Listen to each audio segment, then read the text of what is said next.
Good morning, everyone, and welcome along to Online Darts. Here we are, day 2 of the busiest week of the year as Q-School Live continues. Gob, good morning. Morning, mate. How we doing? Not too bad, mate. Not too bad. Not late either. I'm just early for tomorrow. Good morning, everyone in the chat room as well. Hope you are all good. An electric day yesterday. I've got a feeling it's going to be a good one today, Gob, as well. Yeah, I think so. Look, there's a couple of decent performances. There's a couple of big stories yesterday. I mean, the two biggest names possibly at Q-School, Corey Cadby and Fallon Sherrock, both had decent starts. Fallon possibly undone by the draw a little bit, an incredibly tough run to have won 2 matches as it was. Corey up against it after winning his first, disappointing result in the second, especially as he had the better average by about 8 or 9 points as well, but just undone a little bit, and perhaps this is where lack of match practice might be his undoing. Yeah, agreed. But look, we were just waiting for draws to appear, board assignments. We've kind of worked on another layout overnight, but we don't know if it's going to work. So, but we won't know because there was no games live last night. We've kind of worked on the fly a little bit, but we don't know if it's going to work until I can get some games up and test it in the background. Yeah. I mean, the Chinese Premier League is now live.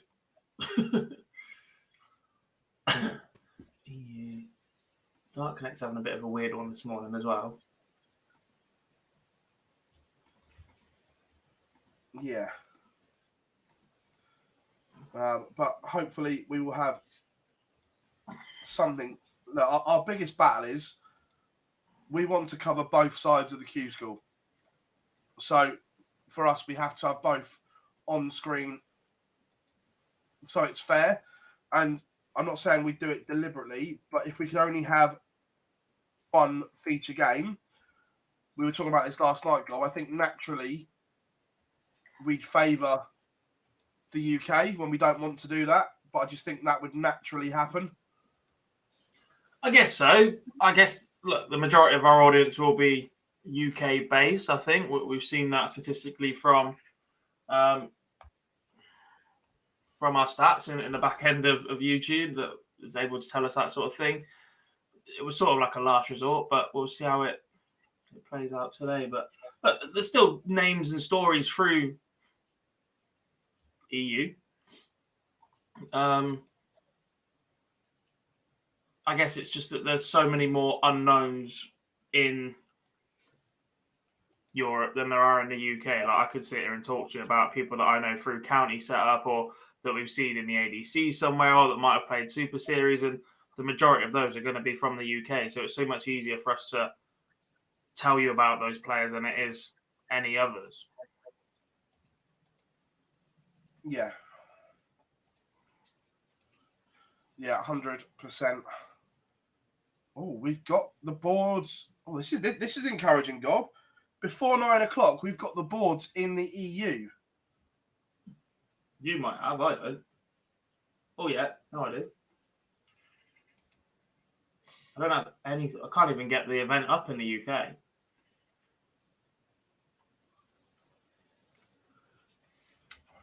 Morning, Charlie. Hope you are good.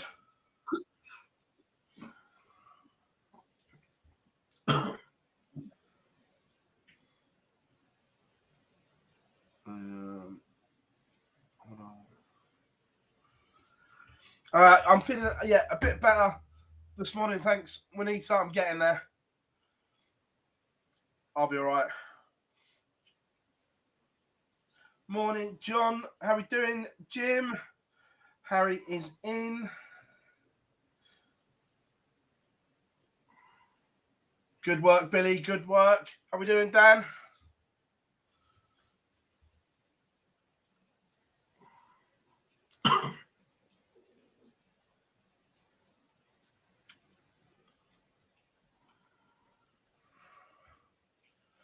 Darren Webster's got a card, Henry. Doesn't need to play today.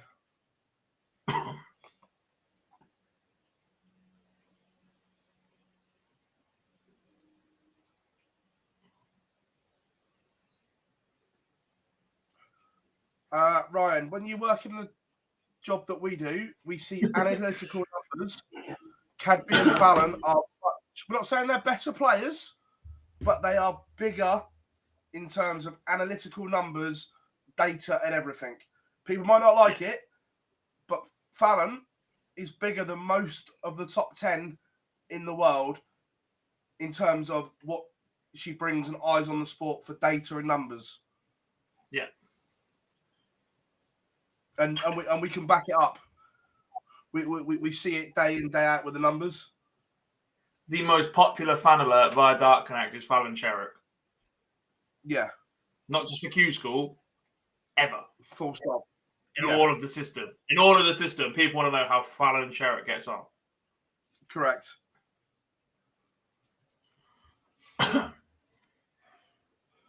I'm good, thanks, George. Hope you are good. John John says day 2, the toughest day out. The 3 on stage 2, on stage 1. Yeah, I can quite believe it.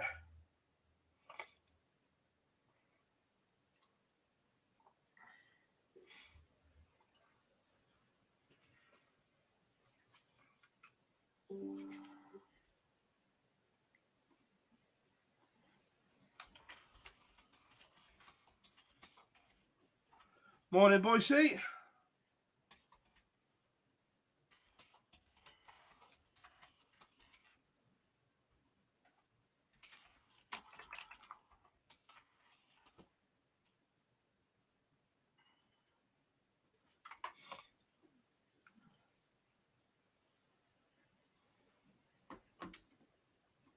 How we doing, Flo? Hope you are good.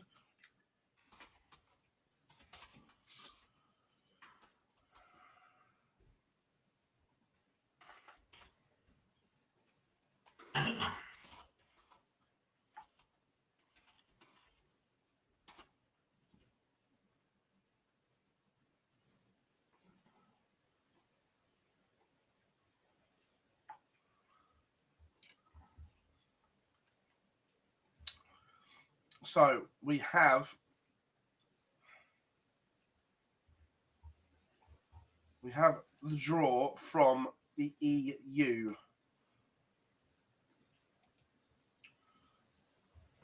Long time to wait before we see Cadby today. He's got a bye to a 2-5-6. He'll be happy with that, I think. Game number 6 on his board against Alexander Masek. He's on the same board as Jeffrey Sparadan, Stefan Belmont.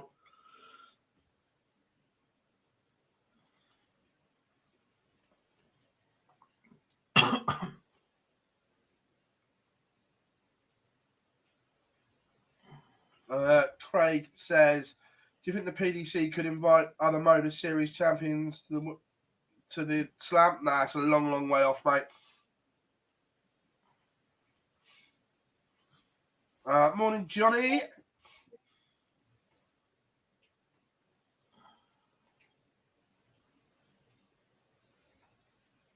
What is going on?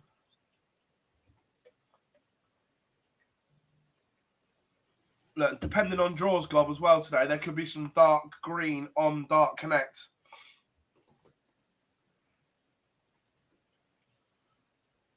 Matt, the name's in the giveaway. It's the name's in the title.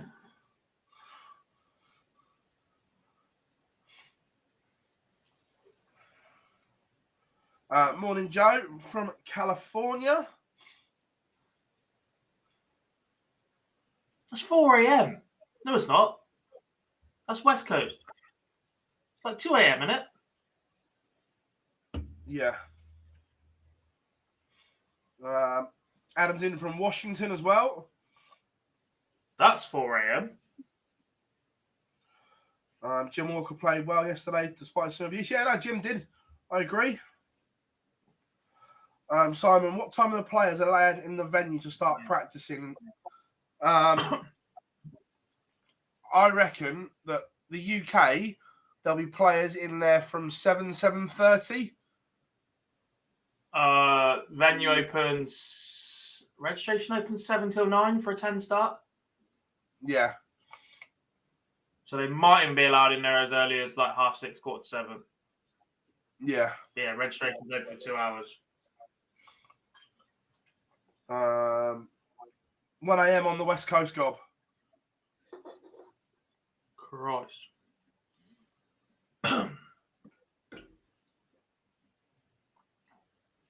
Tuesday. There's nothing on last night. Don't know. Just scrolling through the draw to see if there's any real standout. Morning weekly darts cast. I'm guessing it's loud. Yeah, get in there.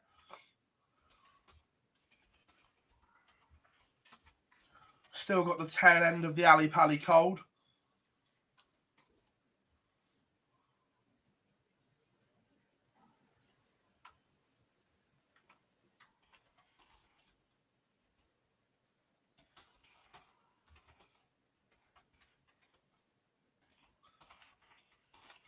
Yeah, to be fair now, I did test myself because I was a bit worried at one point, but my test was negative, so I was like, it's just a cold.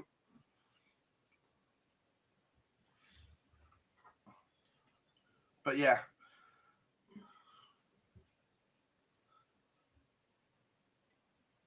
You do well to survive not picking up anything from Ali Pally.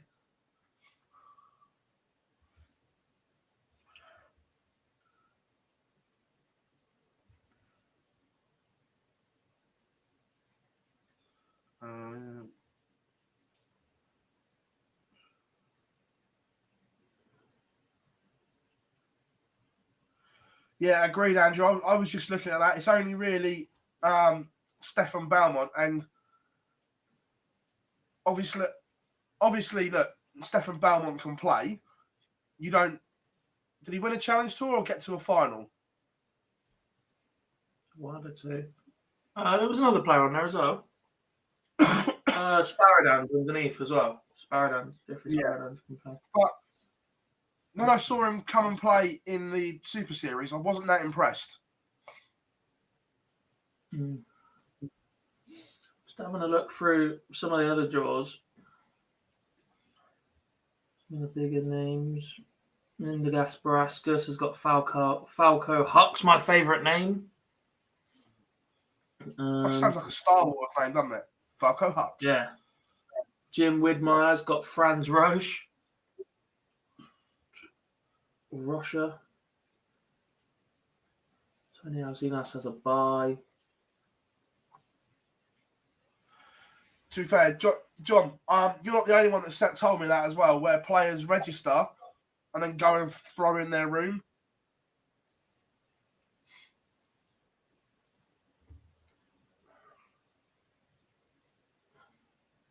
Just don't do a Steve Brown at the UK Open. Yeah.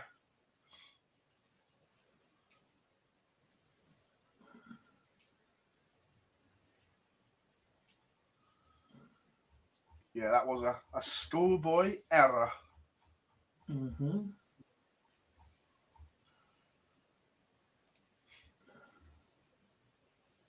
Fingers crossed, we should start getting some games warming up anytime soon.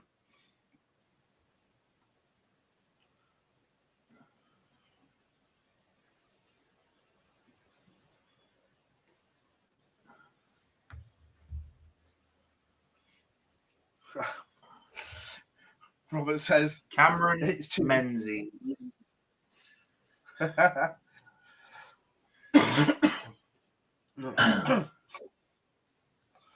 Yeah, that was Menzies Scampy. Not the first time he's been timed out either. Timed out at the UK Open as well. Yep. Or having said that though, at the UK Open, I did have some sympathy for him because it is general carnage, and he played his first game on the main stage. And for those that have been to the UK Open and been backstage and see what's going on, obviously, but the main stage is the TV board, so players get regular updates, and there's a proper player marshal and everything like that. where on the outside boards, it's like the Wild West. Yeah.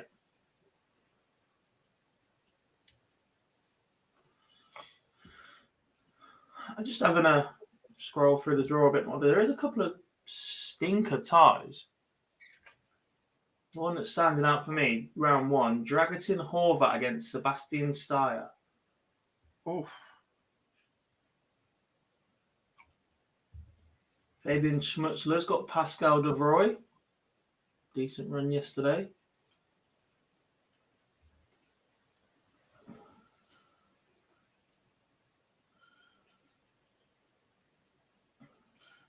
I don't know where everyone's based in the UK as well, but I popped to the supermarket this morning, and in the south of the country, it is horrific weather. Well, it's lashing it down here as well. Yeah. Always Albert says, do we think 3 points will be enough to go through? Possibly. We'll know more today, but that was the projected cut-off, is 3 points and a good positive leg difference.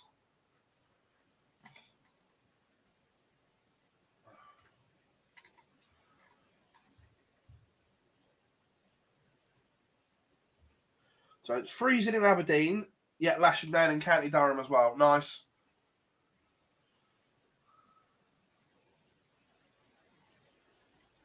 Lashing down in Cork as well. Same in Leicester. Looks like the whole of the UK is underwater then. That's good. Mm-hmm. Well, it's not good, but yeah. Some other interesting first round ties. What? The Scampi's only just got up, because I went to the supermarket about 7:45 and it was absolutely lashing it down. No comment.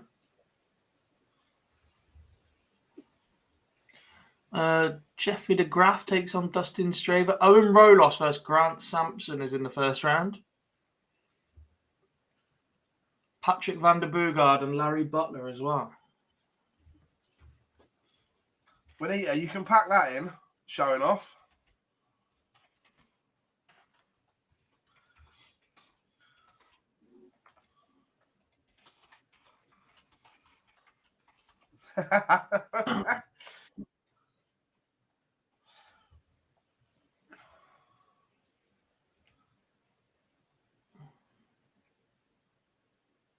Someone pull a fire alarm. No.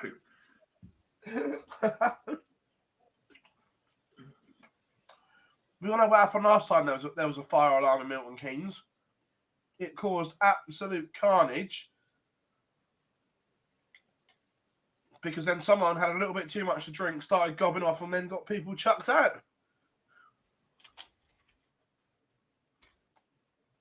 Oh. You remember that, Gob, yeah?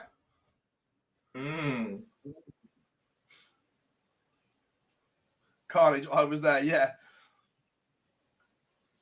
Security did a good job of containing Conan Whitehead by the sounds of it.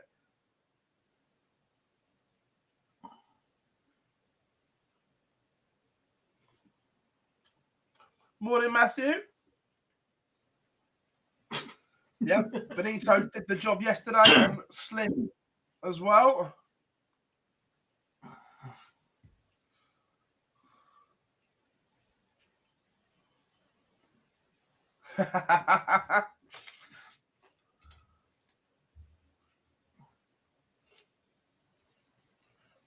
When is the draw for Bahrain? Good question. It will probably appear on socials today, I reckon.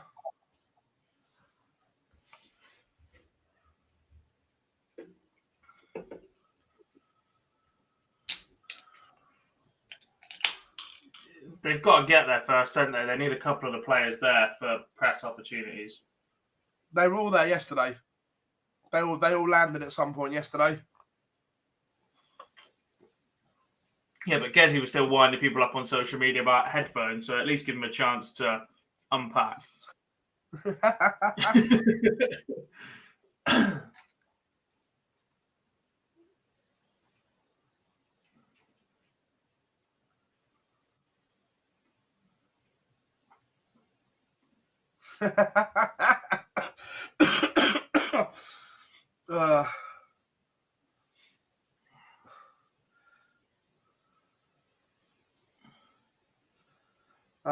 Daz Kenny says, morning chaps, do you think Fallon's game is suffering from playing with the men? No, complete opposite in my opinion, mate. I think Fallon's game suffered this year for not playing enough.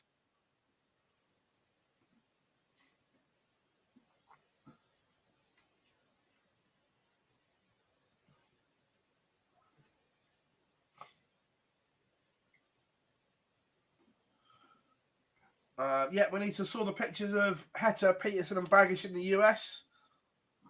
Yeah, Bahrain starts Thursday.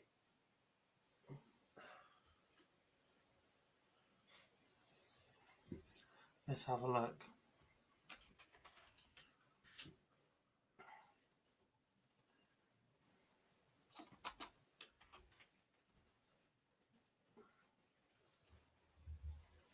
Yeah, Sean saw the video. It did look good. Oh my God, it's ridiculous.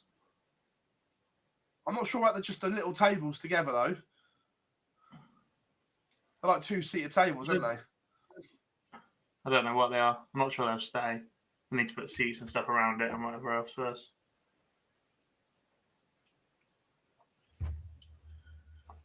But let's be honest, it's not as if they're short of a bob or two out there.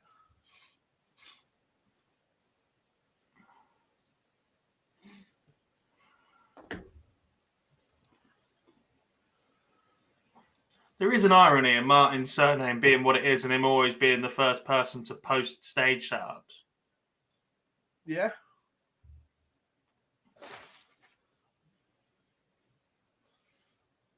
No, Maliki.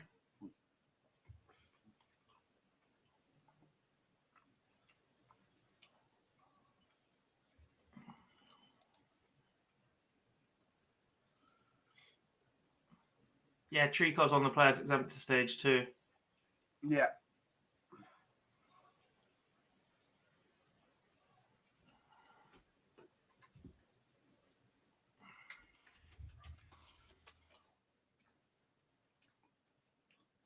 Ricky Evans or Jamie Hughes? I'm going Yoza. I'm going Ricky. If Jamie fights as slow as he plays darts, Ricky will land 10 on him before he's even realised what's going on.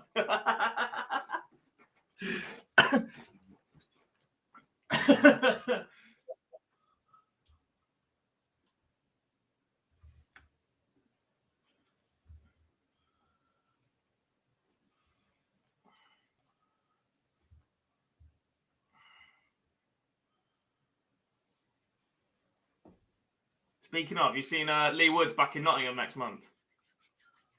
Horrific fight. Horrific matchmaking. He gets battered. I'm going. Lara is unreal.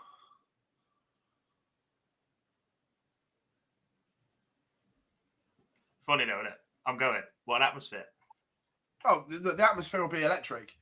For me, I get he wants to unify and everything like that. But he should have taken the Warrington fight because it's a fight he can win. I genuinely don't think he can beat Lara. Hence why it's called Dance with the Devil. Smash him up. Loves a scrap. EU have started warming up. Oh, good. We can switch back to Match Centre then. We have one. Can't get the UK to load at all.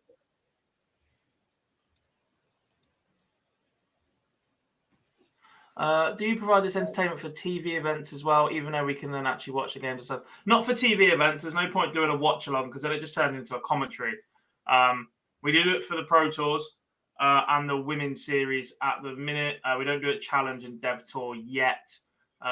We'll see how the rest of the year goes probably. And then maybe start looking at that for 2024.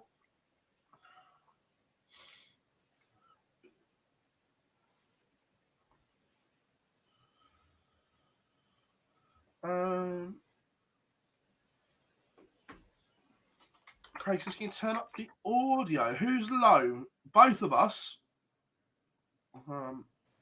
Let's put some. There we go. I've just tweaked it a little bit. I don't want it to go too high.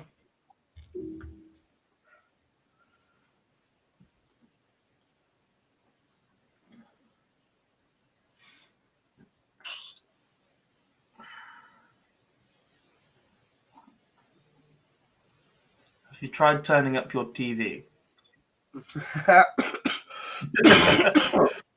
No.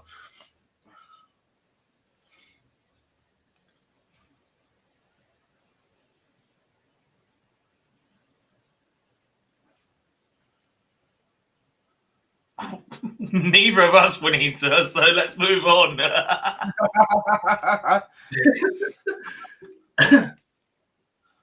Obviously, I'm going to back myself. So you're picking this like you pick your winners for tournaments wrongly.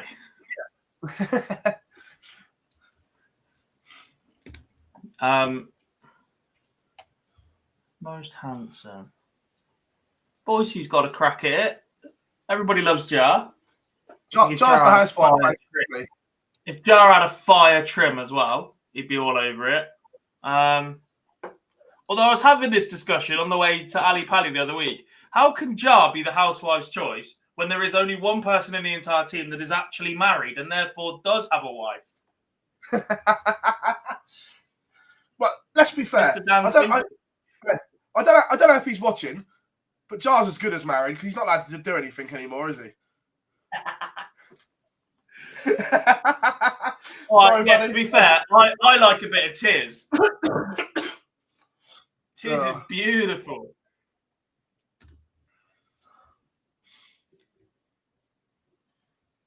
I'll batter him, Adam. I will absolutely batter him. I'll get the dark arts out. He wouldn't get near me.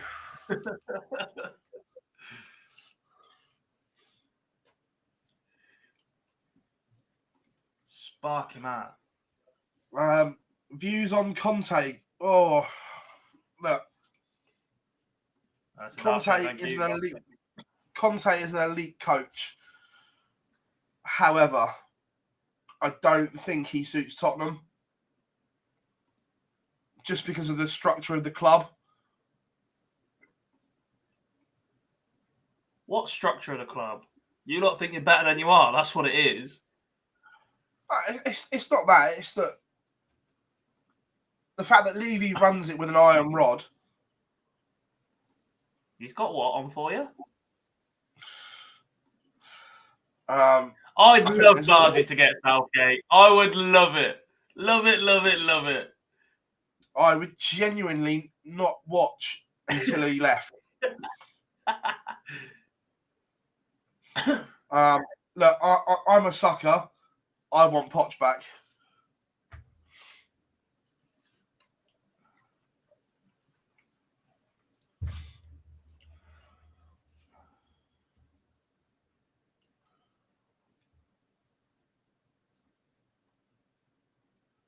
I would love it.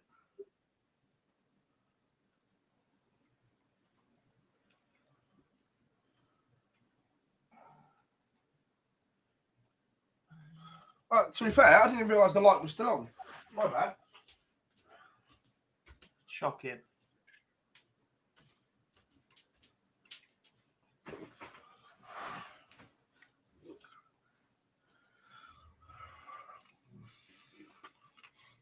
Southgate would get anyone relegated because he is shite. Philip. What? Shite's all right. Not even 9 a.m, man.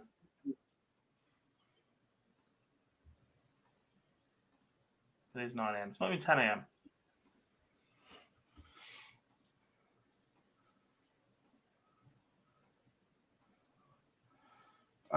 Cheers, buddy. Thank you very much.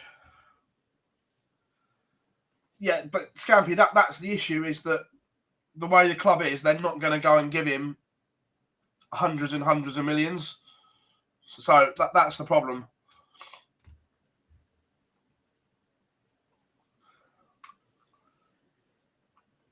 The Liverpool nonsense is staying. Oh. To be fair, you should have heard us when we were in Portsmouth for a few days doing the Super Series. It was so funny. Nearly murdered him.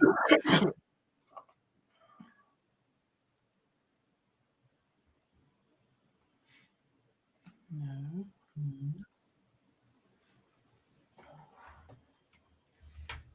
Where have you gone?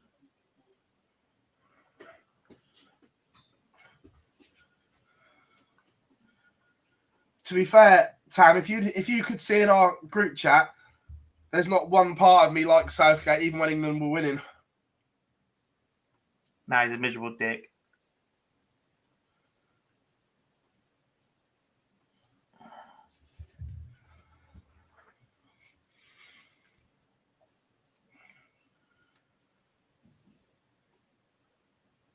Gotcha. Already have Malachi, I believe. The Kulusevski deal's done.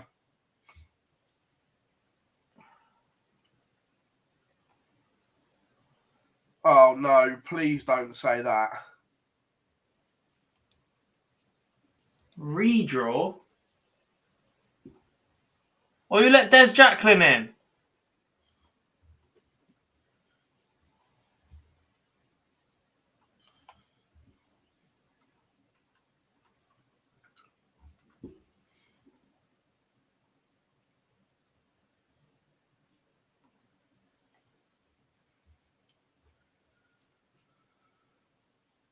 Yeah, that looks different.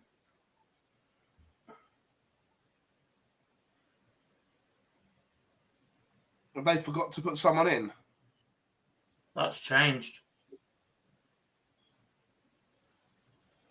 Yeah, Jesus. Diogo Portela now takes on Wesley Plaisir first.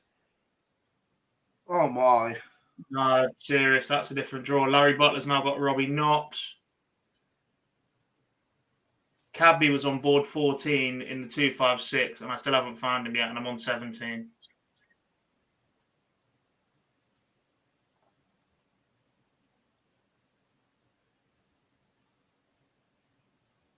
Yeah, Cabby's now got a buy on board 27.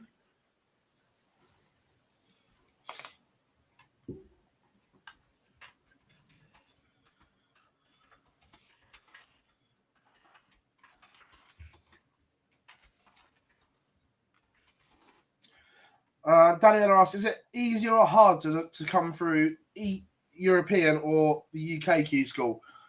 I think if you're in stage 1, it's easier to come through the European one to get to stage 2. But then once you're in stage 2 at the top end, I'm not sure there's a lot of difference.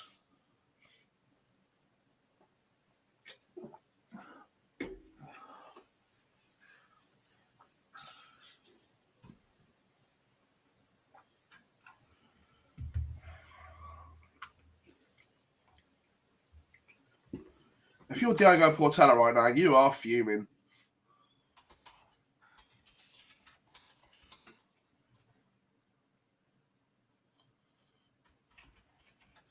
Morning, Richard. All good here.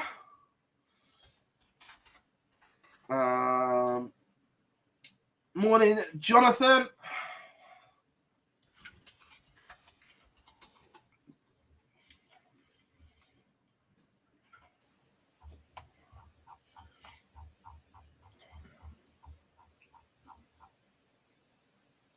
Portela lost again. No, but he's got a stinker of a draw. They haven't actually started yet. They did a draw, and now we might have a second one. Portela has now been drawn against Wesley Plaisir.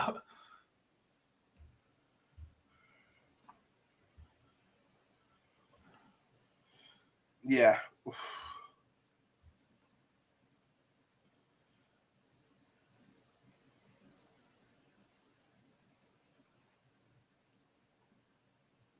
Daniela, yeah, look, I'm not going to lie. I think Wesley Plaisir is a better player than Diogo Portela. And I think what we've seen on the Euro Tour this year from Plaisir, we haven't seen from Portela. Yeah. It's not sad for It's- Diogo, but when you go from, look, we want the best players in stage 2. That's the point of it. That's the point in this filter system to start with. And I think Diogo's in the top 128 in Europe to contend for a card that side. Now the draw's gone again. They're not doing it again, surely. Has that just disappeared for anyone else?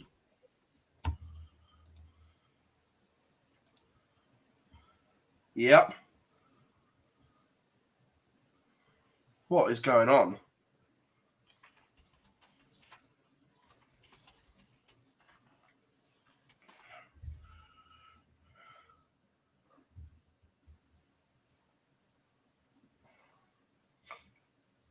Do you reckon Portela's done a gurney, got the draw and started ripping the iPads off?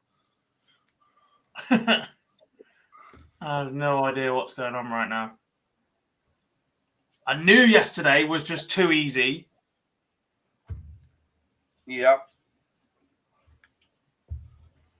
At this rate, the UK draw will be...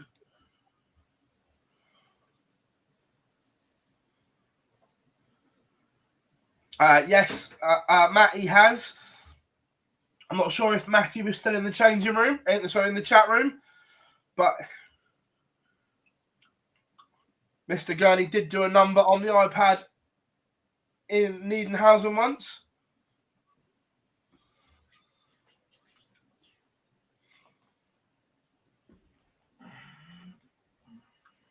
No, Alex, it's not difficult to make a draw.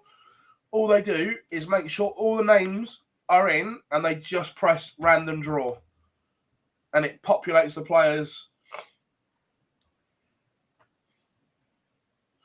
Yes, he got fined. That was one of the last ones that they actually released. Yeah.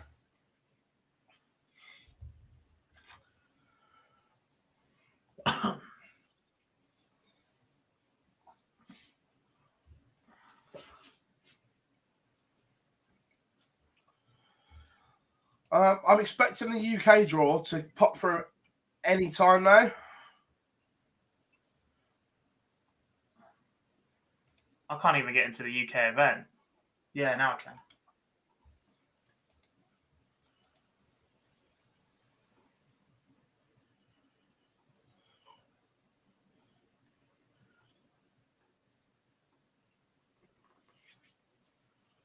They are getting bashed on socials, Jack. They're not good enough.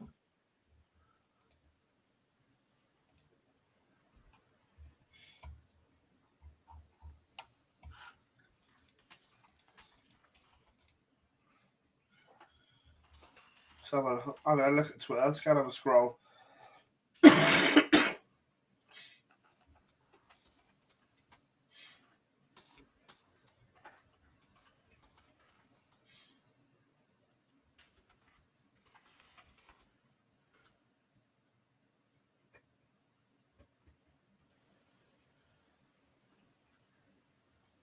Portela's going to draw Vainig next time, yeah.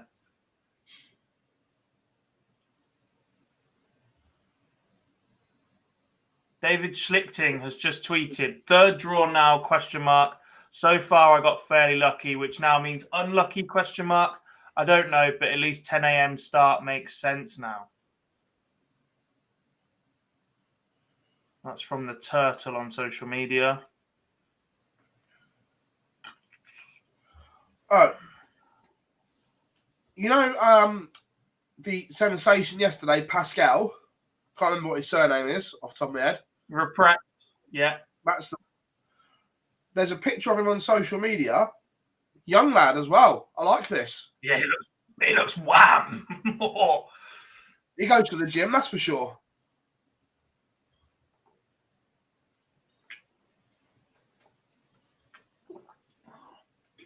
I've just seen the picture that Callum's put on Twitter as well. Duzza looks so happy that Callum found him in Tenerife. That must have been pre-planned. You'd think so.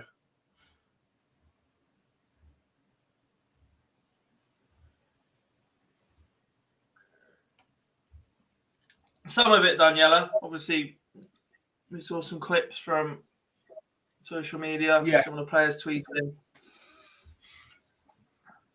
The crowd were even booing going there.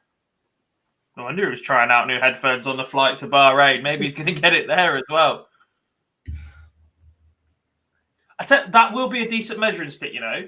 If a crowd that we have never, ever been to before, that have absolutely no relationship with Gerwyn Price at all, boo Gerwyn Price on Thursday night, then he's got a problem.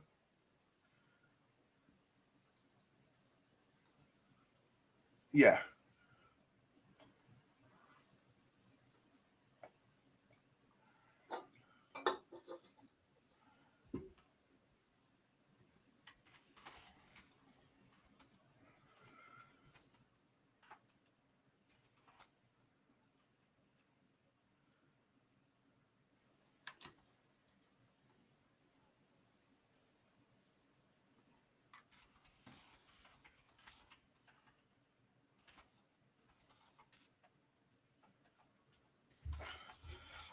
Morning, Chris. Hope you are good, mate.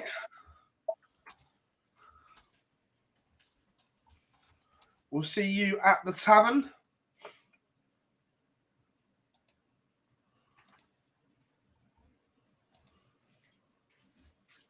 Get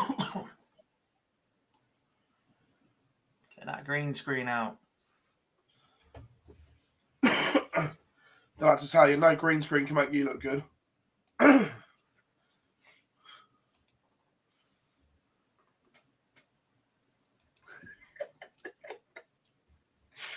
Knock you out, Philip.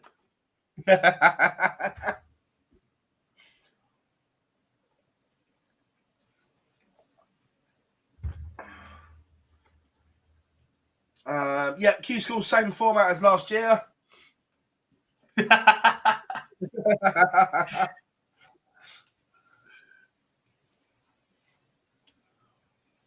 I'm saying absolutely nothing, Rob. Oh, the draw's back for Europe. It's not back. That's different. That's a third redraw. Diego That's what I Portela mean. now plays Maury Richter.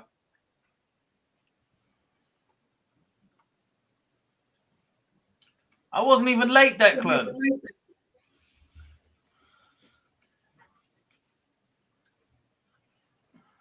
Much.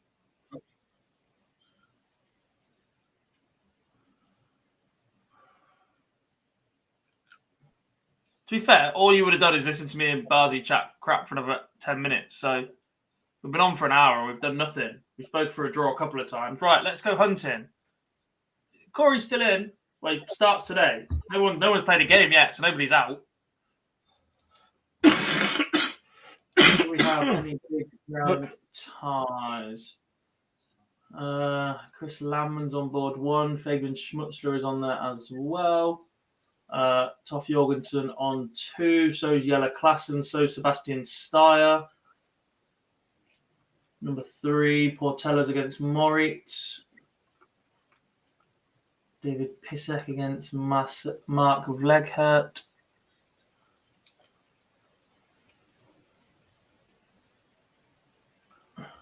Gabor Jakitska against David Venkin.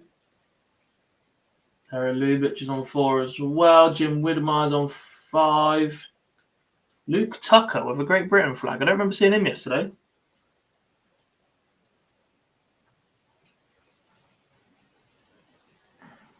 Cabby on board 17. He's now on first. He's gone from 2 draws where he's in the 2-5-6, one of which awaiting an opponent, to now taking on Kevin Grebe on the same board as Jose Marquez. Sven Hilling. What else do we have? Naguera's on 16. Jan Neves on 15.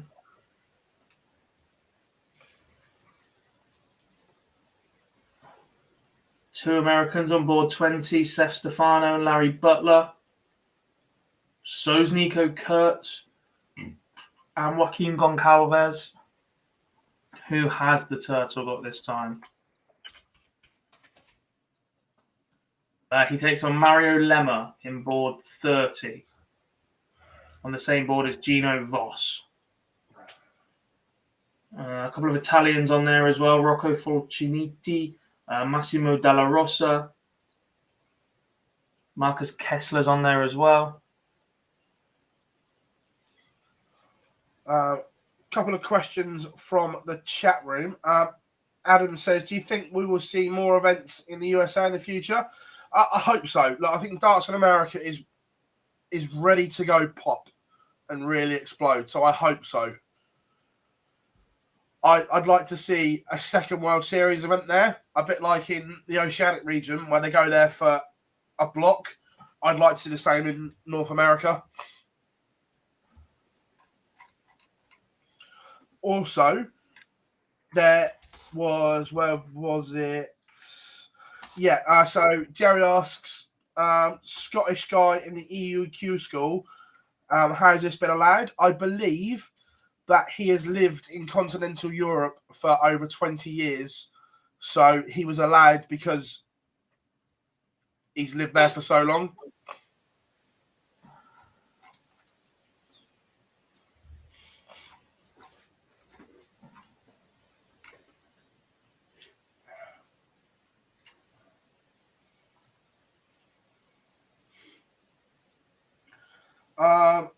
Always, Elvis, there's been an issue with the draws.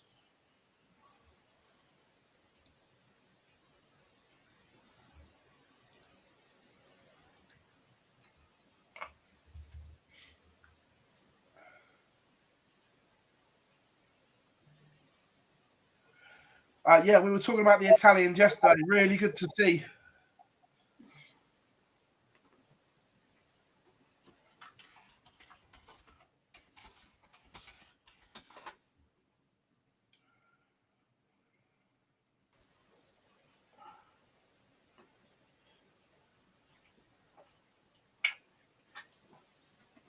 Yeah, not only did we have 3 Italians yesterday who averaged nearly 90, there weren't any of the guys that were here last year that we got excited about.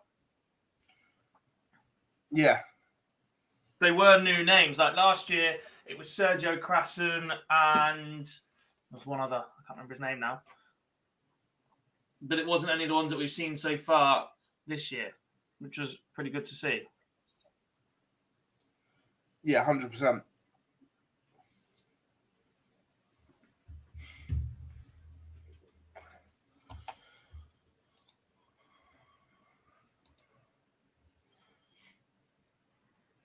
Right, it looks like this is the one. We've had no changes.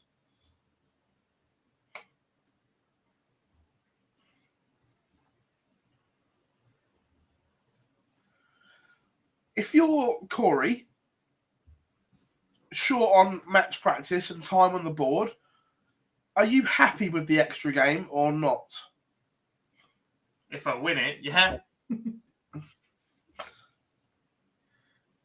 Won't know till afterwards. Morning, Steve. I'll say we're just waiting now. Should have been live 45 minutes ago.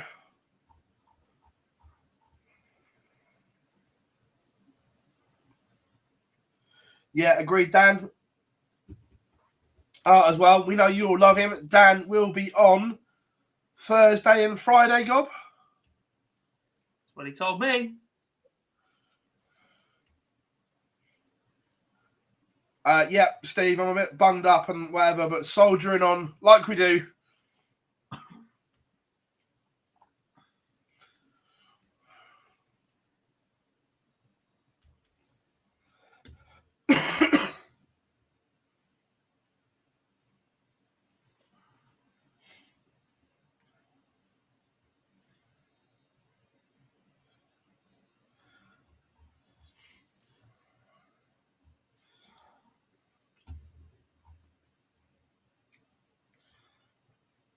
Morning, Jane. I'll tell you what, I'm gonna throw the cat amongst the pigeons. Sod it.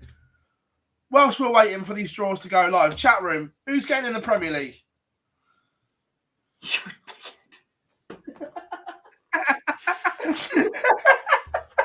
Where the bloody hell did that come from? Oh. Thanks, Juanita. See you when you get back. Because I just felt like it, Gob.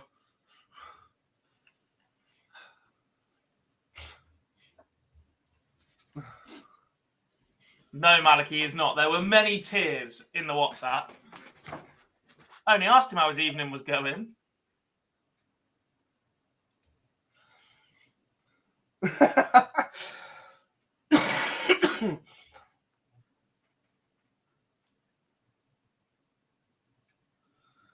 Yeah, Bob, I don't disagree with that. Yeah, the actual Premier League's crap.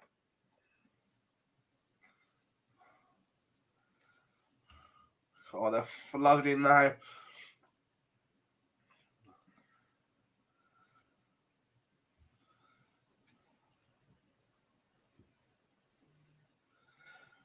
Look, I wasn't sure about Clemens, but after seeing those viewing figures from Germany, I think it's going to be hard to leave him out. It's not after seeing the viewing figures, right? That's a byproduct. It's the amount they're being spoken about. Yeah. You can have good viewing figures and just crack on with it, but it's the amount they're being spoken about. It really would not surprise me if they saw those figures and went, we can absolutely go and rinse Sport 1 for more capital. If we promise you Gabriel Clemens, the rights to watch this for the next 16 weeks will cost you an extra £4 million. Yeah.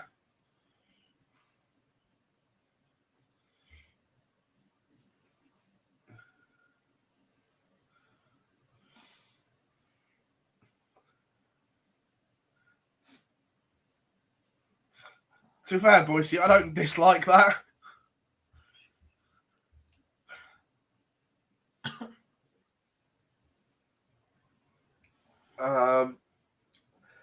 Morning, guys. Hopefully a better draw today.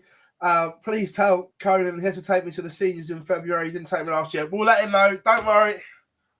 I will WhatsApp him now and go, oi, get some seniors tickets.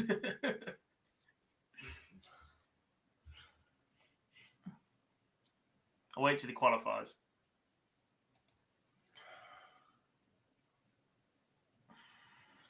Oh, games are warming up now in... I'm going to say it, by the way, just because I fancy chucking this one out. You want to start Cardiff, I want to start Cardiff. The same people that were upset that Fallon was in the World Championships are more than happy to accept Gabriel Clemens in the Premier League.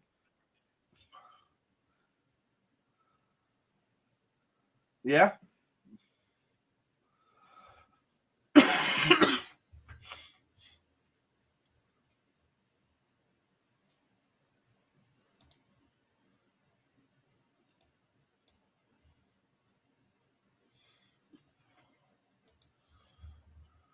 And that's one spot out of 96 that wasn't allocated to anybody. Clemens would be 1 out of 8. Jamie Lewis got to a World semi-final. He's at Q-School 3 years later.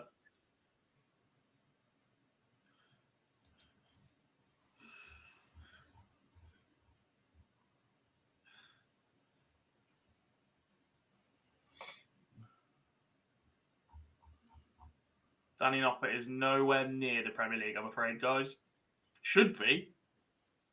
But the UK Open is too early in the year, not prestigious enough for Sky because they binned it off to give it to ITV, and they don't find Danny Noppert entertaining enough.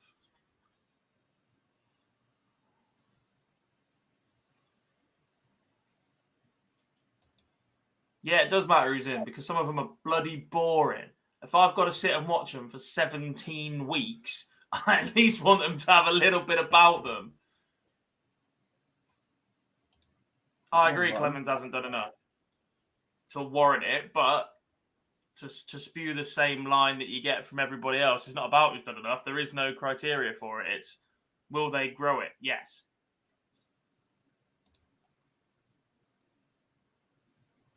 If Singapore suddenly had an influx of cash on their TV and went, right, we're going to pay the PDC 20 million to have the rights to the Premier League for 16 weeks, they'd put Paul Lim in tomorrow.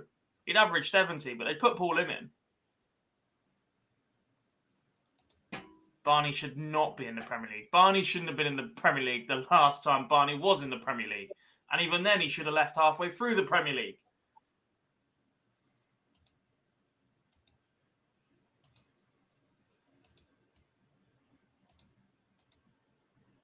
They didn't change the rules.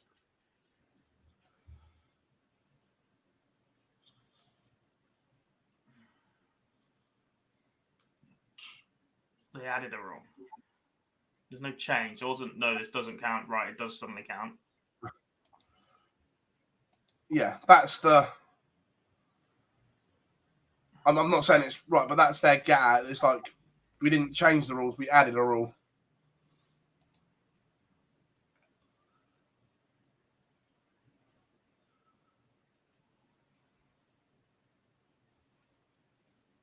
We have a UK draw. Jesus. As if it wasn't that much further ahead of everybody yesterday. And now the hunting begins. Andy Hamilton takes on Neiman Hampshire. Gabriel, Mark McGeaney, Lewis Gurney. Who are you looking out for today, Matt, now that you've got Slev through? McGurk. Do you know what? I can see contenders back.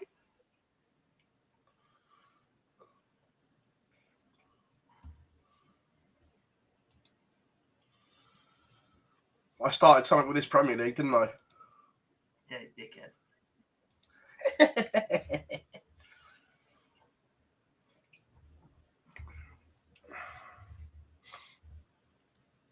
Lisa Ashton starts against Josh Church.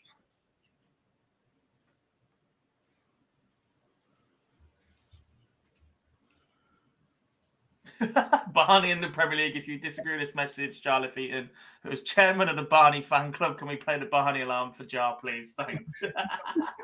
Boys, I love you.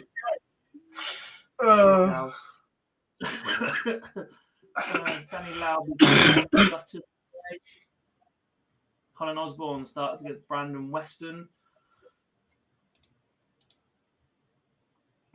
Kai Fan Lung against Wes Newton. Did Wes play yesterday? Has Sky explored the idea of a pro-am competition? I don't know if they have, but having seen how it works so well in Germany, I'd be well up for it. BBC did it, didn't they? They did Let's Play Darts for Children in Need at the Lakeside. And I thought that was fantastic. Yeah, but with the greatest of respects, it was done with not the best players. So I'd like to see it with the elite. Yeah, it was entertaining. That was the point, though, wasn't it? Oh, tough draw for Shane McGurk. He's got Kurt Parry to start.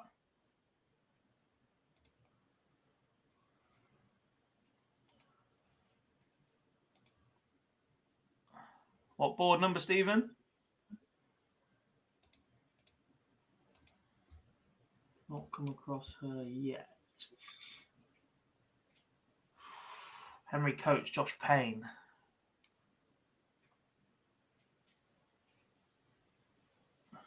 Bradley Martin from Skegness. I love bracket Skegness. 28 for Sherrock. Starts off against Paul Milford. I believe he plays on the seniors. Matty Dennant's on that board as well. Lewis Dare. Jake Carter can play. Bruno Rios starts against Graham Usher.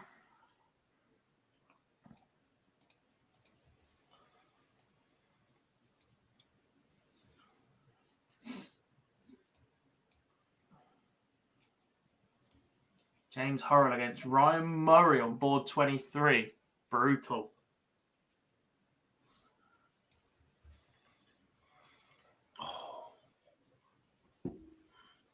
Tell you what, 28 is tough. Tom Garfield against Robert Rickwood.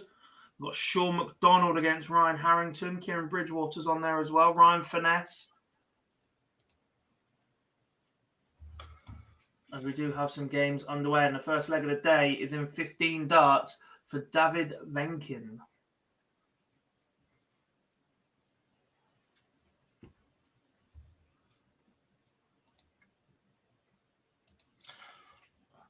Right, Gob, you're going to have to cover while I do some... Shock. Should a 116 be known as a Howson? Yes, the amount of time he hit it this week, definitely.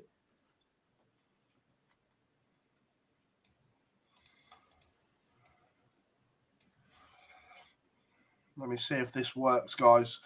Give us a minute or a couple of minutes and we'll have something on screen for you.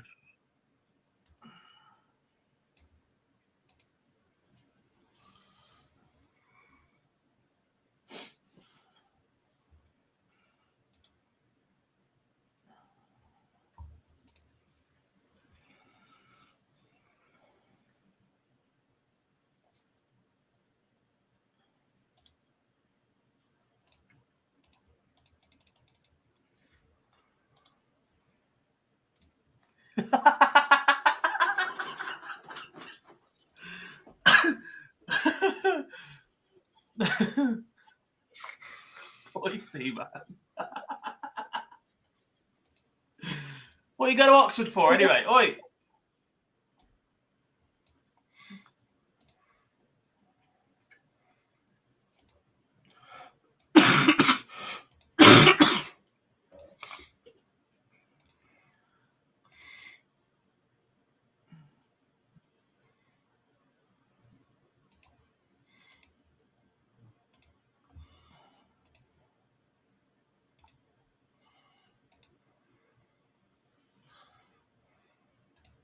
Kevin Rothweiler with a 14-dart leg.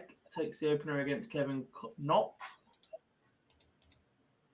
Pass away. Eagles.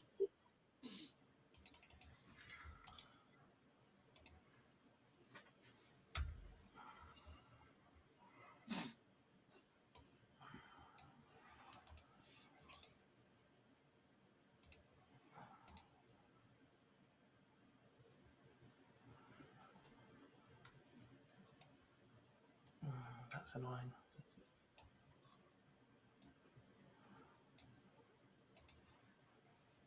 The North starts from the Watford gap, not from Watford. But yes.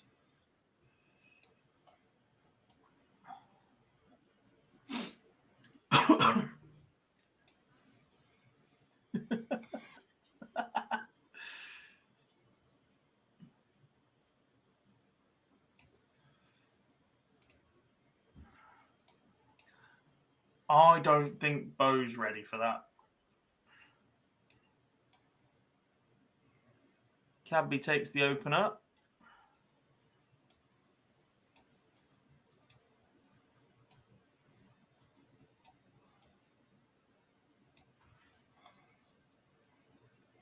And bangs in a 180 to start leg number 2.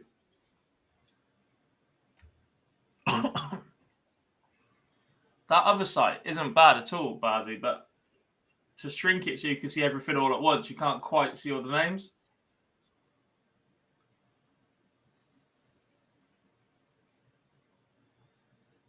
Moreno Blom takes the opener against Lutz Illushofer.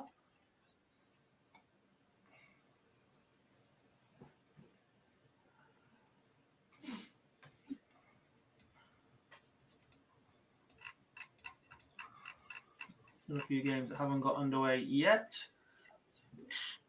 Maliki demands a Cadby 9-darter. You're not going to get it in this leg, but he has left 71 after 9.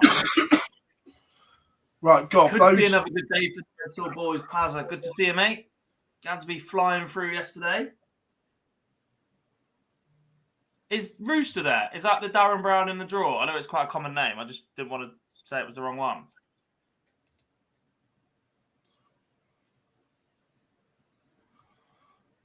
Are we giving the other view a try? No, because it's too stretched. However, if I can work something let me put this up just so you can see it. It doesn't need to be full length, does it? Not that one. Two. So that size.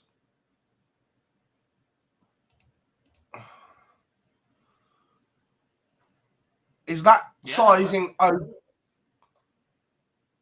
think so. You can see the names at the top. You can see the scoreline at the bottom. Chat room. If I can then knock something up, kind of that size, does that work?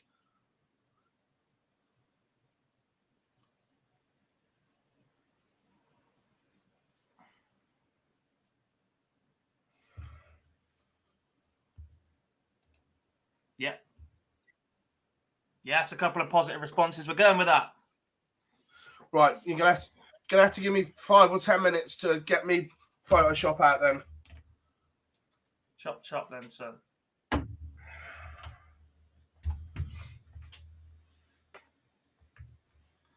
What was wrong with yesterday? You couldn't really see the schools on the right-hand side, so the feature games are a bit stretched the wrong way.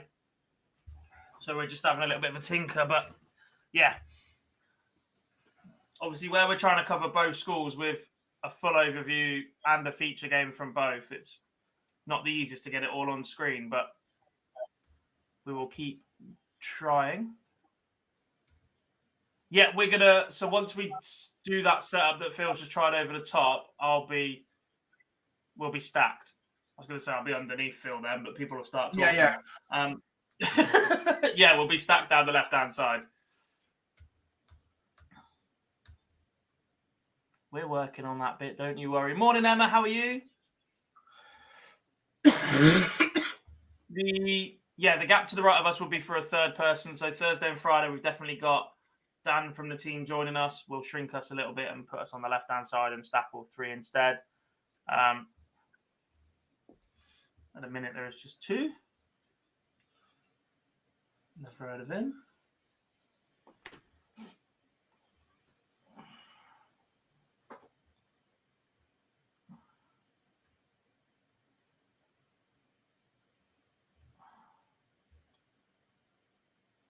All of London could be a pain to drive around and park in, Andrew. Look, the beauty of London.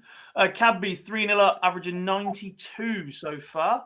Solid outing for him after all the messing around. He's gone from having two buys, one into the 256, one with waiting an opponent onwards. Best average of the day so far, along with Marco Bock, who's also averaging 92 through 4 legs. Greeb's not putting up a lot of resistance, though, only averaging 47 against Cadby. Rene Blom, 3-0 up now, averaging 86. Rene Idams and Luke van der Berg, 2 apiece. Never heard of Marco Bock. Just telling you he's playing well.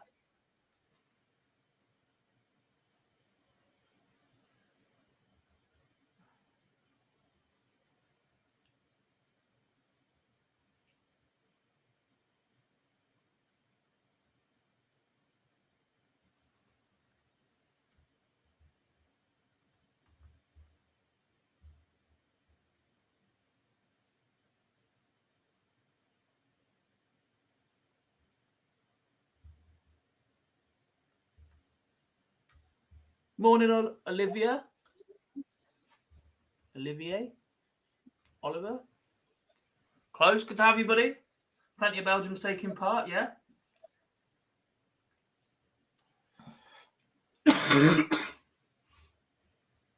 Is that where's that come from? I guess is the question. Where have the Belgians' love for darts come from? Is that having a Euro tour? Is that Ronnie and Kim from a few years ago, or is that the rise of Dimitri and everyone going, actually, we're going to jump on that?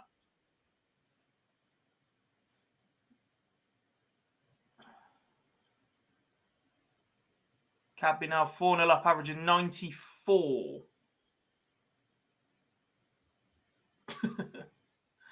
3-dart average of 24. Yeah, Stephen, no comment.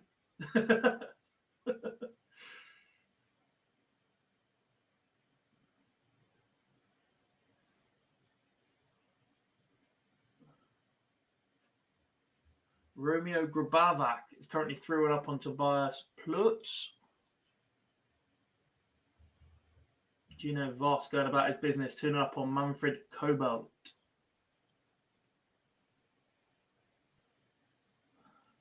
An all-Belgian match, Jerome Caron, currently 2-1 up on Cedric Wiegemans.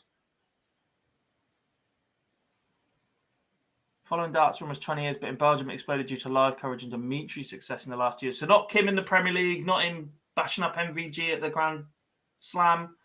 One of my favourite games of all time. All about the Dream Maker. Don't say that in the middle of a Premier League discussion. Cadby wants 78 for the match in what would be a 14 darter to close it out as well.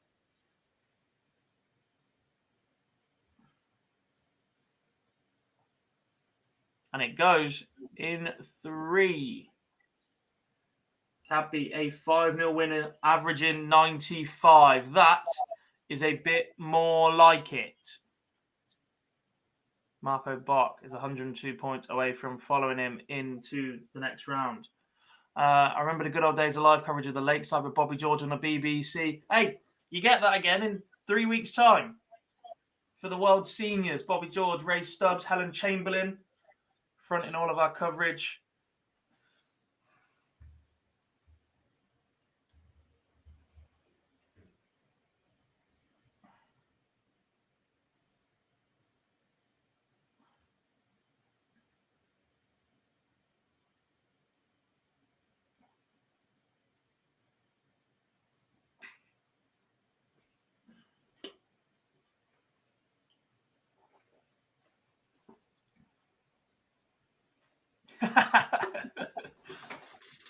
I'm trying, Tam. I'm trying.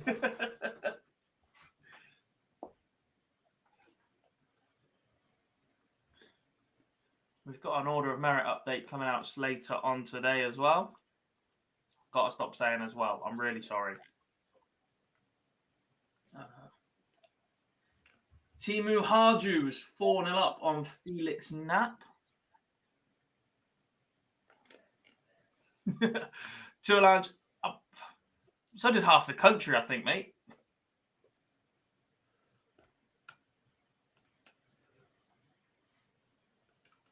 You'll watch it just for me. See, that's what I like. No, don't watch it just for me, actually. Watch it for you. Watch it because you want to see the likes of Phil Taylor, Glenn Durrant, Robert Thornton, Kevin Painter. Don't pretend like your ego doesn't like that. Rene Idams is a 5-2 winner over Luke van der Berg. The Cube, 88 average, becomes the second winner of the day.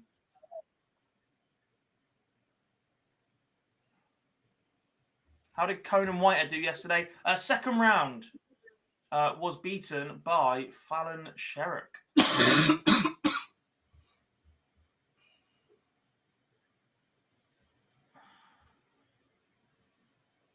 Do you know what? I'll give you that. I was in Hasselt on the first Belgian Euro Tour just a week before COVID lockdown started. The Belgian crowd is usually overall supportive. Great thing to see. From watching it on TV last year and watching all the events like we did, the best crowd on the Euro Tour was Belgium, comfortably. Because they did what you're supposed to do. They supported all of their own players and didn't boo the others. They allowed the others to just get on with it. And it looked magnificent as well, because not only was it on all of your usual channels, but it made Belgium TV as well. No Harry Ward today. Yeah, that was surprising. I got tipped off that earlier, but I didn't say it. Has he just entered to go to challenge? I know there's a few that have done that. Gary Stafford was on social media last night saying that was his intention. He's in the MODUS Super Series Thursday and Friday. We do have another winner. Ruben Moyman has beaten Dirk Langhoff 5-0. David Venkin has beaten Gabor Jakiska at 5-2 as well. How many points do we predict being enough to qualify for stage 2? Lendl from FDI has done some simulations. 3 we believe. 3 and a very positive leg difference will almost guarantee you might sneak in on 3 and a +4 leg difference or somewhere around that, somewhere between 0 and 5. We'll know more as the day unfolds, I guess. If the same players keep going deep and deep and deep, you get the opportunity for lower scores to get people through. Andreas Grenz has beaten Rainer Hertel 5-1. And Timu Haji, which has beaten Felix Knapp 5-0. There's a 5-1 victory for Romeo Grabavak as well against Tobias Plutz. Was this your plan all along, Phil? Have to do work while EU's on, and then you'll suddenly appear with a new layout right in time for the UK school to start in about 15 minutes' time? My show, my rules. I see straight. Have a word with yourself.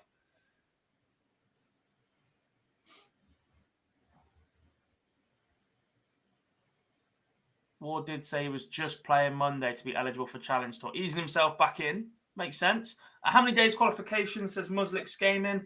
So it's 3 days. So this is day 2 of 3 in stage 1. We're looking for 128 players to reach stage 2 in each venue. So we're currently underway in Germany at the Wunderland. And then play will get underway in Milton Keynes very shortly. I wouldn't go that far, Matt. Wins for Jan Menger, 5-0 over Dominic Thiel. Moreno Blom, a 5-2 winner over Lutz Ilshofer as well.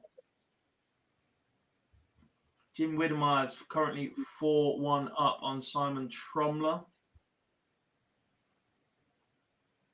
A couple of stinkers about, but overall, not terrible.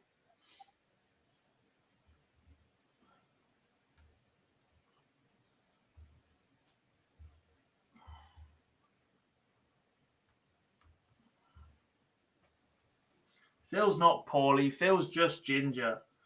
Jim Widmeyer is now a 5-1 winner over Simon Tromler.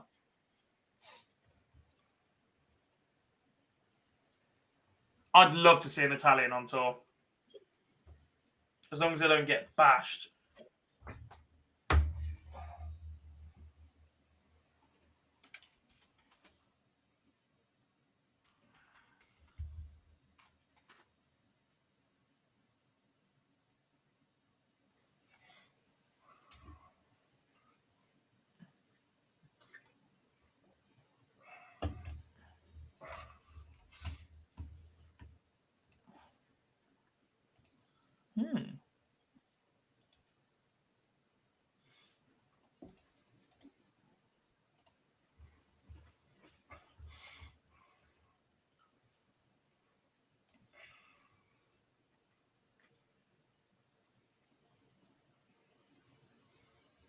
How do people get their Challenge Tour spot? So anyone that goes to Q-School can play Challenge Tour. You just pay for each event that you fancy entering.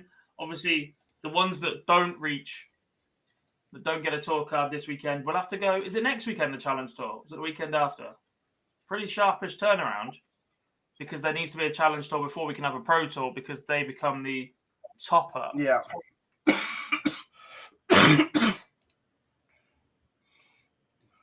Toretta on 81 after 9. Yeah, look, I don't know an awful lot about Toretta as we're talking about Italians, but I've just done some digging on their stats. They're playing Stefan Siepmann as well. I've just come across their WDF results. They've only been playing since 2021. 190th on the WDF ranking.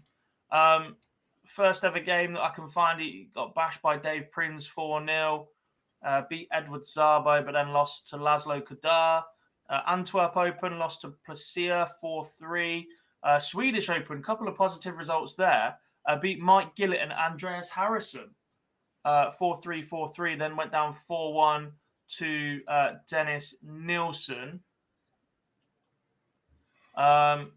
Europe Cup beat Mateusz Zaverha and then lost to David Rogers from Wales and then lost to Sean Griffiths at the Italian Open 4-2 as well. Looks handy though. And has just beaten Stefan Siepmann 5-4. We've got a 5-0 win for Gino Voss. Andreas Grenz has beaten Rainer Hertel. Fabian Biel has beaten Stein Weckermans. Yasagurna has beaten Nico Wagner. Gabriel Florin Ola has beaten Pascal Virashush. Kevin Rothweiler has just beaten Kevin Knopp 5-2. Morning, Tug. How we doing? Do you think there is a chance with the Bahrain Masters might have any bearing on the Premier League selections, for example, if Barney or Dimmy wins it?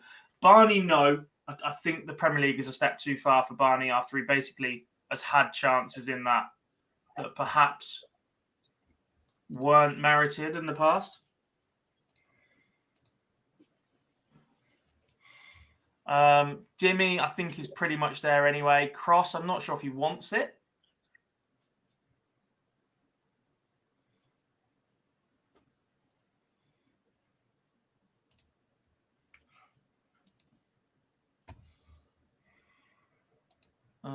Yeah, Challenge Tour next weekend.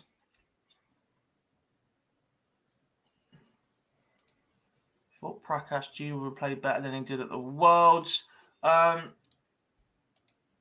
little. Did have a run in the Super Series. Played some good, but some not so good. And Michal Schmeider has just beaten Sven Kristoffersson at 5-1.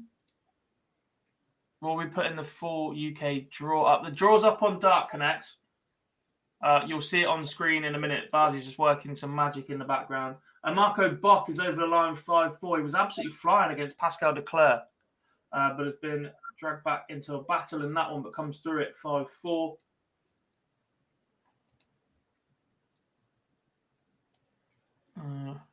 Thank you, Tam. I'm trying. Vinay Ramnath has beaten Marco Janssen 5-1. Who would sign a petition for the return of the quad board into majors? Not into majors. I'd like to see it in exhibition a bit and prat around, but I'm not sure an actual TV event. I think darts can be confusing enough. Could you imagine Jose de Souza trying to play on a quad board? The man can't count when he's only got 3 segments to worry about.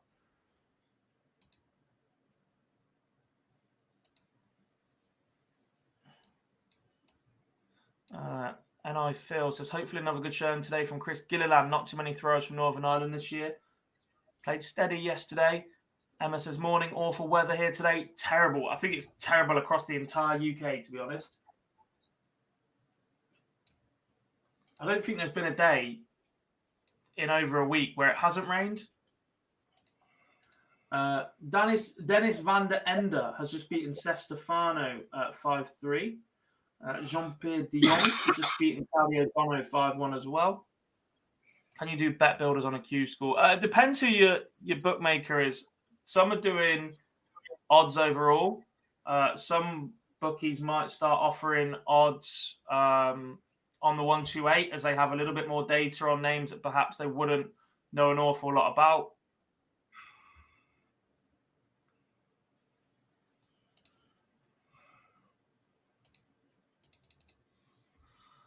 Get the series on a Yorkshire board. Nah, it'd be a mess. Oh, that's only singles and doubles, isn't it, that one? I don't think counting is actually JDS's problem. I think he just loses concentration far too often. I think it's a bit of both. He has dyscalculism. So he's effectively the number version of dyslexia. That was made public at the start of last season. But it doesn't seem like he's done anything to assist that or combat that. He just keeps trying to power through rather than use the referee or anyone else that are there for you. Nicholas Brackelman has just beaten Mark van Dijk 5-2. And that's the most frustrating thing. Because this is Jose's job, you can't just rely on getting away with it. There doesn't seem to have been anything that's changed. On percentage, how many people who get a spot in the challenge tour will actually play the tour? I mean, if all, 24 cards on offer out of 840 people across 2 schools. If everybody turned up, we'd have a nightmare at the challenge tour. I think you'll get around 350 at the first weekend. Marco Custers has just beaten Paul Bereffs 5-4.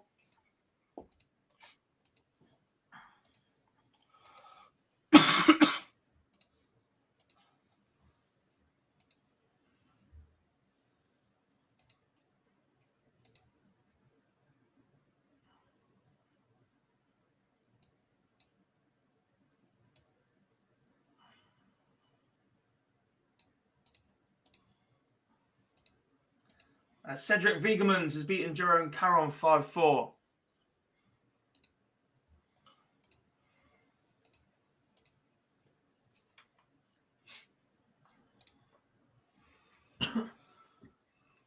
Jim Widmeyer did come through that game against Simon Tromler. Have I missed any? Christopher Tunders is a 5-3 winner over Mindergas Lidzus.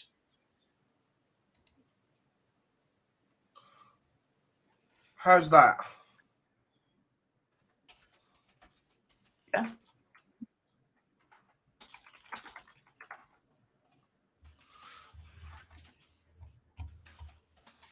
Chat room, does that work for people?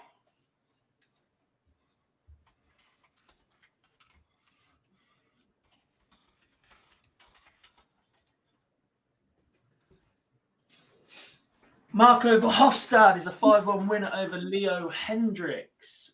Dragutin Horvat's in trouble. He's 3-1 behind to Philip Spindler. That's pretty.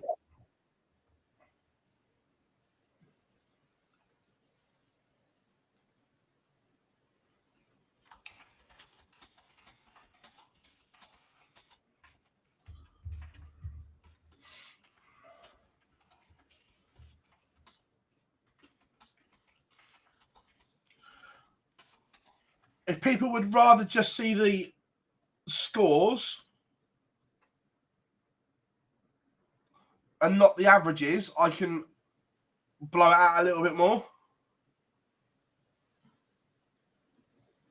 Can we move the bottom game down a bit? Can't see the names. Problem is they're on two different layers, so I can't. Does that make sense? Because they're on two different layers, I can't put them side by side to do it. As in, I can have a play with it. 2 seconds. Yeah, just drag it. Drag the bottom one to the bottom of the screen.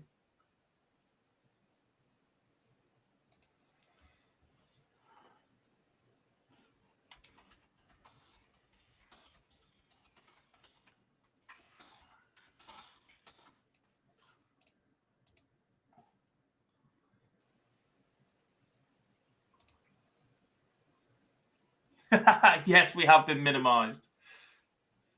Nobody puts Gobby in the corner apart from Phil, who's managed to do it to me.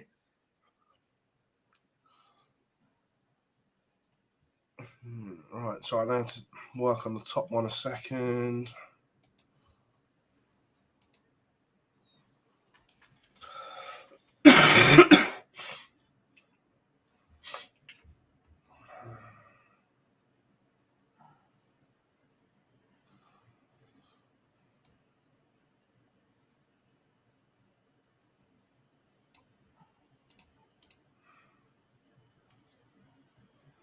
Is that better?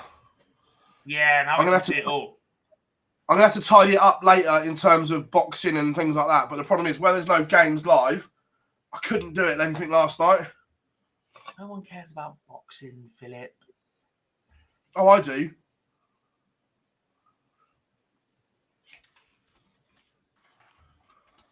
I think the general consensus is we could trim and lose the averages because they're a bit difficult to see anyway.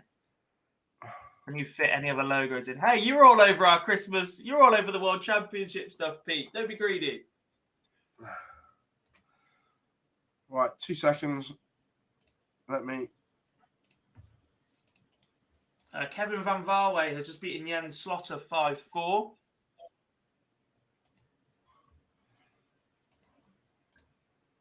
Are you popping to Reading again, Pete? Are we going to see you in a couple of weeks? Yeah, UK is warming up, by the way.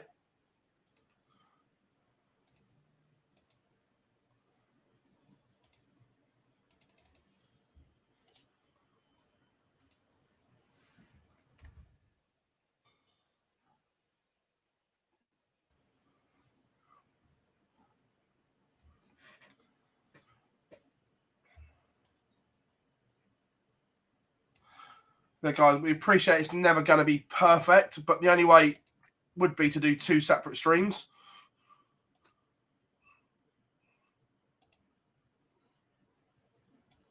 Just one for the UK. Trying to pronounce all these names while you get the English. Correct. No, we're not doing that. But that's the only way that it would be perfect on a screen. Yeah.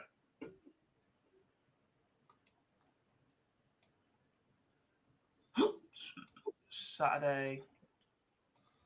Sounds good to me. I think there's a plan of a curry on the Saturday night as well.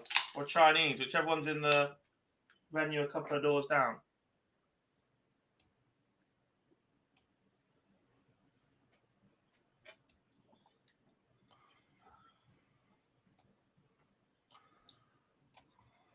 On Thursday, does the action start a little later? I will find out. Yeah, it does, 12 o'clock. Oh, sound.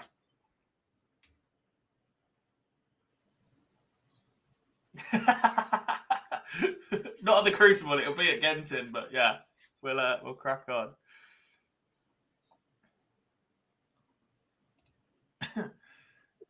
Might be a Chinese. I don't even know which one it is. It's either a Chinese or a curry. That's better. Look at that. Now we're sitting pretty.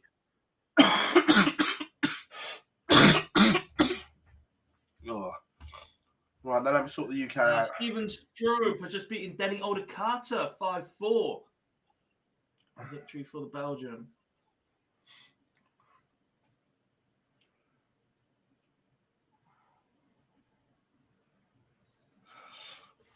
The problem is right. Nothing is going to be perfect on here because we've got 2 Q-Schools going on. If that's you can see how tight it is on the screen. We physically can't get it. Anything. Microsoft.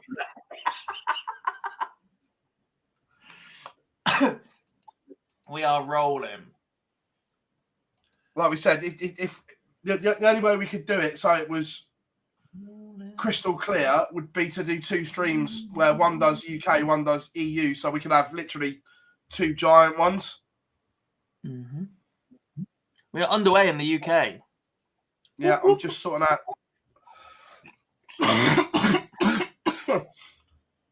To be fair though, Gob, I'm going to have to do this all again tonight because this is where stuff is now outside boxes. It's doing my head in. Well, we'll work on it. Lorenzo Smelcher has just picked up a win, as did Lucas Veinig, I believe. They just disappear off screen so quickly. It was, Smelcher 5-0, 5-2 winner over Stephen Lur. And Lucas Veinig beating Jamie Sucklin 5-0, averaging 86. This new system's great.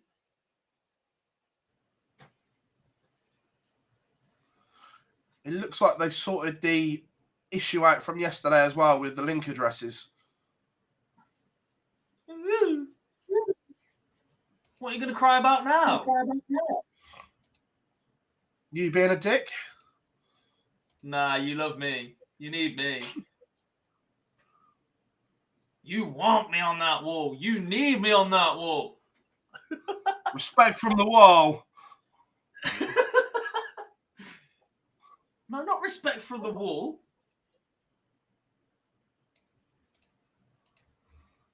Oh, mate.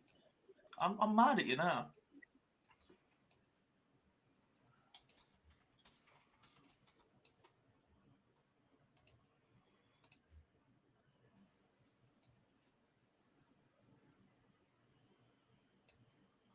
Jeffrey Sparadans has just beaten Christopher Haller 5-0, and it's a win for Michael Pausch against Philip Schrader 5-3.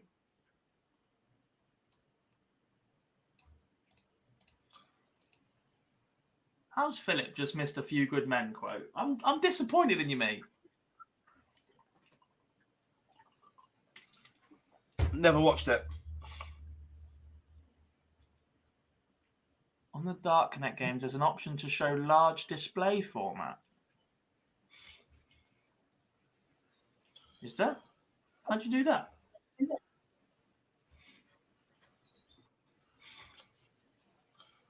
Oh, Liam Gallagher's playing again. He's only averaging 68. Come on, he's got to roll with it. Oh, yeah, what a shout. They're both results now.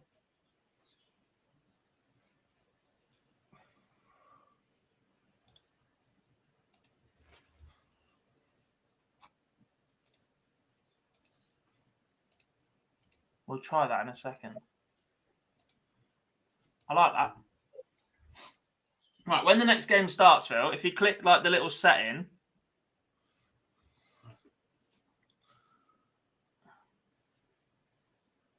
What's this? So next to the eye, there's like a setting dial. Is this when we open the game, yeah? Yeah. Yeah. So while the Monk prize game's on, click that now where it says next on the left, first to 5 legs. Yeah. And then click show large display, and it'll just show a scoreline instead of the names because we can see the names from the top.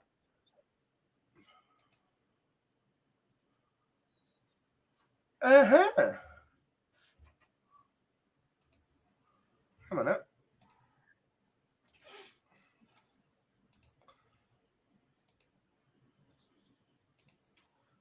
Slichting has posted on Twitter that the draw issues was a Dark Connect issue rather than anything to do with the organisers.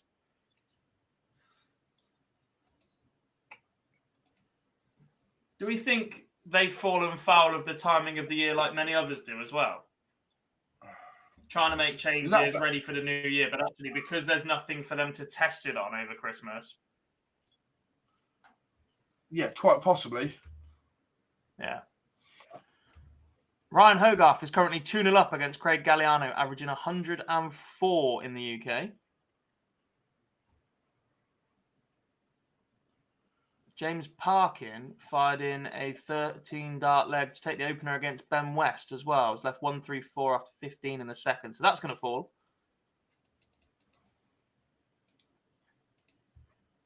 Yeah, Sherrick's playing. She was on board 27, I think.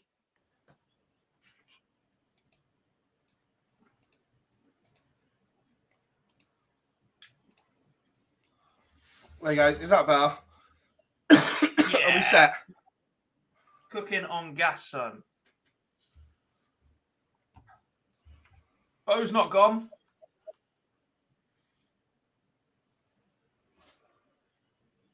I like the fact that they're trying to keep Dark Connect moving. I don't like the fact that we've suddenly just got a load of fan alerts and you can only have up to 2 of them on there. I don't like the fact you get fan alerts without an app sending you a notification. It would just be emails. Tefel Badal is a 5-0 winner over Marcus Valshushu. I've murdered that, sorry. Valchhassel? Not bad working on the fly there. We're now up and running.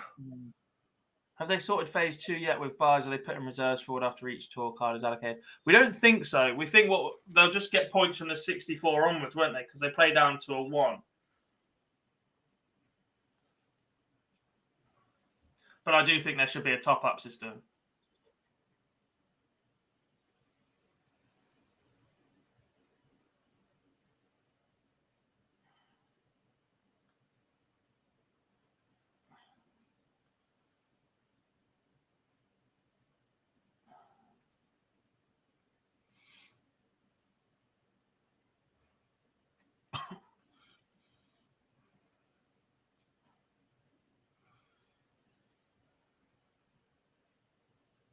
If this, the site we had yesterday, Phil, if this site is a thing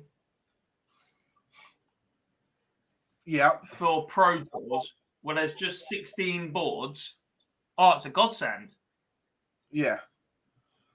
100%. Flora has beaten Eva Emily 5-4 and it's 5-1 victory for Filip Prochatska against Christian Till.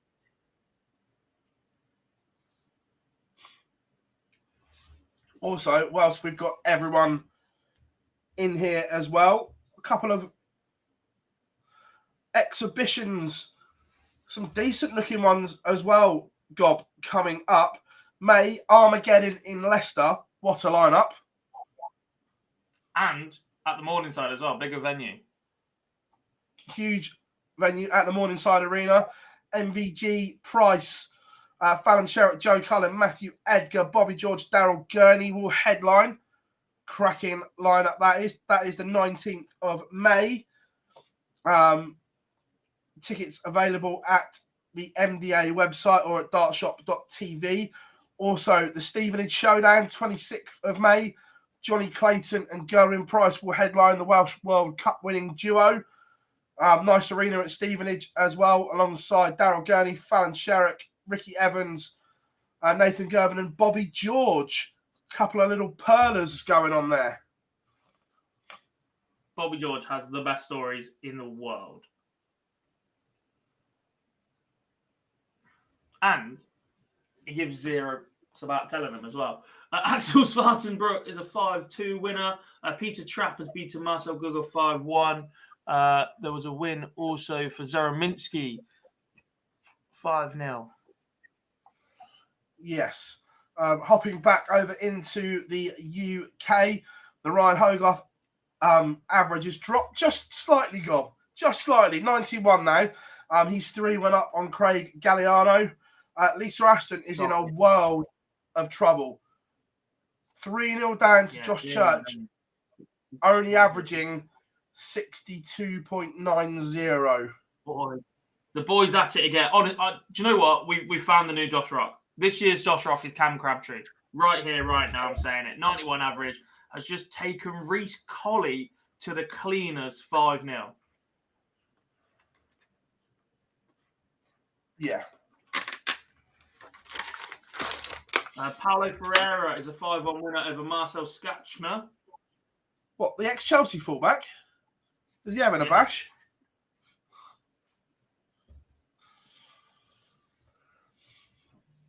Thank you, Richard. Don't get me wrong, it took a little bit of playing around with this morning, working on the fly. Matty Dennant is 3-0 up on ball 28. Never a dull moment when Matty Dennant is around. Niall Cullerton is 2-1 up as well. Painter done it again. Robert Rickwood, 4-1 up on board 32. Needs that. He was beaten yesterday with a mid-70s average. Whitlock's son is playing. I don't think Jamie Durrant is playing, though. I might be wrong, but I didn't see him yesterday. Did he? He played yesterday. Yeah. You're too busy leaving that to me, son.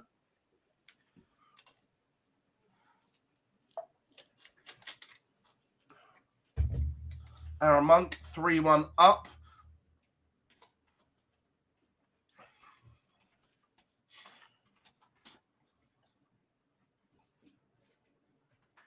How are we doing, Danny? All good, Danny. Yep, all good.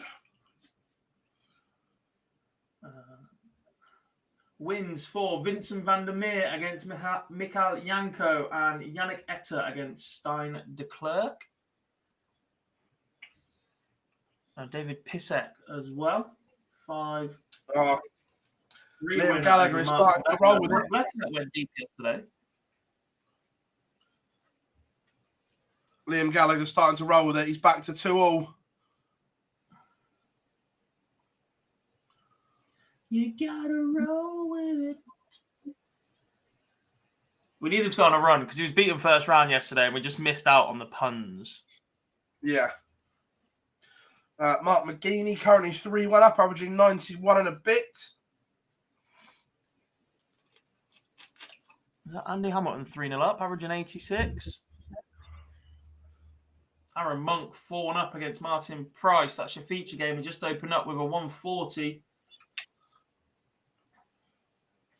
Corey Evans, no more jokes about that, please. Beats Jake Carter 5-0.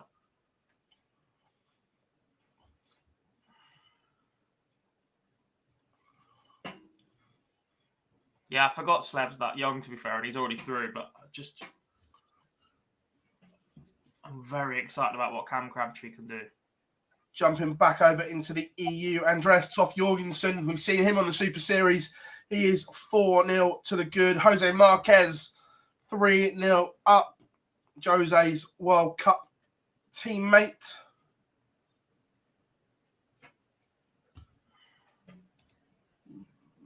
Graham Usher taking the day off? I don't think so. David Rossi beats Mark Inhoud at 5-1. We got Cedric Corrin, a 5-3 winner over Michael Ladycliford. Toff Jorgensen wrapped up a 5-0 win. Graham Usher's on board 26, Charlie. Wins in the UK for Sean Matthews and for Robert Rickwood. As Ben West gets a leg back against James Parkin, currently 3-2 in that one.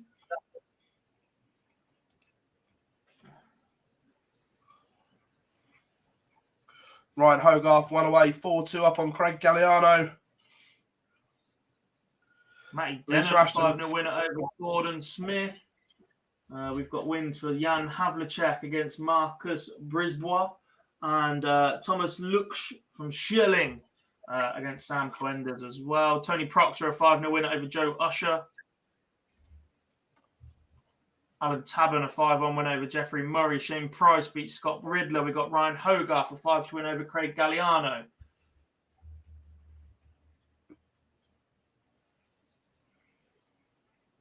Chris Hurd beat David Lammy 5-0. Ryan Hogarth has beaten Craig Galliano 5-2. Barstow warming up, Phil. Disappointing day yesterday. But we've seen that from the Super Series, though. With Chaz, it is all or nothing. When he's good, he is unreal. But there are holes. Yeah.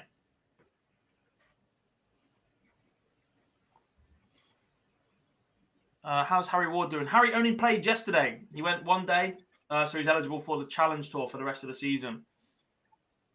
Felix Schertz has beaten Heikki Hyvänen 5-3 in Europe. Do you think, Gob, with this, people only going to play one day with a Challenge Tour, that just make it like it used to be, where you can just pay at the start of the year, but there's my money, I can play on the Challenge Tour? Potentially. Owen Emmett Bowden's a 5-1 win over Josh Newton.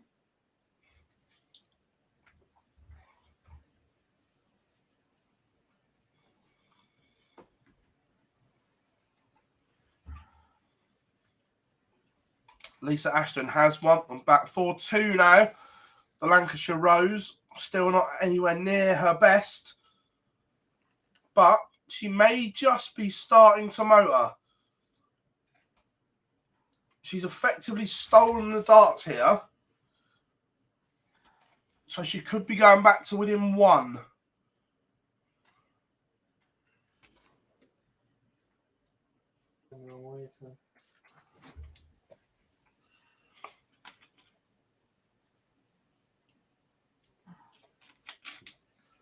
It's a 5-3 win for Danny Allen over David Ladley.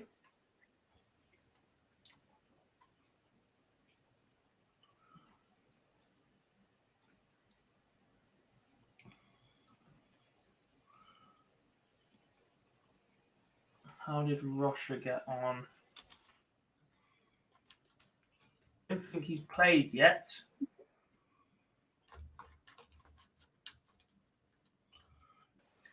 Aaron Monk has played. He's just beaten Martin Price 5-2. It's a 5-0 win for Andy Hamilton over Neiman Hassida. Michael Barnard has just beaten Stephen Kirkham 5-2. It's also a win for Jose Marquez against Kilian Schmutz. Both of our featured games finishing at the same time. Yeah, Conan Whitehead 4-2 up as well.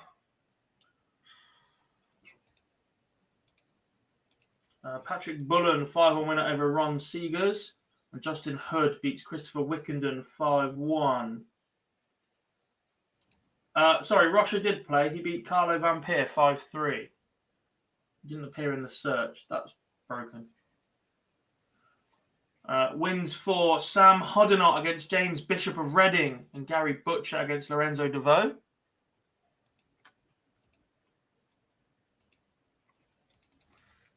The Bishop of Reading?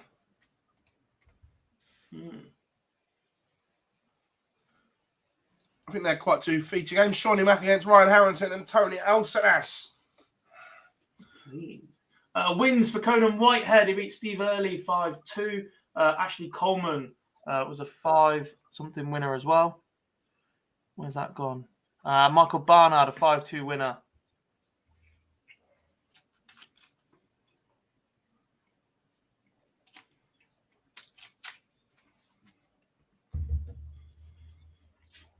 Lisa Ashton has moved through the gears here, Gob. This one's about to go 4-all. And I'm going to drop the M-bomb. All the momentum is with the Lancashire Rose right now. Yeah, it is. Wins for Kevin Constantini against Stefan Hachler and Arsene Balaj against Dominic Filippi.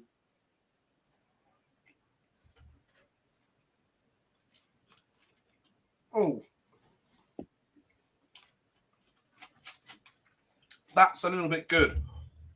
Lisa Ashton pins 1-3-1. 4-all. We've got a Noble. And Josh Church starts 26. Has he blown a massive, massive opportunity? Because Ashton is motoring. Ian leading 5-2.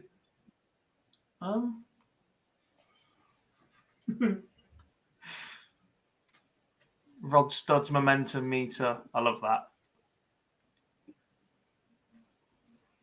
Maisie's still in bed? Oh, I'm not sure about that. Shawnee Mack takes opener against Ryan Harrington. Alcinas takes his opening leg as well. Interesting that all the talk, or not all the talk, but a little bit of talk here and on social media this morning has been about Mason Whitlock, the son of Simon, taking on Jamie Durrant, who is the nephew of Glenn. Yeah. They're playing each other. On board 22. Kevin Mills is a 5-1 winner over Luke Hardy. James Young, 5-2 winner over James Evans Bradford. And Mark Connolly, 5-4 over Derek McLean.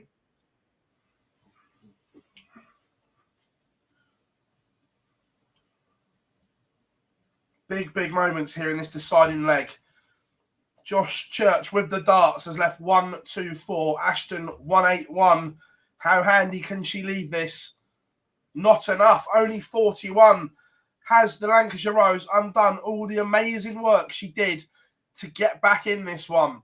It's advantage Church. 81 to lead 43. Can Ashton raise the roof with another 3-figure finish? She leaves tops. Zayn Rahman has beaten Torbjorn Gustafsson and Marco Peters, a 5-0 winner over Michael Lang. The Lancashire Rose has gone. Josh Church held his nerve in that leg. He was in cruise control. Ashton came roaring back, but the Lancashire Rose is out for the day. And Gob, she needs a big day tomorrow now. Big day.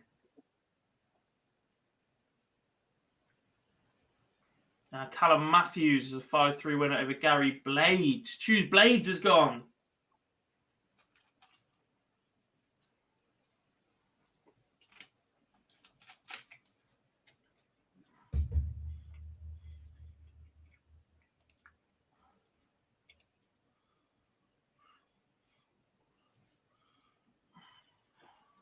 Fallon not played yet? No, she hasn't. That's UK. So if I open...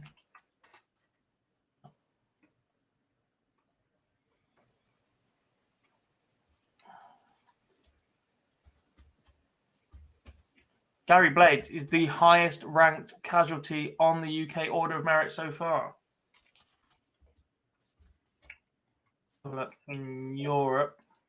We've already lost Mark Vleghert. He was 5th on the Order of Merit. I knew he'd had a run yesterday. I couldn't remember how deep. Picked up 4 points, so he might be safe, but he has lost first round. Jerome Caron, 3 points plus 9 is also gone. Denny Older Carter was 3 points. He's now on plus 7 legs. Marcel Guga and Stefan Siegmann, all in the top 30, have fallen in the first round in Germany. Simon Trommler, 48th. He's on 2 points and plus 3. He's going to have to pick up more tomorrow on the final day. In the UK, have we lost any others? Just Gary Blades at 56 so far. Harry Ward at 67 hasn't played. And then Craig Galliano, 78th.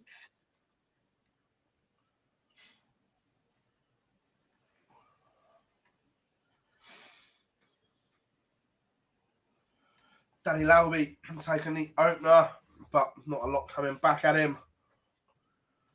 Dan Bastiansen has beaten Wesley Holt 5-0. Thoughts on Andreas Toff Jorgensen chance to get a card? Look, if he hooks up his A game, Andreas has got a really, really good game, but he's going to have to be at his best.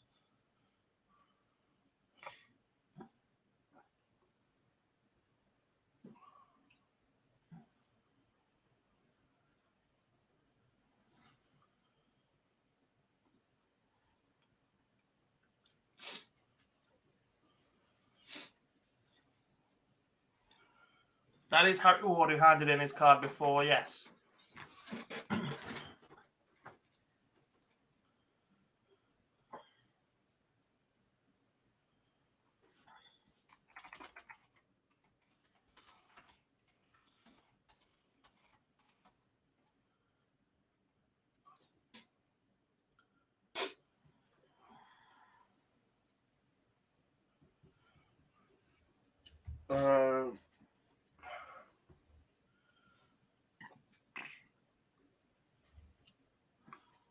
Adam Smith nil underway. The big dog. Lee Harris beats John Burgess 5-3.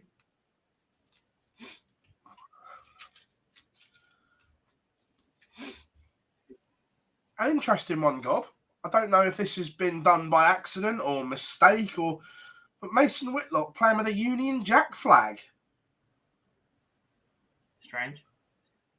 Weird setup. Weird setup in Dark Connect. Results: Christopher Mather beats Wayne Butterworth 5-3. We also saw Richard Boucher win.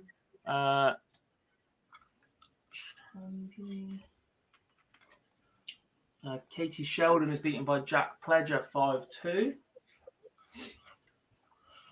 Remember, everyone, now that we are up and running, make sure you drop us a like and subscribe and tell your mates as well. We'll share some links on social media across the day. If you can give them a share as well, would be much appreciated.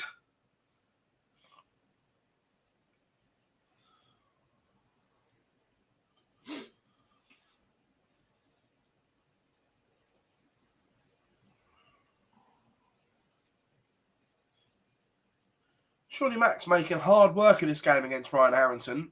If this goes, he should be 3-0 up, but he's making tough work. 2-1 down. Yeah.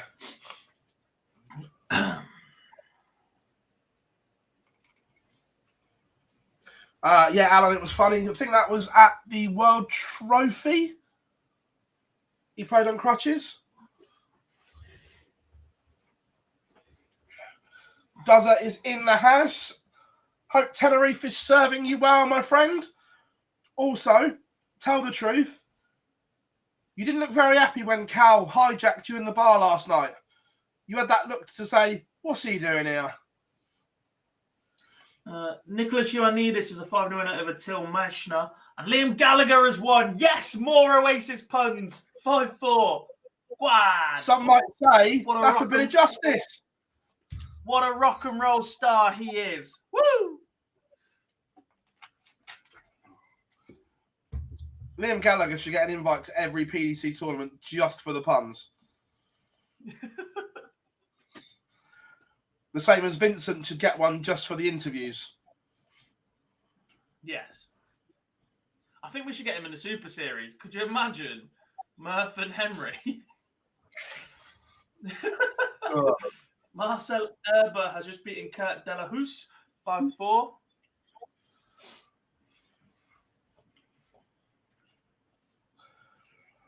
Put him in Group C, and if he wins, it would be What's the Story Morning Glory.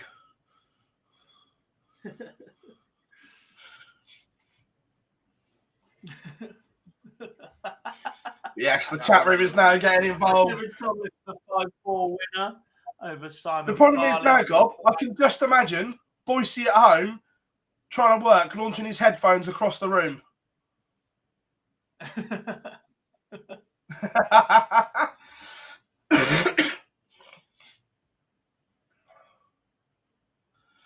Sure. Do you know what, Phil? We've been asked hypotheticals before. It was who would be the best dart player in N-Dubs. I won't tell you the answer. Who would be the best dart player in Oasis? Liam, could you imagine the interviews we'd get after he won?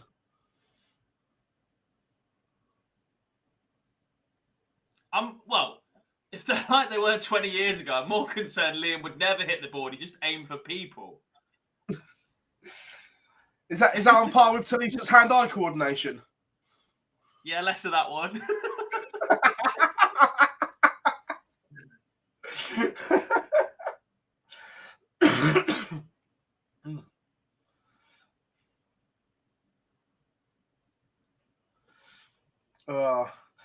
Reese Hayden levels up on board 23. Mel Cummings getting underway as well. Kurt Parry, Shane McGurk on board 18. Could you imagine Liam Gallagher versus Jimi Hendrix on the Euro Tour? Oh, Please.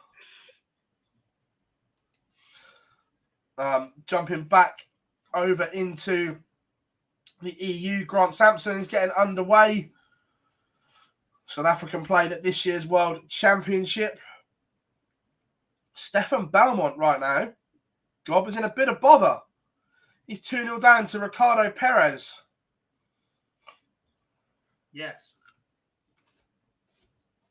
Jareth. Daniel Closer is a 5-4 winner over Kevin Lur, and Joaquim Goncalves has beaten Walid Shabahi. Jar, all I'll say is based on the early video, not with that hand-eye coordination. Stop it!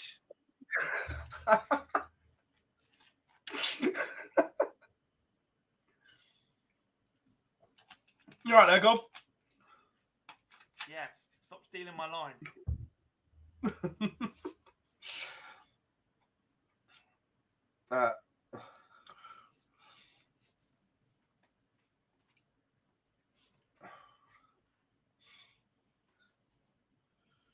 Alexander Merckx is 3-2 up. More wins for Portugal. Alexander Antunes beats Wim Hofsink, and has win for Dennis Ruher against Benjamin Werner.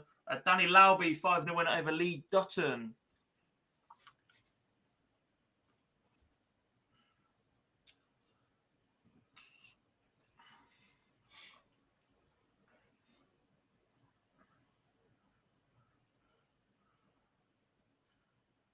God, we said Lisa Ashton had it all to do. Another man that is under the cosh.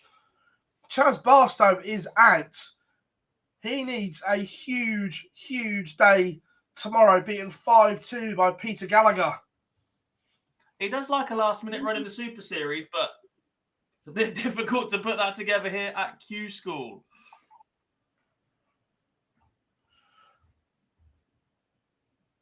Yeah.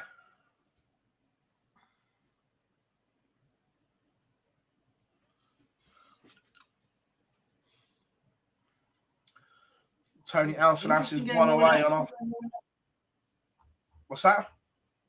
Interesting game warming up. Alex Spellman takes on Gabriel Rollo from Italy. Quite impressed with him yesterday. Just warming up as well. Wesley Van Tripe. Any relation? I don't know. Sven Van Dunn beats Dennis Akhtar 5-3 and has a win for Ian Jones. Is that the Whippet? Against Thomas Cromwell 5-1. Yeah. Scampy, yes, I do, mate. Jamie obviously has only just had a young son. He wants another year doing the Super Series, and he's going to do some ADC events, and then he plans to go back to Q-School next year. Brother of Danny. Yeah. Thank you, Lando. Twins? Oh, Christ.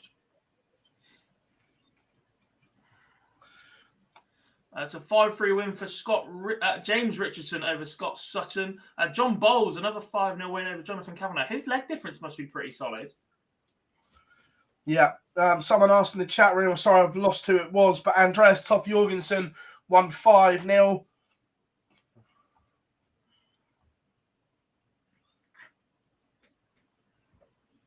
Michael Ploy has beaten Simeon Heinz 5-1.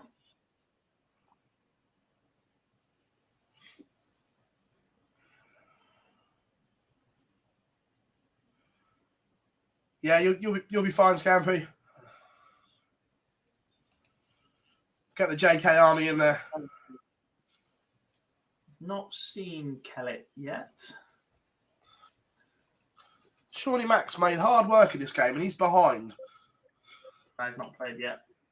Wesley Kevin Garcia has beaten Marascus 5-2. Pascal Ruprecht carrying on where he left off from yesterday. 5-0 winner over Justin Fawcett from Canada.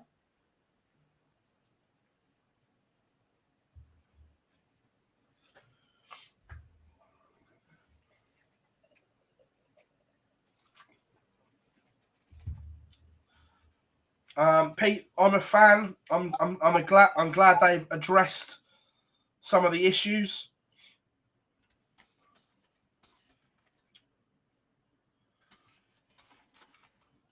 No, I don't think I am. I think Champions Week is the same weekend as the Masters in MK.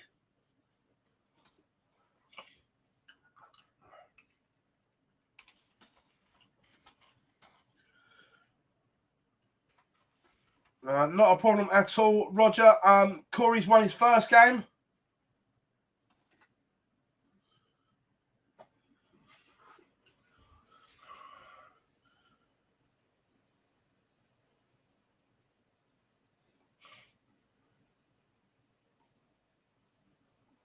It's a win for Martin Kramer against Soren Carlson. Marco Grafweg has just beaten Ronald Balfour as well. Darren Armstrong, 5-0 win over Danny Moore. Mark Oliver Medek, 5-3 winner over Marvin Koch.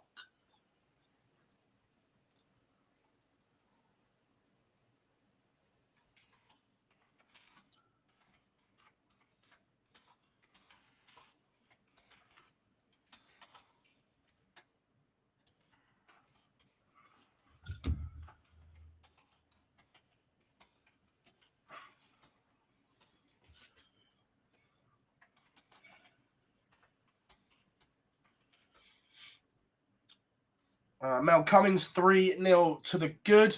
Shawnee Mack has levelled, but very topsy-turvy game.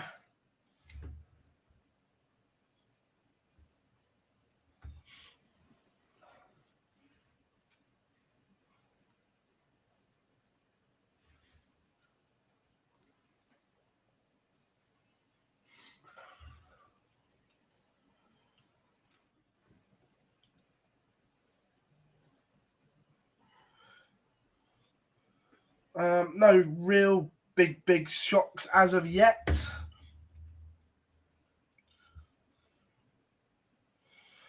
Kirsty Chubb is back in action. Adam Mould as well. Just getting underway.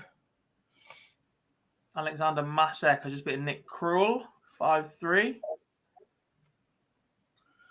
James Beaton 3-1 up on Tom Bourne. It's one that's not really kicked on, has he got? James hit that 9 darter on the Dev Tour just before COVID, but not really seen anything since. James Beaton? Yeah. Yeah, like, he was another that was sort of... Was he a JDC product that was in that sort of Leighton Bennett category? He was sort of Leighton's rival for a while, went on to the Dev Tour, chased a lot of WDF points as well at one point. Was one that was quite vocal about the changes to the WDF system for next year on socials.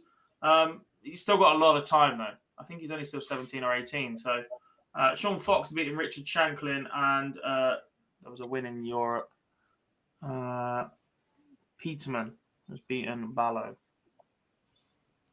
Mark Challenger's average. He's 4-0 up against Jared Thomas, averaging 95. Decent.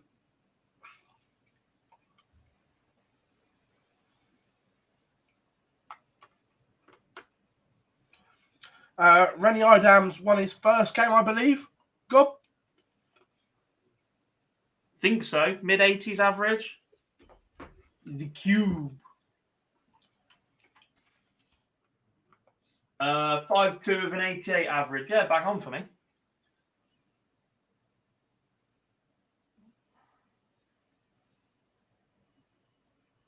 Harrington goes 4-3 up on Sean McDonald. Gareth Ashley 5-1 up on Aaron Wood.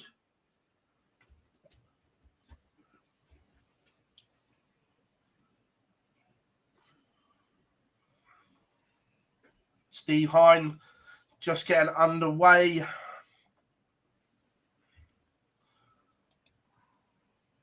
Back into Europe. Alex Spellman 1-0 up, averaging nearly 94. Mark Challengers wrapped up a 5-0 win. Average dropped to 93, but he is through.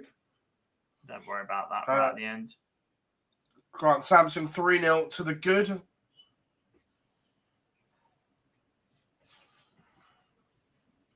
It's a 5-2 win for Lee Andrews against Paul Orchard. Looks like Ryan Harrington's going to win this one. It's been a topsy-turvy game. Shawnee Mack will be disappointed.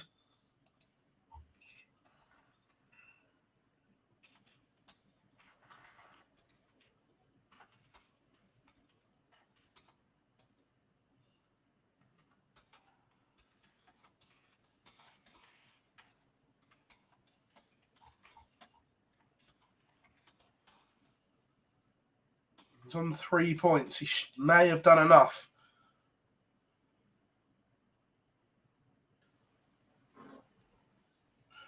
Yeah, no dramas, mate. Sound. I'll be back in a minute.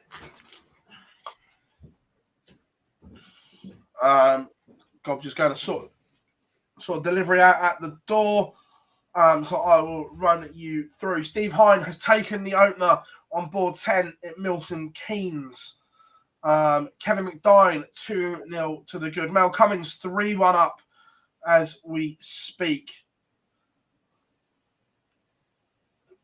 What else have we got? Reese Hayden level 3 apiece with Darren O'Neill.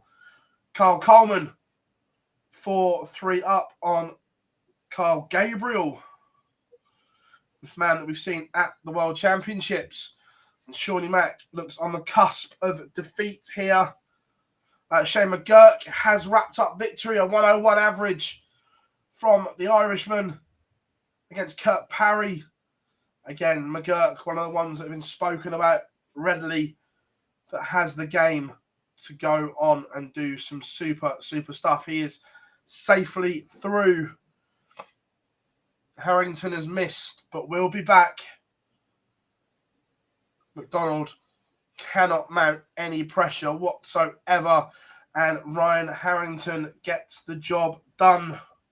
He beats Shawnee Mack 5-3.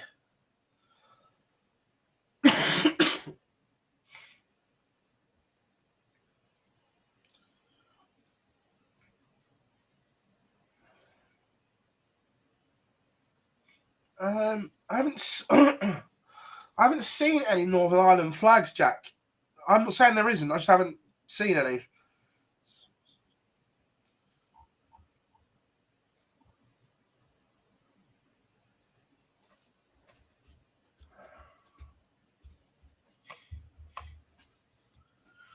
Reese Robinson against Daniel Day, just getting underway on board 30. Kevin McDine now 3-0 to the good. Hop back over to Germany and see what's going on. Spellman 2-1 up, still averaging 95. Grant Sampson 4-0 to the good. Last time we were over here, Stefan Balmont was in trouble. Is he still? Let's have a look. He's still behind. Ricardo Perez 4-3 to the good.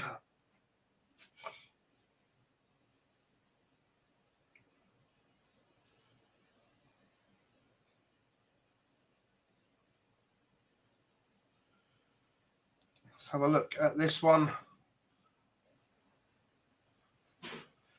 Belmont has found a maximum on the Perez throw. Is the Swiss star about to send us to a decider where he will have the darts?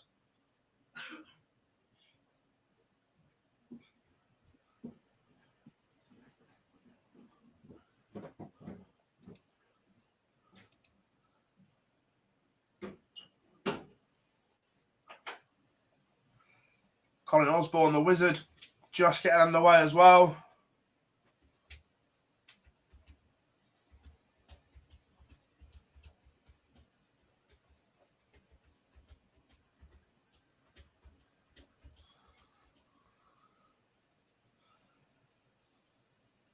Steve Hine 2-0 up.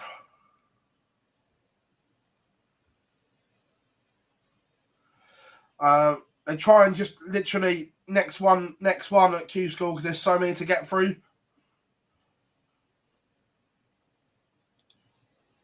We're going to go for a bit of the Welsh captain as our next feature game. Let's have a look at Nick Kenny.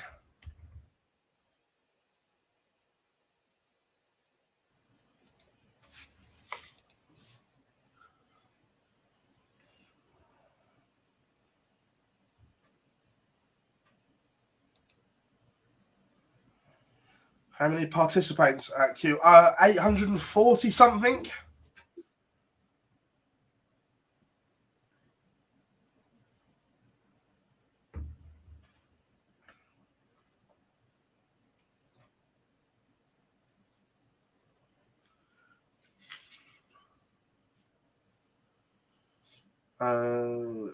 Pat Sutcliffe averaging 92 is 3-0 up right now. Henry Coates is underway against Josh Payne. Someone else to keep an eye on.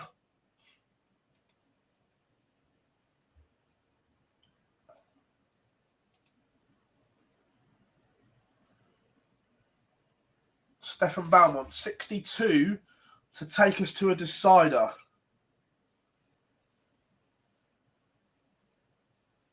Misses. Match point, Perez. 42 to knock out Belmont.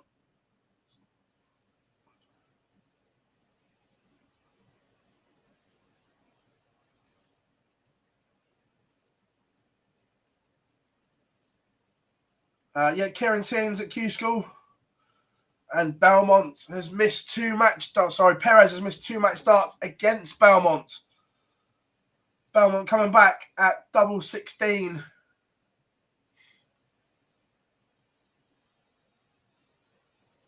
And it goes level game, and Belmont has the darts in the decider. Perez has missed match darts.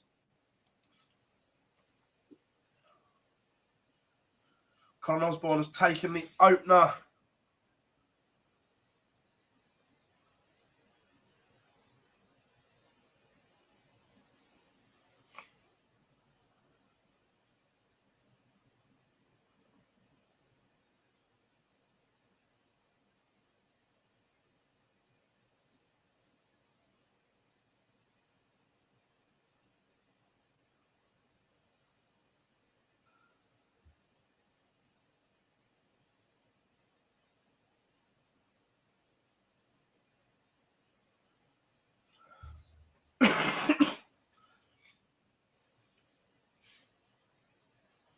So guys, I'm supporting Graham Usher.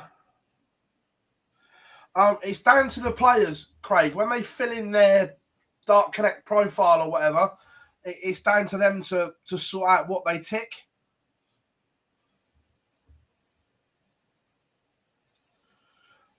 We think 3 points and a good leg difference will get you through.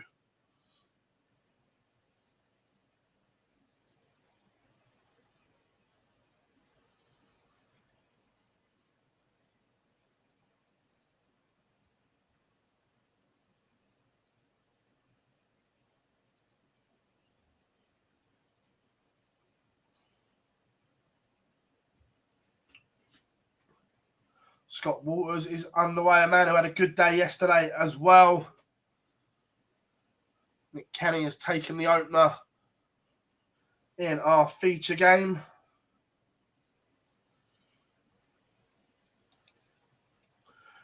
Belmont is down to a finish first in Europe against Ricardo Perez.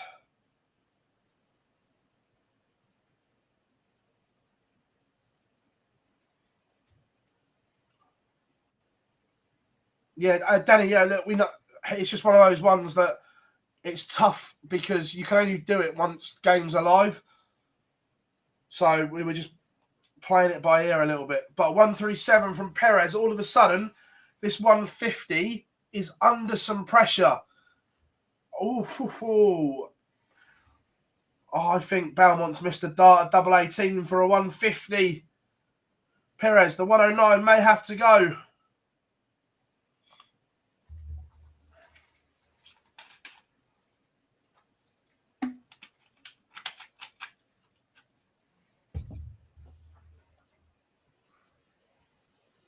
Oh my, the 109 goes. Stefan Belmont is out. So Ricardo Perez with a brilliant 109 finish to send the Swiss star packing.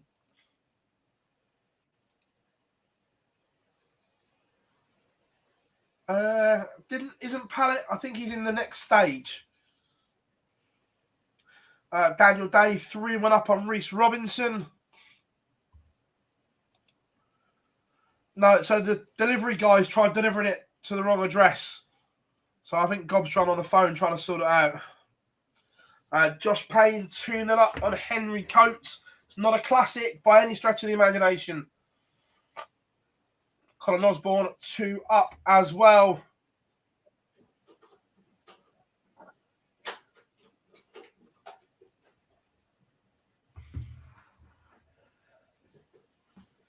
Keelan Kay getting underway. Someone else we've seen in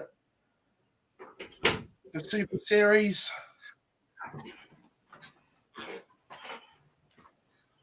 Did you get it sorted, love? Yes. Fucking delivered toilet roll and left it outside in the pissing rain to not my house.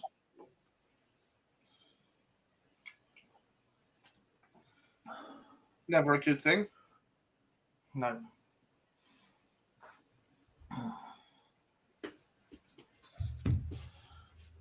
Matt Padgett just missed a double 12 for the 9, by the way. So I've just seen. I'm just checking something else. 2 seconds. Has someone hit one? No. Just seen a message to the Super Series page.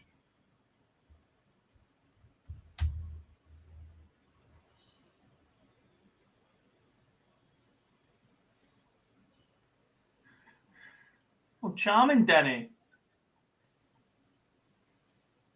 I'm not. Do you know what, Tug? We have a filter on our chat room so that you can't swear, and I'm not even going to put that one up. I'm not going to give you the satisfaction, mate. I could choose to show that comment or hide it, and it's just going to stay there in limbo. Now, Sean Fish is a 5-0. Raymond Marshall beat Stephen McNally 5-4.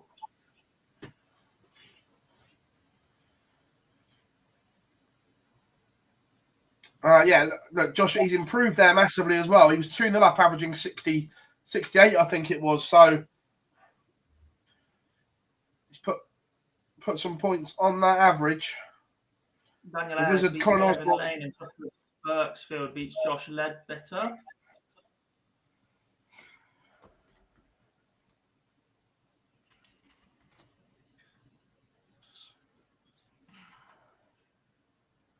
No, John, there's no live cameras whatsoever at Q-School, mate.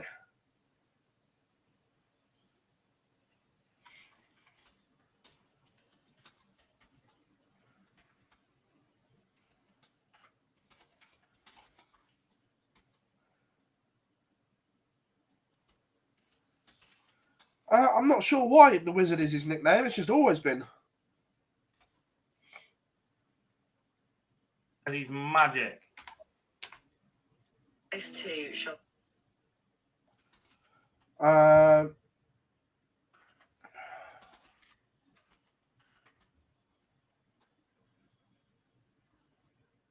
Alex Spellman beats Gabriel Rollo 5-2, just under 90 average for him. And we're into the 256, by the way.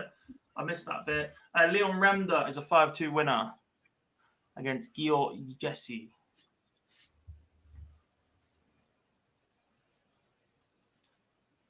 Marcel Gurdon, very impressed with him yesterday. Opens up with a 5-0 win over Francois Lagnial. And Daniel Day is a 5-1 winner over Reece Robinson. Yeah, it's all right. I like it. Wish they'd record it like Pro Tour. Would be good practice for playing under that sort of pressure. It is good practice, but Q-School isn't about good practice. Q-School is about everybody having the same chance of getting a tour card. And much like we were having a discussion earlier about how if we only had one featured game, we'd likely favour the UK because of the names. You'd likely favour the bigger names to put on a stream.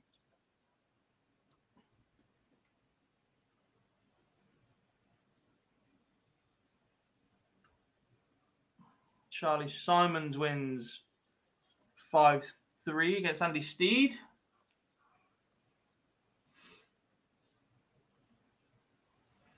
Steve Hine, a 5-3 winner over Adam Jenkinson.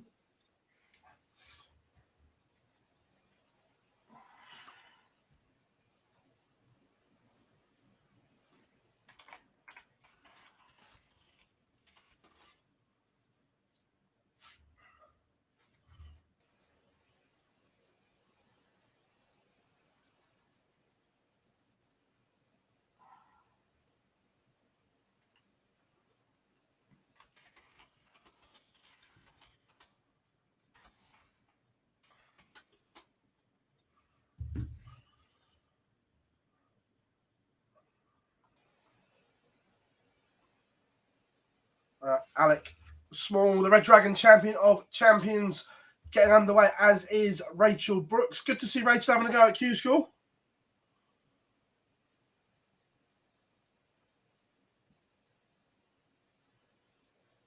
Yeah. She one of the players. No, she wasn't in the top 8. No, she's done off her own back. She's the only female. She's the only female there that was paid off her own back by the looks of it. Was Laura Turner maybe as well?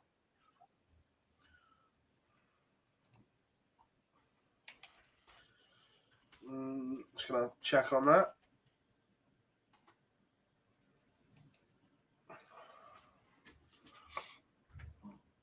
No, Laura Turner was 8th.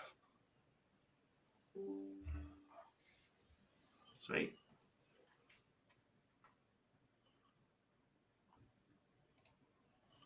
Yeah, Ryan Murray versus James Horrell. We picked that one up when the draw was made earlier. Shane Hayward is a 5-4 winner over Bhav Patel. Who were the top 8? Women's series. Was it the women's match play players or was it the women's series top 8? I thought it was the women's series top 8. Daniel Grachowski. Gilbert van der Meijden 5-3 over Anil Velik. We've got Harry Lane beating Daniel Perry 5-4 as well.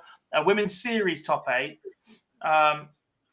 Lisa Ashton, Bo Greaves, Fallon Sherritt, Lorraine Winstanley, Aileen de Graaf, Mikuru Suzuki, Katie Sheldon, Laura Turner were the top 8.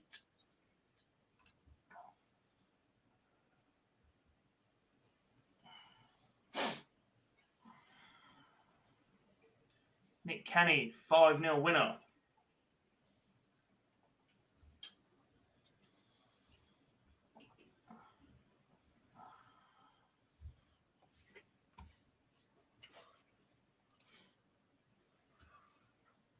Glenn Gibson beats Ray Matsumoto 5-2. Don't remember seeing his name yesterday. Not all of them playing though. No, obviously Bo's definitely not. I think everyone else might be though. Lucas Unga beats Bjorn Bucharest. I haven't seen Eileen or Makuru. Yeah, true. Definitely not seen Makuru. Kevin McDine's a 5-3 winner over Derek Gracia.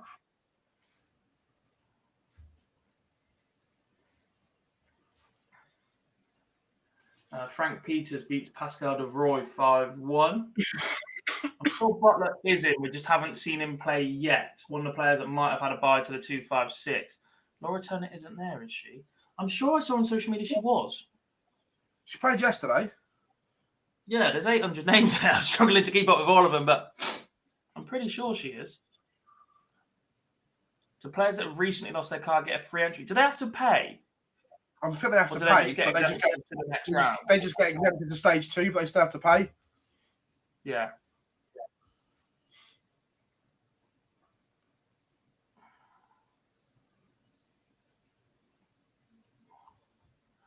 Marco Cantele beats Michel Gadans 5-0, and Randy Bart beats Ronnie Evanpool 5-0 as well. Lorraine Winstanley is taking the opener against Ricky King. Rachel Brooks is taking the opener against Luke Yates. It's a win for Marcel Walpern against Joachim Gradens. Yeah, Stephen, look, in Asia, soft tip is huge. Like, monstrous. Suzuki makes a very good living from playing soft tip darts. That's half the battle where you can't get her to commit to steel tip because it doesn't compare to what she makes from soft tip.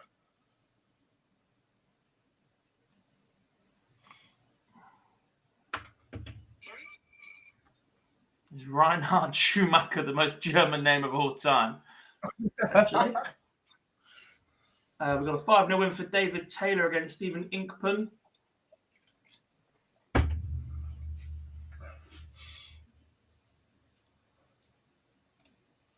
Larry Butler is warming up now against Malte Dupont. Owen Maiden, a 5-3 win over Chris Fowler in the UK. Plenty more 2-5-6 games underway in Milton Keynes. We're going to go Larry Butler as feature next, I think. Roman Beneke is a 5-2 winner over Torsten Janssen. We're about to see Sergio Krasen play as well as Davy Prouston. Ronnie Hybrex.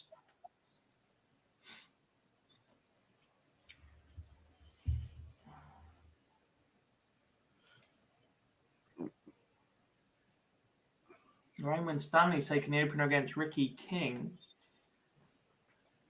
Michael Huntley 2 apiece with Henry Cutting.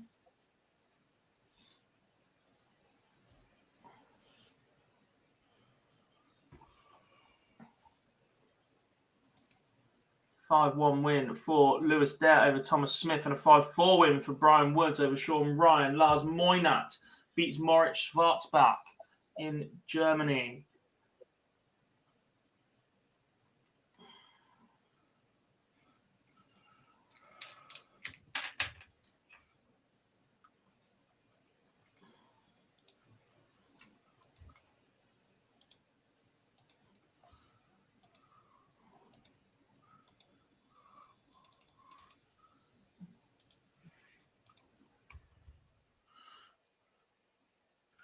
You know, the Bald Eagle is underway, and from the UK,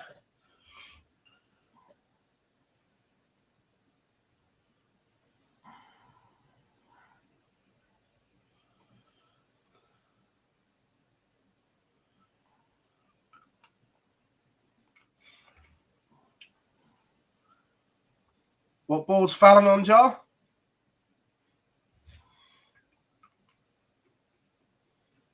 I can't even see her name. This opening round is just chaos, isn't it? Where there's so many. 28.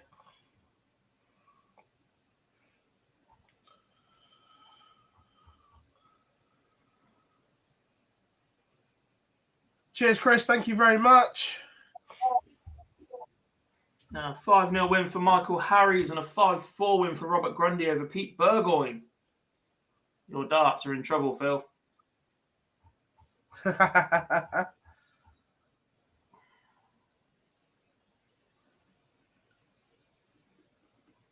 In the 2-5-6. She's not there yet. Not warming up either. 4:28 when it comes on, Phil. Yeah. No one's clicked the button yet.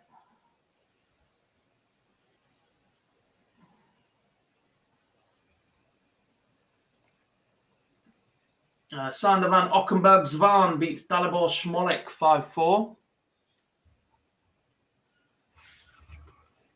Which means I have to say that name again.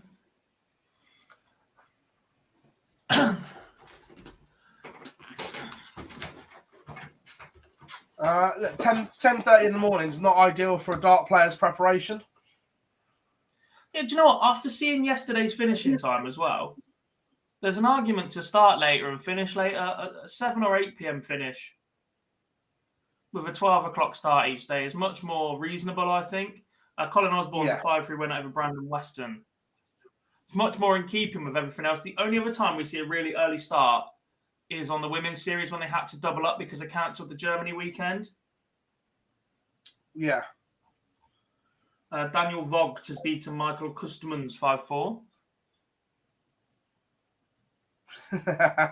Preparation is key. You don't want to over practice. 28 is warming up now, Phil, so you can possibly load it when you're ready. Yeah, I've got it primed and ready.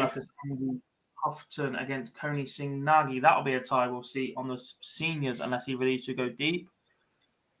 Do you really see a future where some of the big name players switch to soft tip and make a bit of a living in Japan? I don't think so.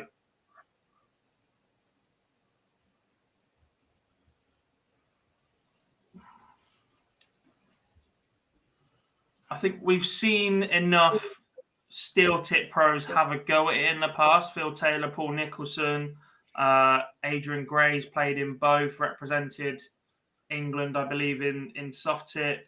I think Fallon's played as well a little. Yeah. Fallon's playing in Singapore and things like that. There's been some stuff. I just think it's such a different game and it's such a different mentality. And then you're chasing I tell you what is a good video to watch. Go and have a look at Matt Edgar's channel when he talks about playing cricket against Danny Baggish. And he got schooled by Baggish because of Baggish's soft tip experience. He snuck a couple of wins against him, but then there's like a rematch, I think, where Baggish absolutely tonks him. And just changing that mentality and how you approach the game and closing off trebles and that sort of thing, as it's such a big part of soft tip darts, is so different. Lee Davies beats Chris Bird 5-3.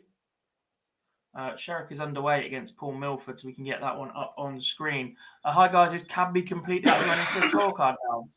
No, he lost yesterday. He's won his first round today. We haven't seen him since. Yeah. So he'll be on the second round game shortly. Morning, AJ. How are we doing, buddy? How are we Did doing? you not fancy it this year? I wasn't sure if you'd be playing. John Williams-Jones is a 5-0 winner over Alex Clyburn. He can play, you know, John Williams-Jones. There was a lot of talk around him about playing online stuff, I think, a couple of years back, where he was bashing in ton plus averages on streams. Had a sponsor, but unfortunately got let down. That's a shame, buddy. You can have a look at ADC and stuff instead then.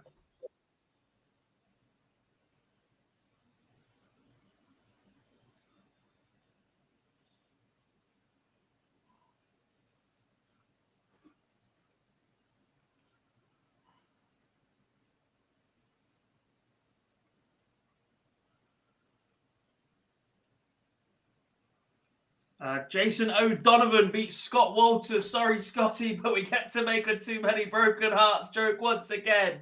Yes. And this one's especially for you. Looking at all the options, hopefully 2024 will be the one. All the best, mate. Hopefully it comes off for you. Marius Brink has beaten Patrick Heitmuller 5-3, and there's a win for Michael Baker 5-2 over Matty Washbrook. Alex Small is a winner in the 2-5-6 in the UK. He beats Fred Box 5-1. That's the second result in the 2-5-6. Jim Mostyn earlier a winner against Benjamin Johnson. Michael Burgoyne a 5-0 winner over Casey Jones, and Pavo Myler beats Laurent Toussaint 5-4. Lorraine Winstanley is 1 away. She's 4-1 up, averaging 75. Fallon Sherrick takes the opener, averaging nearly 95 in that first leg. Tidy enough from Fallon. 16 dart leg. Keelan Kay, Lord of the Board, is a 5-4 winner over Nicholas Ellis. Kieran Bridgewater, there was someone in the chat room asking for him yesterday. He's a 5-3 winner over Darnell McCrory. Keith Rooney beats Luke Constable in the 2-5-6. How did Stu Wilson do? Just started my lunch break. Let's have a quick look for you, buddy. his name right. He beat Leighton Bennett 5-1. We haven't seen his second round game as yet. He's tidy, Stu. Prakash Jiwa beats Gary Blackwood 5-2. Do you know what? Prakash just might be timing this right. We said he was a little bit rusty when we saw him in the Super Series. Then we saw him at the World Championships. Could have done a little bit more. But a couple of weeks later, he just might be peaking at the right time here.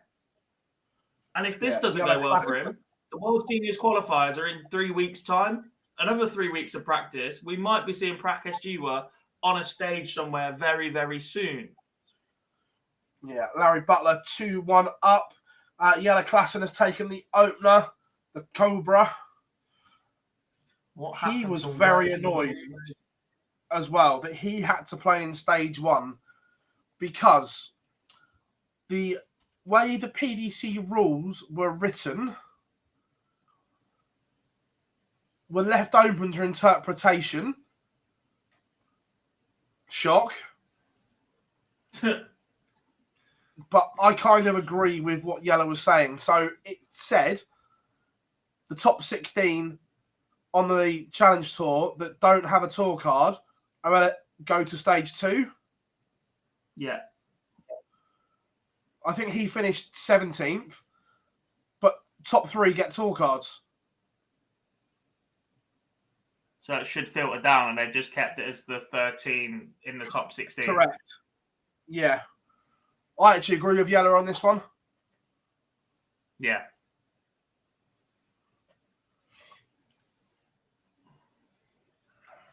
It's a 5-2 win for Jordi van der Broek. Chris Gilliland is underway. He had a good day yesterday. A point today, 5 points is going to be enough, isn't it? It should be more. Well, we're saying you might sneak in on 3, so.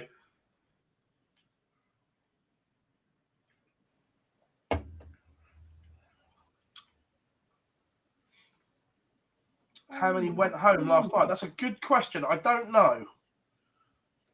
I haven't seen Gary Stafford's name. I haven't seen Harry Ward's name. Other than that, I didn't check the numbers in comparison. No. So I wouldn't know. If you want to check the scores yourself, Back to the Future, it's tv.darkconnect. Then you can pick between the UK and the EU Q-School. Absolutely. We're not gatekeeping anything. What happened to Wes Newton, who's meant to be playing? I just don't think he's played yet.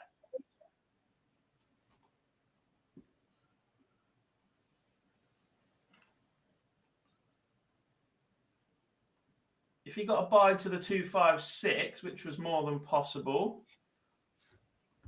Board calls, search players. Newton. He takes on Kai Fan Lung on board 14.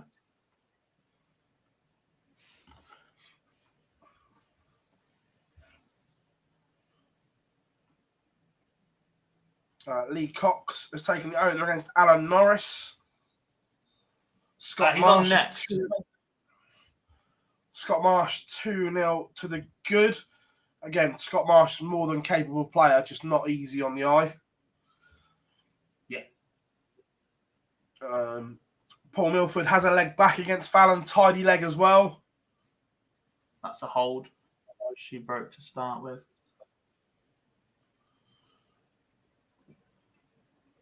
He seems to be in this game now, though. Fallon's level hasn't dropped, but Milford has upped his. Mm-hmm. Martin Rumke has beaten Reynard Schumacher 5-3. There was another win in there somewhere for John Desramo. He's a 5-4 winner of a Massillin of Finland. Crumpets for breakfast. Sounds a bit good. I had a pan of chocolate. I was meant to have 2. My brother nicked one on the way to work, the dickhead. Not that I'm angry at him. I hope you're listening while you're working as well. If not, let's slap you. Morning, James.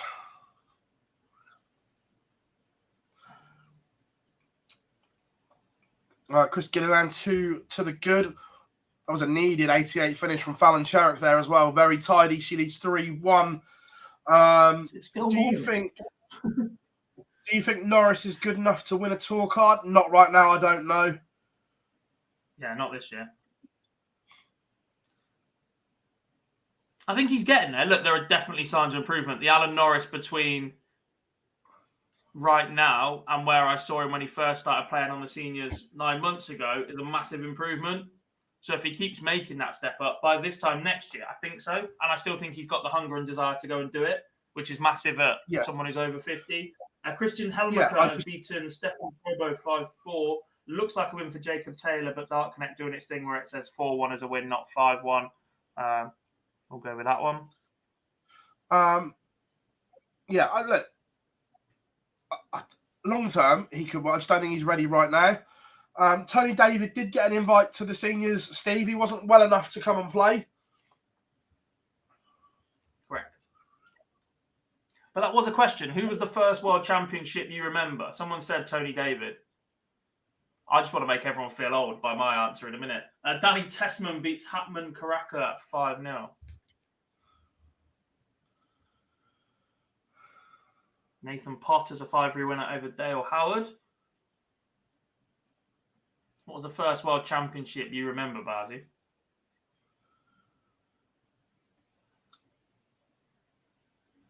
First one I remember.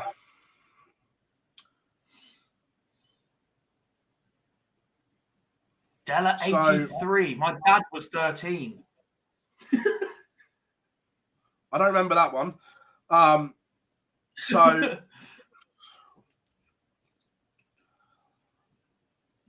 remember. Up.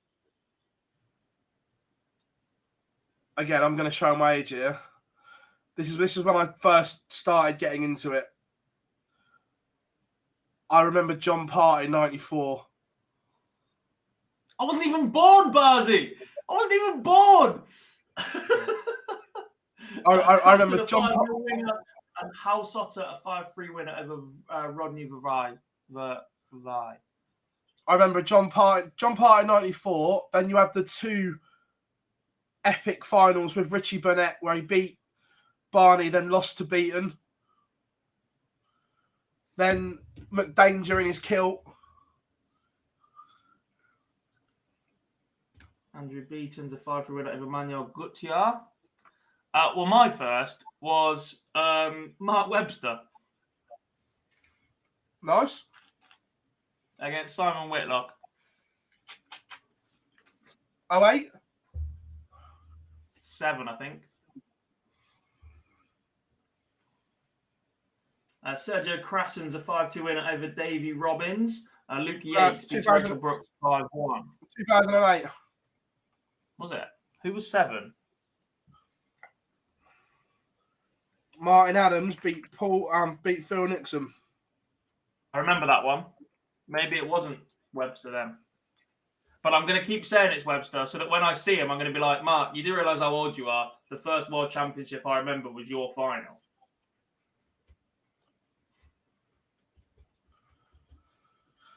I remember Nixon. That was the big comeback, wasn't it? Yeah. Ryan, Scotty lost today.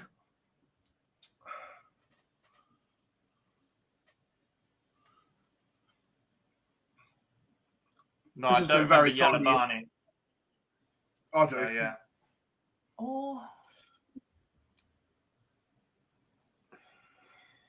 You know when you're not sure because it was never like a standout thing in the family. So I remember Fordham, but I don't know why I'd have missed the rest.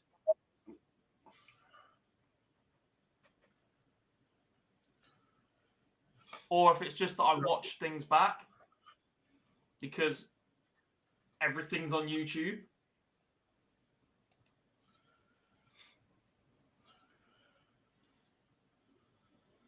How many points does Fallon have now? Was that a 2.56? That's another point. That puts her on 3 points. 2, and she got a point yesterday. Yeah, that.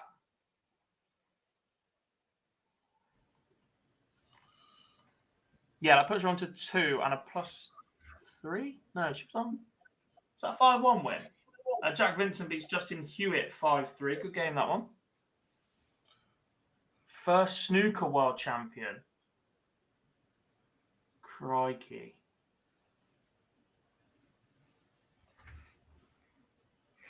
At the moment, Fallon is 47th on the order of merit, +3.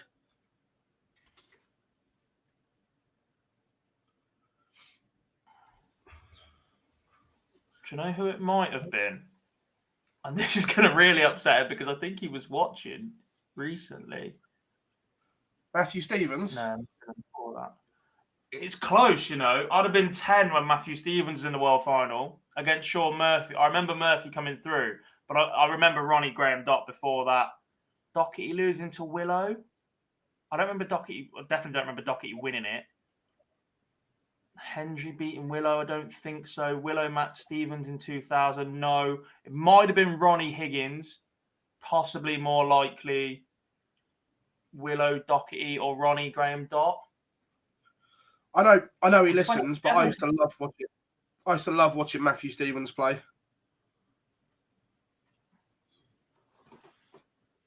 Ollie Holtkamp beats Konstantin Muller 5-0. We got wins for Sean Martin against someone and Sam Cromwell 5-4 winner over Kyle Schneid. I'm 27.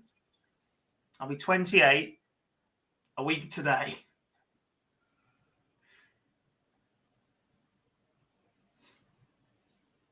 Hendrik Jaden has beaten Pascal Reuter 5-1. I'm just going back to have a look at the snooker ones, the ones that I remember. I have just Googled finals, yeah. I don't remember the first PDC final I watched because I didn't have Sky. It wasn't really a big thing until I was like 16 or 17. Scott Marsh beats Max Bolcom 5-0. I had the Sky Sports app on like my iPhone 2 or 3 or whatever it was, where having a app where you just tap the screen and it fired a gun was like the best thing that could possibly happen to you. And Tom the Talking Cat. And I remember having Sky Sports News. And the thing that stands out for me in PDC darts, before I do anything about the rest, as Landman beats Felix Steinbrunner 5-0, is the Adrian Lewis, that's why I'm the best in the world interview in the semi-final. Right, so yes, I do remember the Football Italia. Right, so I don't know if snooker, if it was 90 or 91. I remember John Parrott winning the Worlds, but I don't know what Stephen Hendry, Jimmy White final. Because there was they shared a lot. Yeah, but I definitely remember John Parrott winning. What is going on with Andy Houghton? I'm showing us 1-0 down and a result.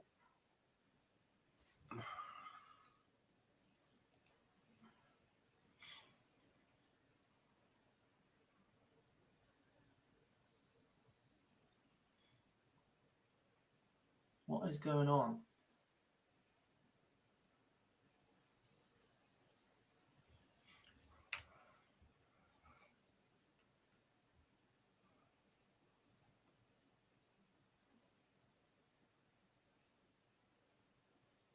Yeah, WF. It was 1-0. Now it's shown as a walkover. Who's That's that? a bit annoying. It happened. Andy Houghton from Derbyshire against Coney Singh Nagy. Pavel Zherkal 5-3 against Leonard Eric. Did it start? Was there a 1-0 there?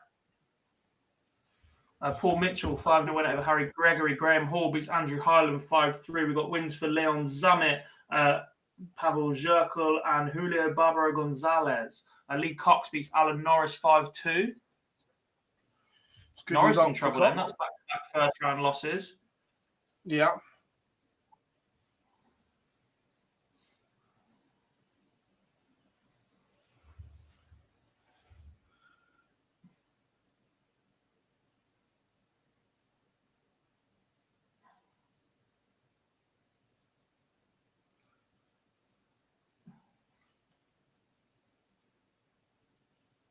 My earliest sport memory, England 5, Germany 1.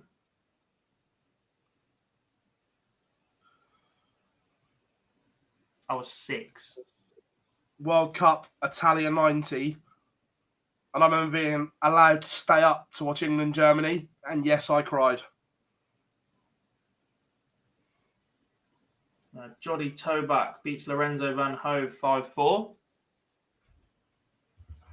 Yeah, so this won't go down very well with people watching, but I was brought up a Chelsea fan by my mother. I didn't have a lot of choice. It was either that or my dad's a Tottenham fan. But the first England game I watched, the first sporting memory I remember was England 5, Germany 1. And at the time, all 3 goal scorers played for Liverpool. And at 6 years old, I decided I was going to support Liverpool because of that, and I've stuck with it ever since. Chris Gilliland is a winner, 5-2. Lee Barrow beats Aaron Dwyer, 5-3 as well. Larry Butler's a 5-3 winner over Malte Dupont. My cousin was actually at that game. I had the VHS, and after the game, like they were showing the crowd, and he's in it somewhere. He's younger than me as well. Kevin Blom's a 5-0 winner over Luke Tucker.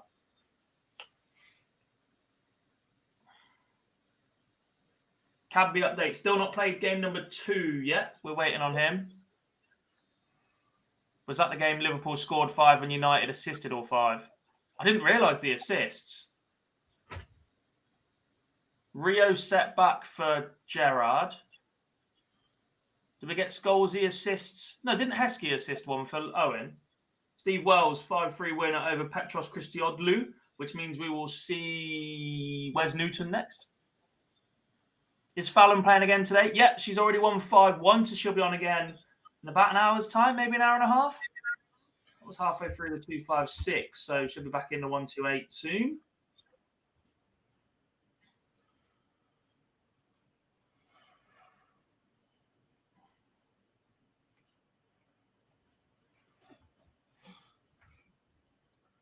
Lisa Ashton win. No, she was 4-1 behind, pulled it back to 4 apiece and lost the decider. I don't know how Justin Smith is playing. Probably that. Easiest name to just search. Justin. No. He's not even there, is he? Or he's not played yet.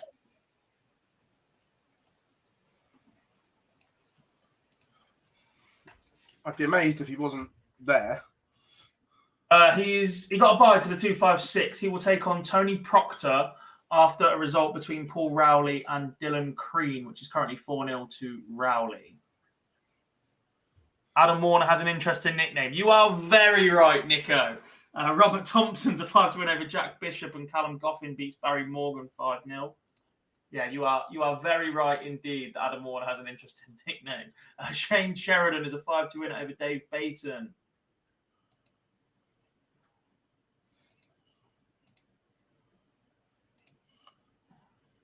Do you remember when players were allowed to smoke and drink on stage? Well, no, because my first was either Fordham, Nixon, or Webster. Mark Blanford beats Todd Hensley 5-1. Bo Greaves is not going through Q-School. Tian versus Lovely is a tough game. Yeah, Tom Martin's a 5-0 win over Richard Folkes. Who are we looking for? How many points does Scotty Walters have?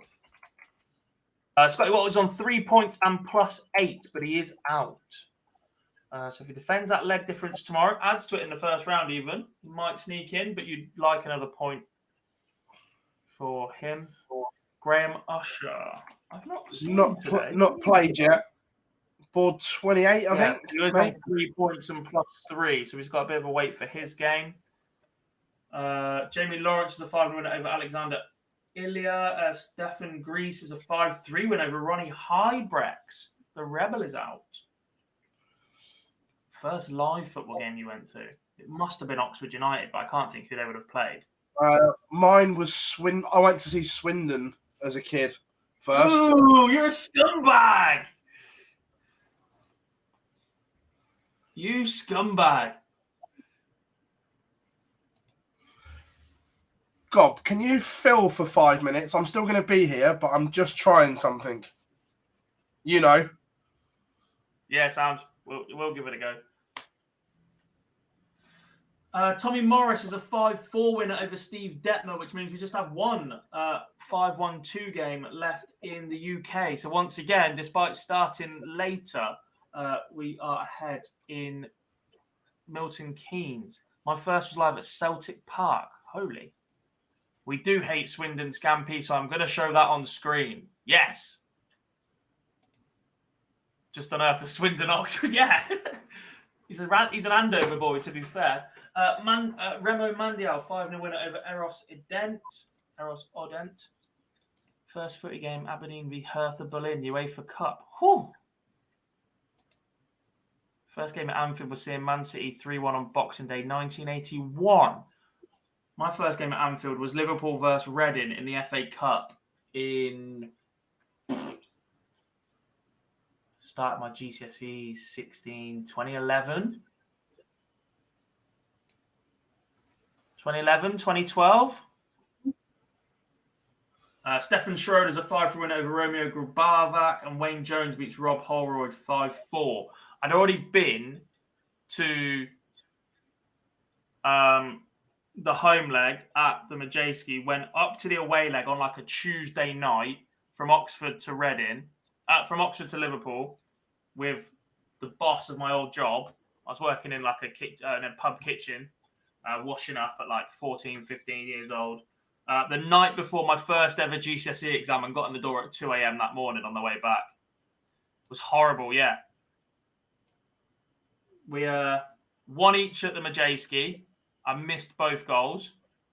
And then went up to Liverpool. I think David and Go scored. Someone else scored. You equalised as we left to try and beat the traffic. And I heard you knock us out in extra time in the radio. Jeffrey de Graaf is a winner.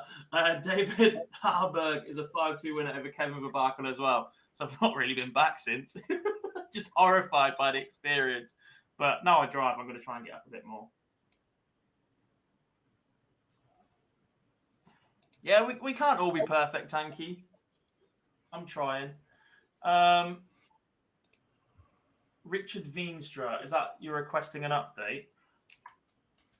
Oh, he's not played yet. Cheers, Zinjex. We might be tinkering around a little bit as well. Yeah, look, people call me a glory hunter and everything as being a Liverpool fan because I chose it and I don't have any family connection to it. But actually, moved in 2001 after the treble. Then, all right, we had the 05... the 05 Champions League. But in between that, we went through some crap. Ryan Bertrand own goal, yeah. Patrick Mart, a 5-1 winner over Massimo Della Rosa. Shut up, Jar. You live in Birmingham and have got an Old Trafford season ticket. Because every single person that I grew up with at school was a Man United fan. Don't give me that.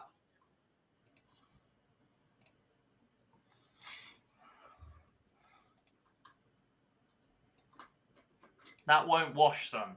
Don't let facts get in the way of an act.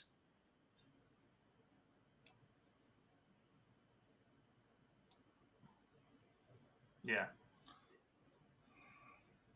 We were on Stanley Park as that penalty went in.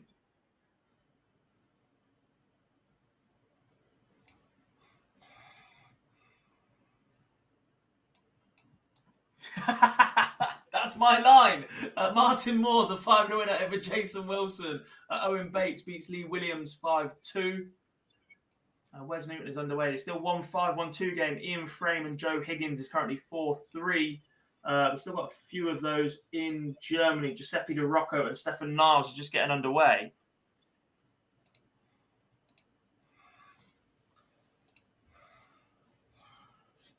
John is Leeds, the kids are Liverpool. Yes, Maisie!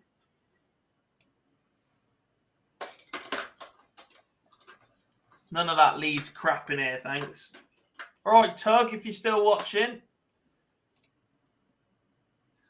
Phil Coward is a 5-4 winner over Martin Allerton. Whoa. Simon, I'm biting at that. Don't give us Liverpool's anything was tainted by VAR.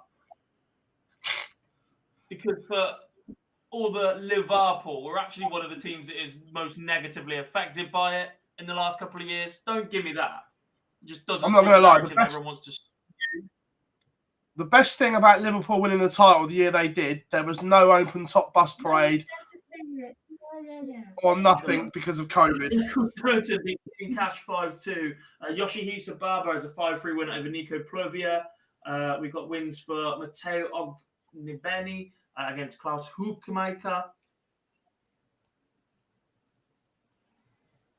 Not a genuine championship. Yeah.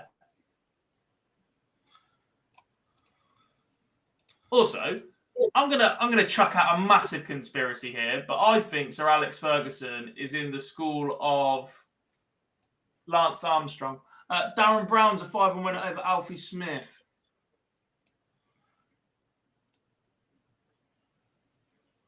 That Man United side fell, doping. That Man United side fell apart quicker than God knows what the minute he left, right? And in that time, you had Nani potentially being done for a drugs test while playing for Portugal. Next thing you know, they've signed, who was the other one?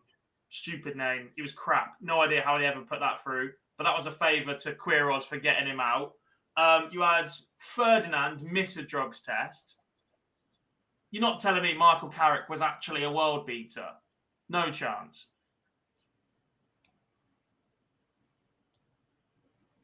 Philip van Gass is a 5-0 winner over Wouter van Rolhagen.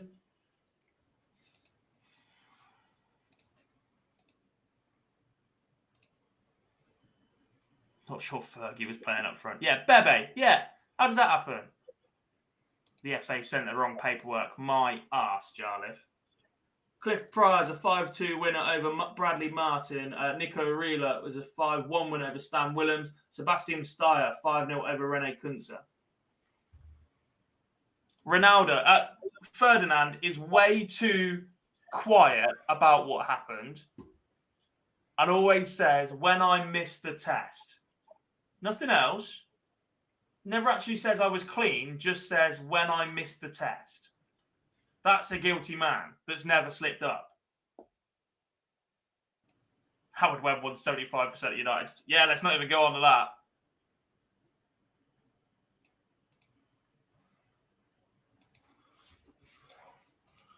Anyway, back to the darts. This is Q-School, day 2.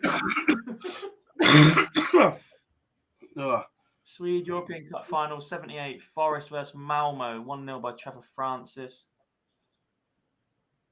And IFK Gothenburg winning the UEFA Cup final, 82. 3-0 against Hamburg SV on Germany. You rate that? The people that I live near go on about that 78 final all the time. They still think they're a big club. Mike Warburton, 5-0 win over Ben Davies. Saw on the BBC that Bale was the best British player of all time. That's a joke, right? Most successful in the modern era, potentially. But in terms of ability and whatever else, I'm not sure.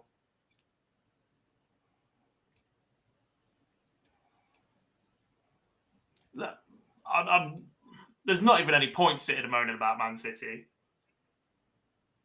Under investigation for 5 years for financial fair play rules. They'll get scrapped before they get fined for it.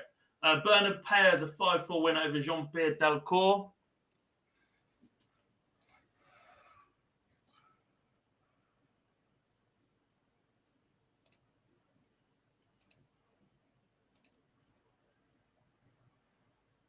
I'm almost ready, Gob. I'm almost ready.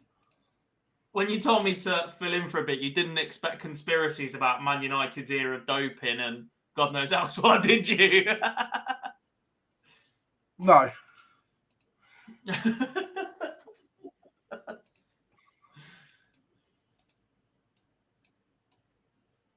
Kurt goes 3-0 up on Zabo as a streaming match.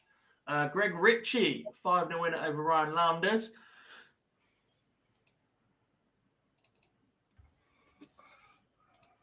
How's Adam Lipscombe getting on? Disappeared off screen. He's 3-2 behind, 3-2 up on Steve Haggerty.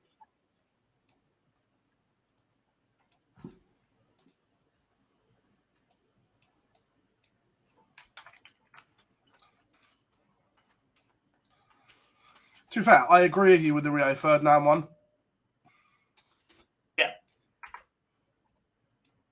A bit like Armstrong. He never used to say, I'm clean. He just said, I've never failed a drugs test. Yeah.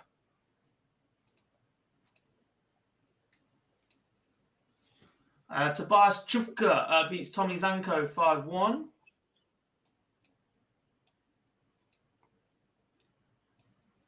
City weren't cleared by the Court of Arbitration for Sport. I mean, they paid more money to find a loophole. Roy van der Grint, 5-1 winner over Bertus Herx. And they're still under investigation for more aside from that. Everybody knows they're financially doping. They can't fill their own stadium yet. They've got more money to spend on commercial deals. Never. Right. You've pressed the wrong button. No, I haven't. We've gone different. Martin Plant, 5-1 winner over Paul Higgins.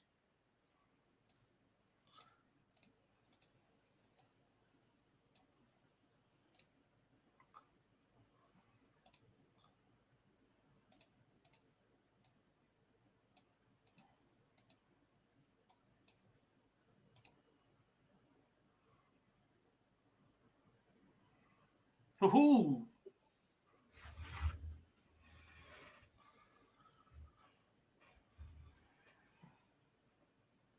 Corey Cadby is warming up. Van der Vaart was mustard. I was gutted when he went to Spurs. What a waste of talent. He's one of my favourite ever Spurs players. I used to sign him on FIFA all the time. Lorenzo van den Truce, the 5-3 winner over Marcel Zavoli. The year after we let Alonso go, I always used to buy Xabi Alonso straight back. I used to go and sign Van der Vaart and put him in a midfield with Gerrard and Alonso. It was mustard. And do you know I used to play on the right wing constantly? Because he was cheap, but actually he could cross a ball. And my family are from there, so I just used to sign him as homage for that. Adam Lipscomb beat Steve Hegarty 5-2. I used to go and buy Darren Ambrose from Crystal Palace every single time. Fairs. I thought it was mustard. So, does everyone like the new setup? Massive shout out to Pete at LP Metals for that. Stephen Morrison beats Brian Verhelst 5-2. That is pretty, Pete. You said it. And that's just me in the bottom. What about the rest of it? Woohoo! Ian Plum beats Michael Bowden 5-2. Thomas Lovely beats Kieran Tiam 5-3.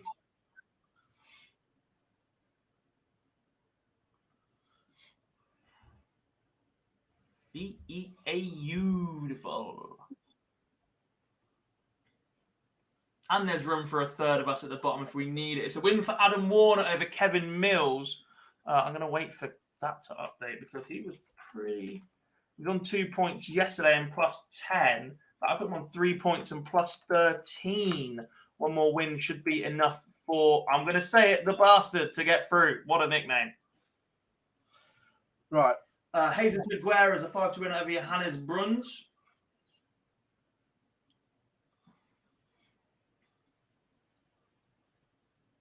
To be fair, there's been some love for him in the chat room, so I'm just gonna, because these games I haven't touched them for a while because I was. Fabian Schmutzler beats Marco Fischer.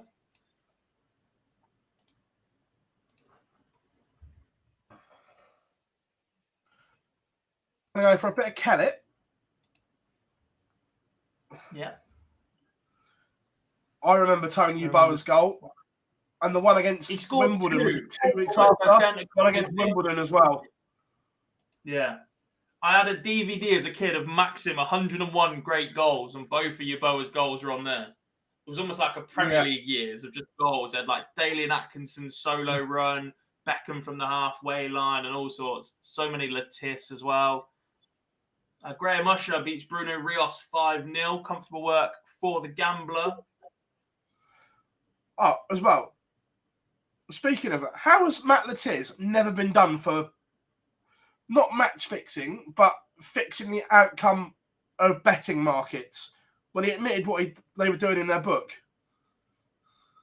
I've never read it. So back when betting was new, you could bet on the time of the first throw-in and who was going to do it. So if Saints won kickoff, he'd put it back and he'd do a cross-field ball and just make it look as if he put too much on it. I guess there was no rules at that point, or less rules around influencing at that point. So probably, yeah. Dustin Stravers a 5-0 win over Jan Menga. Nico Kurtz 5-0 win over Edward Szabo.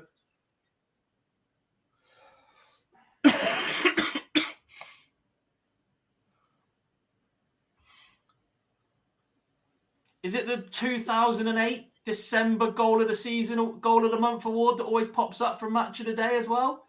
Adrian Charles fronted. There's an Essien goal in there, a Lampard goal in there. Yeah. Matty Taylor belter in there. Is that the Essien one against Arsenal where he just hit it outside of the foot and it just arced into the top corner? Yeah. Ryan de Vrede beats Patrick Plutz and there's a win for Andy Hamilton over Mark McGeaney. Tough battle, that one. Jamai van der Herrick beats Lasse Pettersson 5-0. A win for Benjamin Freudenreich against Tobias Limbach, conqueror of Corey Cadby yesterday. It looks like we're about to approach the end of the 5-1-2 in Germany, unless we get one spring up on us out of nowhere. But Giuseppe De Rocco is 3-2 down to Stefan Niles. Corey Cadby is warming up against Sven Hilling, so he'll be underway shortly. And we are still waiting on feature game as well. Second round game 2. We'll put them up as soon as we get them. I like the picture as well that keeps coming up of the Manchester United bench where it says the best cartel in the world when they were all like South American.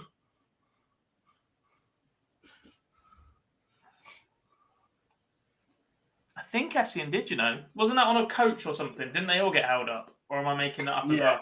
Sean Negret beats David Wazowski 5-4. Is it because I'm old or were those days of the Premier League so much better?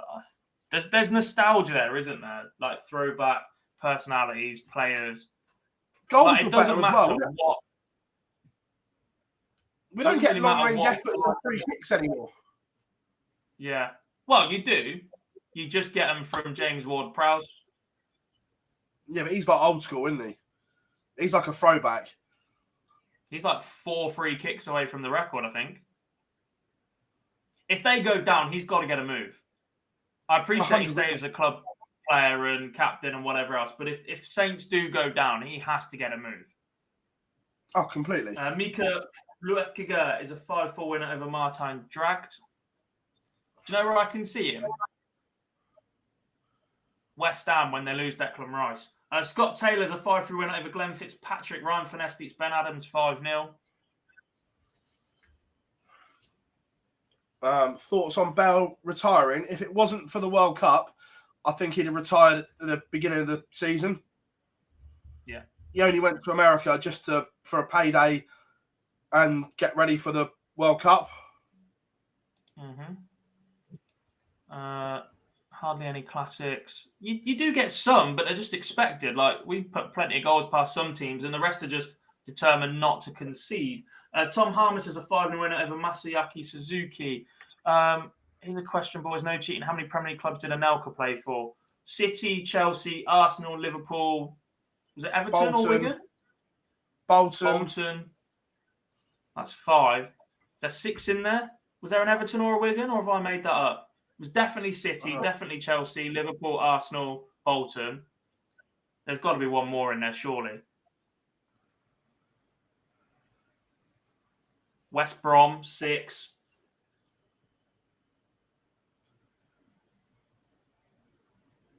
I think 6.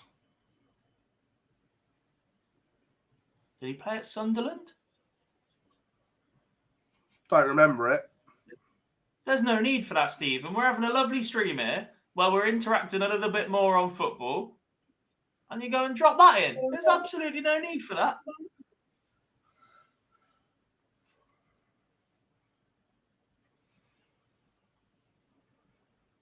I'm going to say 6 then, with the 6 we just listed. Louise, yes, I do.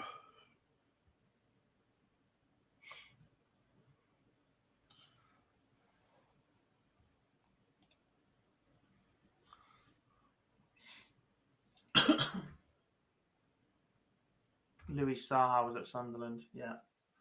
Stefan Niles beats Giuseppe De Rocco 5-2. So I think that means the 5-1-2 is over in Germany. 2 and a bit hours. That's not terrible. Yeah, I forgot West Brom. To be fair, I knew it was one of them. Is there a Wigan or an Everton in there? I'm going to have to Google it now. Who asked the question?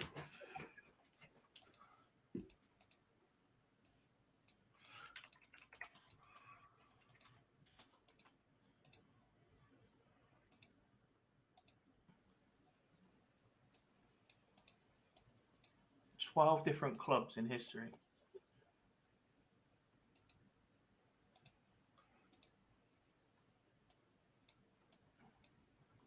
Oh, aren't cookie settings just the worst thing in the world? Arsenal, Liverpool, City, Bolton, Chelsea, West Brom. Good work, chat room. Didn't he play in China as well? I know it wasn't the question, but didn't he go to like Shanghai or something like that? Yeah, they were one of the first like proper money sides, weren't they? Yeah.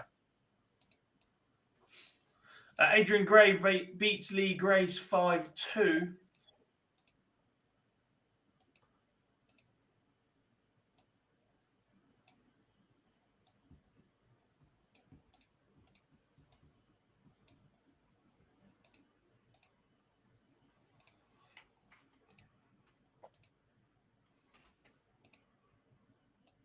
Liam Meek beats Frankie Calopi 5-1. I like that, Jar. Liam Gallagher has featured games. Some might say it's what we need, Phil. They might do. I'm just working on something else in a minute. We get to try out everything at once. No, he hasn't. He's 1-0 down. He's literally on the screen now. Hello, Matthew. Oh, God, who let him in? Hello. How are you doing?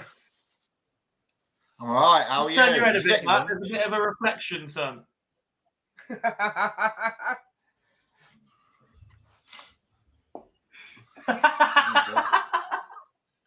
like he came prepared for it.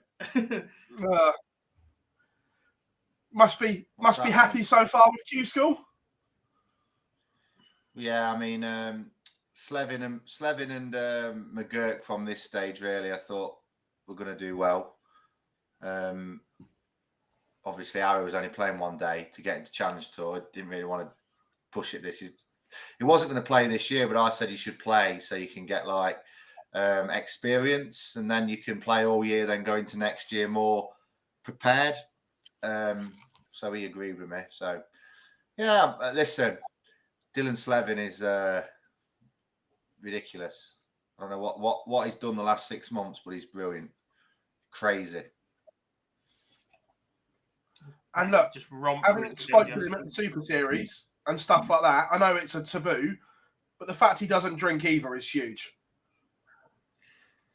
Yeah, I mean, I don't know what. Yeah, just a really well-mannered young man. He's 19. He might be 20 now, but honestly, he's so well-mannered and nice. Him and Shane McGurk's the same. Shane McGurk's pretty much the same as him. They're both really mature, really nice. And Shane McGurk can play as well. Shane McGurk's playing well today, so I expect him to get through. But they're both really well-mannered and nice guys, and definitely got a lot big future in front of them. You know, especially Dylan's just come from nowhere and rocked it up. So, you know, if he doesn't get a card this year, it won't be a bad thing. Another year on the Challenge Tour, but I do think he'll get one, which might be detrimental to him. I'm not sure yet. Wait and see.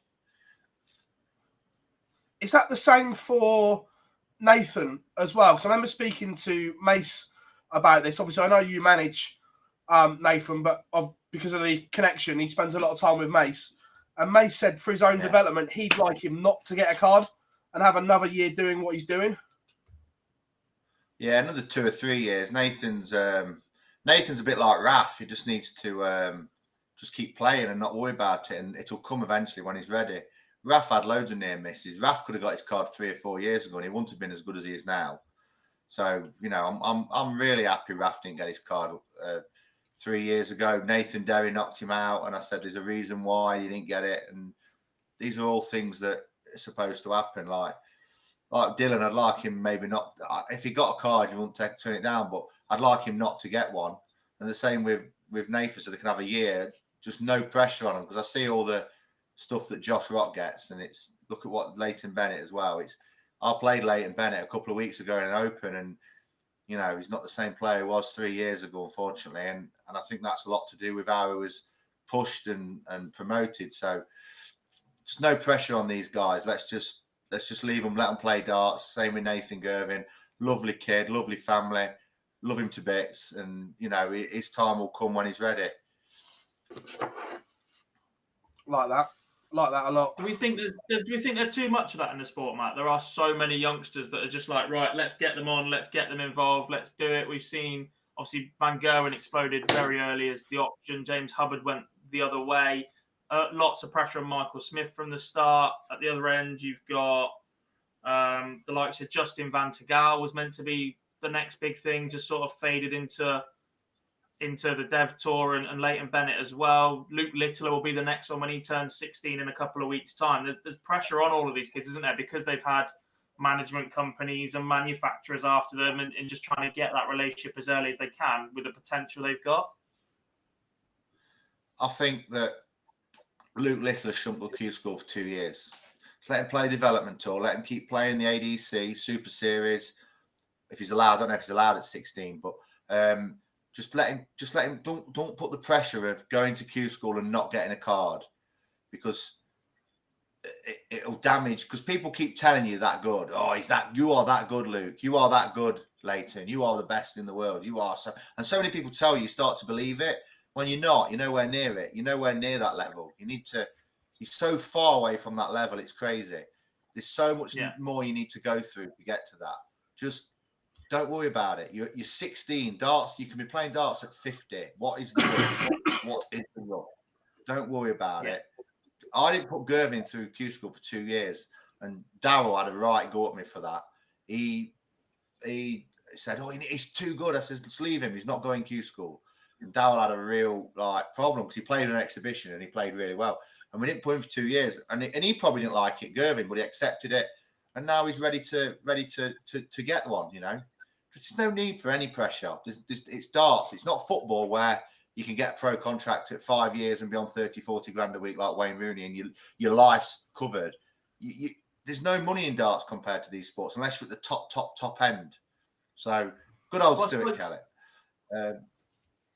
I suppose the other example of that is Harry Ward, isn't it? Like he gave up his tour card, went back to, he's a bricklayer, wasn't he? He went back to working on sites for a while.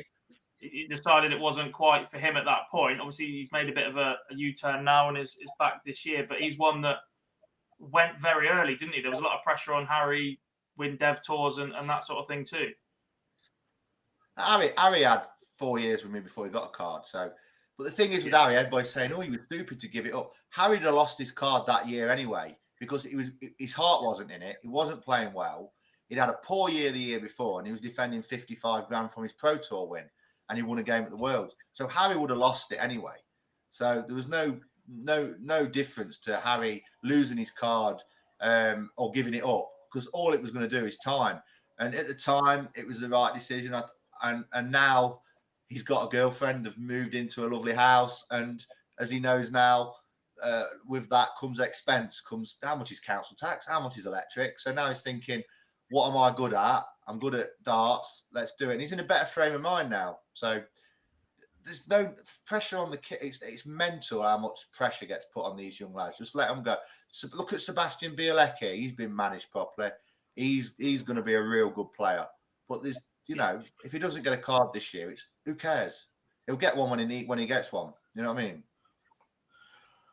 On the kid side of it, Matt, obviously, because I know you work closely with them, I've got a bit of a gripe with manufacturers. In dart, work closely in dart. Sorry, kids in dart. I've got a bit of a gripe with manufacturers in general at the moment. We see them signing kids younger and younger, putting their faces on products. Should there be some kind of regulation brought in by the DRA or whatever to say, look, they can't have all this until they're of a certain age? Maybe, I don't know. I mean, kids love it though, don't they? They love seeing the face. It's like seeing your face on the Weetabix box in America. You know what I mean? It's like they think that they do think there's something special then. That's the problem, and they're not. Like, you know, just because people are manufacturing your darts, they're taking a risk, and manufacturers will throw enough crap at the wall, and a very bad analogy, and see how much sticks, and that's what they do. They're just punting and seeing which ones come through. So, yeah, I mean, I want to do it. I mean, there's no need. There's no need really. Not at 16, 17. I mean, obviously you get talent. I mean, people judge 17-year-olds. There's only ever been one, well, two for me, teenagers that have been at that standard straight away, and that's Eric Bristow and Marco Van Gerwen. Marco Van Gerwen was as good as he is now at 17.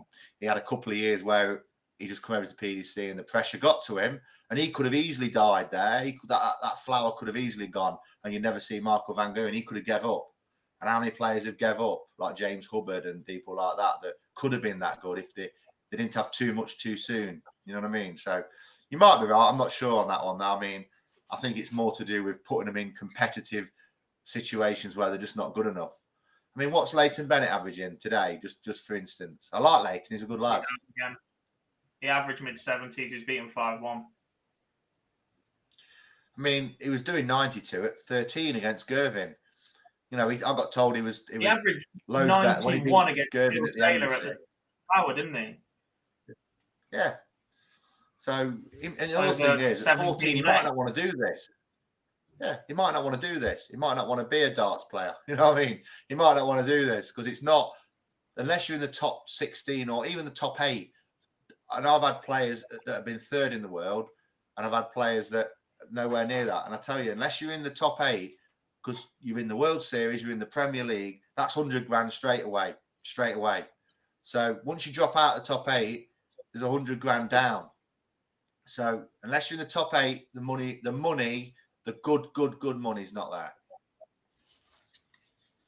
It's nice to hear this though, because like you say, too many times it gets washed over and stuff like that. So it's good to hear this actually being spoken about properly. No, it's like we're talking about splits yesterday, weren't you? Management splits. So to say you've got a player that's not like, I've got players on 50-50, as you probably guess who they are. So I send the player on 50-50 to Jenna. What Jenna? Is it Jenna or Risa? Which is the one that's like on the moon? Risa or Jenna? I think Jenna's quite far away as well. Either way, yeah, they're both not easy to get to. So Rafferty qualifies for Jenna, yeah. So Rafferty qualifies for Jenna. It's 3 flights for Nathan, unless he flies. It's definitely 2 flights. It might be 3 flights. So let's say it's 2 flights. So we have to get a taxi from.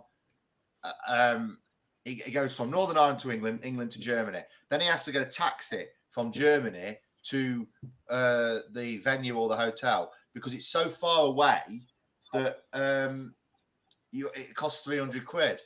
So the flights, hotel, and taxi just for that, if you're on your own, obviously you share it, is like £1,000, 1,200 quid.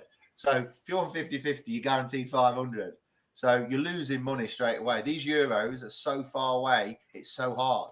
So I saw people saying management takes so much money that they rip the players off. And I dispute that. I mean, for somebody that's outside the top 64, these Euros are very hard to finance. And I wouldn't like to see some of these guys probably won't be able to afford to go if they didn't have somebody like myself, obviously Makar, Jason, I don't know, Rab, Mark Pritchard, you know, these guys. And it is a gamble. It is. And sometimes you get paid off and sometimes you don't. I know. I think not that side of it, I think everyone massively agrees with. But it's when you hear of some of the dodgier deals, shall we say, that you've obviously heard of them as well, that are 80-20 in the manager's favour and things like that. Yeah, I mean, yeah, well, that's just, I'll tell you now, when I first signed Nath, it was 75-25 for about a month. It was 15 or something. It just got into the development tours. So I think you could play at 15 then. I'm not sure. You'll have to excuse me. I think there was a rule to play at 15. And I soon changed it. And I've never had a deal that's less than 50-50. But say if Nathan won the World Championships, I wouldn't take half. Not in a million years. And I've got a son, I swear on his life right now, I'd never take half. Yeah. Never a million years. But you have to do that because the Euros are so expensive. Oh, yeah. I don't think anyone's arguing that. I think it's more that, again, when it's almost as if, like you say, players outside the top 64, I don't think 50-50 is a bad deal because of the expense going into it. But it's when you, again, I'm not going to out people or anything like that, but it's when you hear of other deals with players that are a lot higher are still on 50-50 and things like that. Oh, yeah, well, that's the player to say, well, that's and the contract will end and you finish it. And if you've got a bad relationship with the player, it'll finish. It's up to the player really to say this ain't right, you know, come to an agreement, and you normally do, you know. And like I said, I've made a lot of money on one player in my life, and I've been doing this 15 years, and I've had one player that's made the top 8. Yeah, you know, made the top 3. I forget his name, but he was really good. And but like, what's in the 64th? How much money 64th got at the minute? 80 something maybe. 2 seconds. Josh Ross just made 36 and he made 129. 64 is 56.75. So let's say 60k, yeah. So that's 30k. 30k a year. Yeah. Now, like that's 15 each. It'll probably it'll probably cost the manager there. Probably cost him 10. If he's got 30, it'll probably cost you 10. So, you know, it's not you're taking gambles. So you do need to have it changed. That if you do win, you need to go up and down. I mean, I would. I'd always leave it and do the player. But I don't know who starts, who can't be on 50-50 really. But it's so expensive. It's so expensive, like flights and everything. It's so dear. Yeah. Just interject quickly for a few score updates. Cam Crabtree's just won 5-1. There was a Rene Adams victory as well. And from 3-0 behind, Corey Cadby has pulled it back to 4 apiece. I've been watching this game. Corey's scoring has been unreal. And look, and the doubling is letting him down, but that's a lack of match practice, quality time on the board. The scoring, arguably from Cadby and Spowles, has been as good as it's ever been. Do you know what? When Matt said there was 2 that have been that good from a teenager, I think I'm going to put Corey towards that conversation. Look, he stepped back from the game, but he was still very near the top when he walked away. He was in the conversation for Premier League at that point in just 18 months on the tour or whatever it was. He's another that was ready to go as soon as he hit the PDC. Yeah, but was he mentally though? Obviously he wasn't, was he? Ability-wise he was, but he hadn't had enough experience mentally. And that's the problem. Yeah. They're talking about putting Josh Rock in the Premier League. Well, you know, I haven't seen enough sample size. If he's doing this time next year, yeah, but why put him in the Premier League and ruin him now when he can have another year developing, play on TV more, and then get in the Premier League? So, you know, that was the argument for Michael Smith over a decade ago, wasn't it? It was don't chuck him in too early. You chuck the likes of Mark Webster and Stephen Bunting straight in there. They struggled a bit. Jelle Klassen and Kim Huybrecht struggled when they got up there. It is a different monster, isn't it? Michael Smith, yeah. Well, they did the dirty on Michael Smith because the first week somebody was ill. Anderson was ill, I think. And they put him on twice in Leeds. Like, you've debuted, go on get battered. So all of a sudden he's 2 matches down and he's lost 2. So they did the dirty on him a little bit there, I thought. Yeah, I'm with you. And they have to keep an eye on this rugby match. Well, that's not good. It's interesting. The Premier League's the pinnacle, and you need to just bide your time and just wait till you're properly ready for it. Not chuck people. I mean, they say the Premier League ruined Mark Webster. The Premier League didn't ruin Mark Webster. Mark Webster got to quarterfinals and semi-finals and finals after that. What ruined Mark Webster was losing to Richie Burnett 4 days after losing the Players' Championship finals. That's what Mark Webster, you can look at Mark Webster's career and look at it from there. So that's a stunning turnaround from Corey Cadby. That's a big, big win. He should have been 3-0 up with 3-0 down. Yeah. Thoughts on Q-School as a manager? I'd change it so all the cards get given at Challenge Tour and the Q-Schools to get you on the Challenge Tour. Then you restrict the Challenge Tour to 1 to 8 and make it free. So the reason they don't make it free is because you get everybody going in entering. There's too many, 800 people. So you have the 27 cards off the Challenge Tour, which is a 24 event thing all the way through the year. Not just look who hasn't got a tour card before. Karol Sedlacek, Jamie Hughes, Christoph Ratajski, Danny Noppert squeezed in on leg difference, by the way, and he's 8th in the world. So it doesn't work. 4 days. Glenn Dorrans. He was what, a leg away against Matty Dennant from being out. Matty Dennant missed 3 match starts. No, double 16, no Premier League, no nothing. And that's all bit of luck there. But had Glenn played a year on the Challenge Tour, he'd have got his card easily, and then he'd have gone straight onto the tour. Maybe if you want to do it, you have the winners go through. So you have 8 cards available, and the winners go through of the 4 days. So you can still get on the tour straight away. But definitely do it all to Challenge Tour for me. This Big will win for please Shane, you. by the way, mate. He's beaten Jack Pledger 5-1, 93 average. That puts him into the 1-2-8, picks up another point. Oh, and Liam Gallagher, what a rock and roll star. He's come from behind to beat Kevin McDine. Supersonic sent Super Mac packing.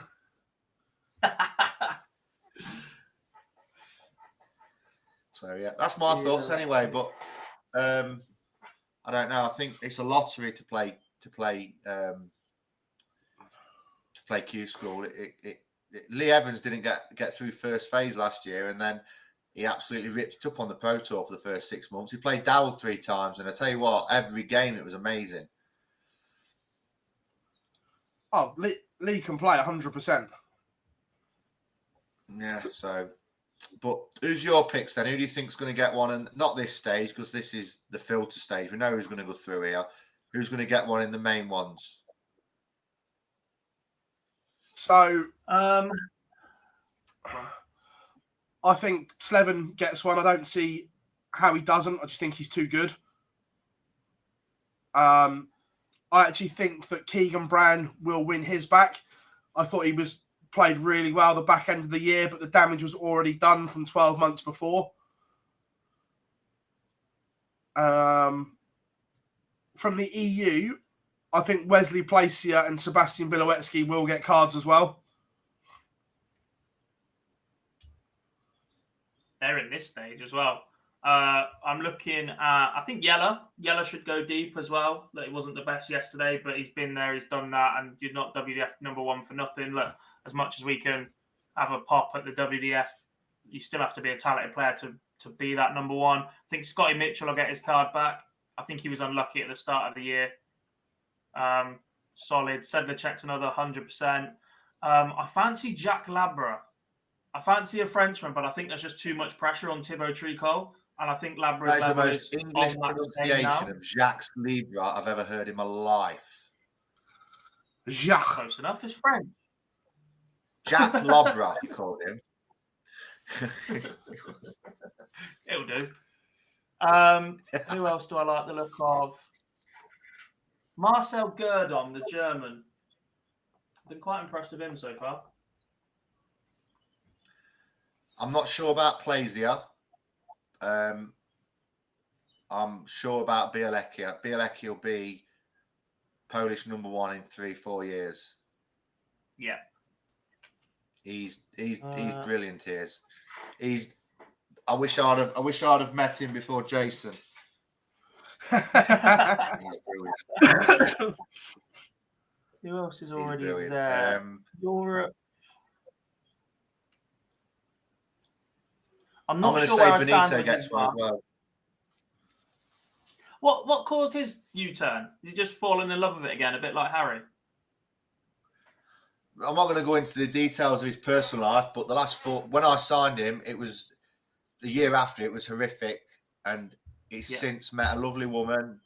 He's had a baby, and he's so more positive. It was like every time he lost, it was, death and misery and everything. And now listen, to say he's going to be back to where he was in 2016, 17 is hard because he was 12th in the world. But I think he can get into the top 32. He's just happier in life. He won a tournament last week in 160 people with Gian Van Veen and Jermaine Watamina, and that's Spirodans. He was there, won it. He's not lost a Super League game since October. He'll get a card, and then we'll see what happens. I think it'll take him a year to get used to it again. He ain't going to come flying out the blocks. So, I don't know. He's just a good bloke. He really is. Yeah, like that. Big fan of that. Aaron Monk has just beaten Mason Whitlock 5-2. Monk 87 average. Mason Whitlock 83.5. Not too bad from the young man. There you go. He's just missed the 9 dart to that Lars. Look, Ruprecht. Just missed it on double 12. He's come out of absolutely nowhere. Yeah. I'd be, Matt. I don't want to tell you how to do your job, Matt, but I'd be on the phone if I was you. I don't know who he is. Me neither. Nor did anyone. I was asking people about him yesterday, and they don't know who he is either. There's literally been one photo dug up online, and he looks like a Josh Rock that goes to the gym. Yeah, but I'm not being funny. Ebbo was saying that Nico Kurtz was going to be the next big German thing, and you've got to give him a sample size. You've got to give him a long. I speak to people. It's like counting cards. You need 200 hands before you can see a winner. So you need to know. You need to see a big 2-3 years before you start risking people and putting money. And there you go. He's kicked off 49. You see what I mean? It's You just need to give. You need to look a lot longer. People see anything in context and think he's amazing. Look at him. He's bloody brilliant. Like when the darts is on at Christmas, I get text messages. Sign him up. Sign him up. Like, yeah, okay, yeah, sign everybody up. Yeah, I'll have every player in the world. Yeah, no problem. It's like Mario Robbie. Go on. That's okay. Do we think that's why Bo Greaves isn't at Q-School? Just enjoying it and not ready for it yet. There's been so much about, there was a lot of attention around her World Championship appearance, and everyone's like, she's winning 8 women's series in a row. She'll beat Willie O'Connor, and then she'll go and get a Q-School, and she'll be top 16 within a year. Were some of the comments I was seeing last year. Idiots. At what point? Exactly. Who's name the players 20th to 12th now in the world? The current order of merit. 12th in the world is Joe Cullen, 13 Dirk van Dijvenbode, 14 Jose de Souza, 15 Ryan Searle, 16 Damon Hatter, 17 Ross Smith, 18 Dave Chisnell, 19 Gabriel Clemens, and 20th Christoph Ratajski. So who's she better than in their mate that you've just listed? None of them. None of them, yeah, exactly. She's a great, unbelievable player, but 2 years ago she was averaging 60 and losing. So let's just let her play how she wants to play. She's a good player. She averages 92 regular. What was her running average on the women's series? Like 88? About that, yeah. Yeah. She's good, but she ain't. People saying that to me, she can be top 16. I was like, well, list the players that are 8. Like I said to you there, list the players that are 8 to so and say, tell me which one she's better than. And the answer is none.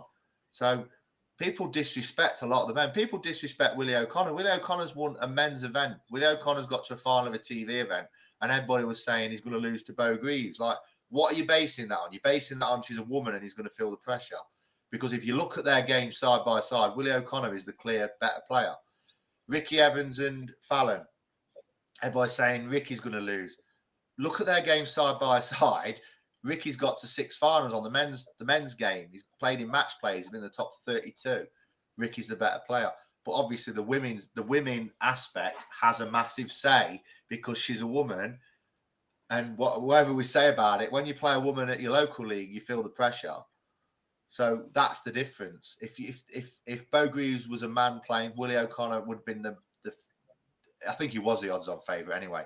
But there'd be no fan swell saying Willie's going to get beat. You know what I'm saying? And that's not the woke way to think, but that's what it is. Unfortunately, it's not sexist or anything. Bo's a fantastic player. Bo is the best women's player at the minute, closely followed by Fallon and or Lisa, and the rest are behind them three.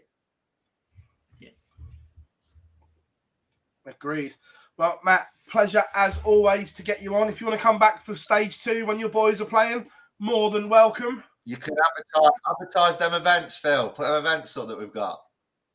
We will do, mate. Don't you worry. We shouted them out earlier, but we will get something on screen as well for you. Are you both coming to any this year? Are you coming to any? Can you come? Yeah. We'll be at.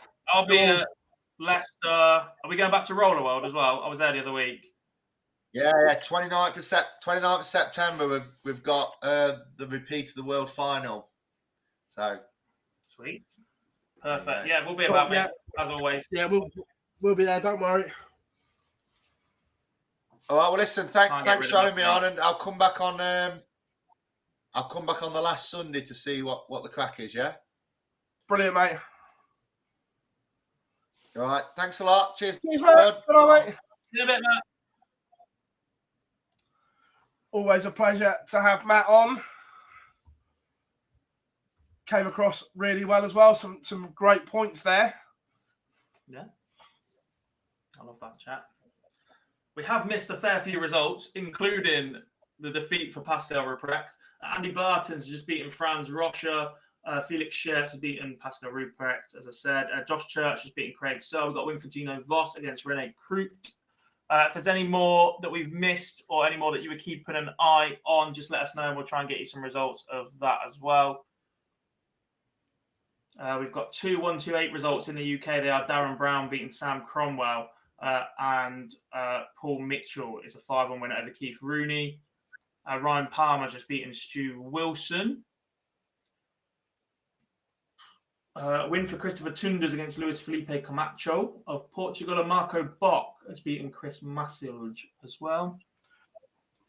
We have a 1-2-8 result for Jerome Miok against Leon Remder in Germany. Absolutely. Andy Beatons has just beaten Franz Rocha as well. What a performance this is as well from Mike Warburton. 4-0 up on Scott Marsh at the moment. Warby is making a move. Played a few times. Yeah. Andy Hamilton, I believe he won. It was a horrid draw. It was. He beat Mark McGeaney 5-3. Hasn't played again since. Thoughts on Christian Perez? I am very, very keen to see the Asian Tour return this year, and Christian Perez is one of those. Perez, Ilagan. Look, we haven't seen Malik Dem for a while. There was another one from the Philippines at the Worlds. Can't remember who it was. I think Japan has got talent ready to be unearthed. Not sure how I feel about China darts at the minute. The one player they do seem to have that's capable couldn't travel because of COVID. Josh Payne's a 5-1 winner over Gareth Ashley, and Cedric Weigmans has beaten Bert van Roosbroek. Chris Gillian's fine. Cabby recovered from 3-0 down to win 5-4 against Tilling, I believe. So he'll be into the 1-2-8 now. Is Malik Dem still playing? Potentially. I think he did play in the Asian qualifier, but I don't think he played very well. He's not very young, is Malik Dem. He was nearly 50 when he should have beat Peter Wright at the World Championships. Cadby's scoring was superb as well. And more importantly, that win gets him on the board and he's into the green on the order of merit.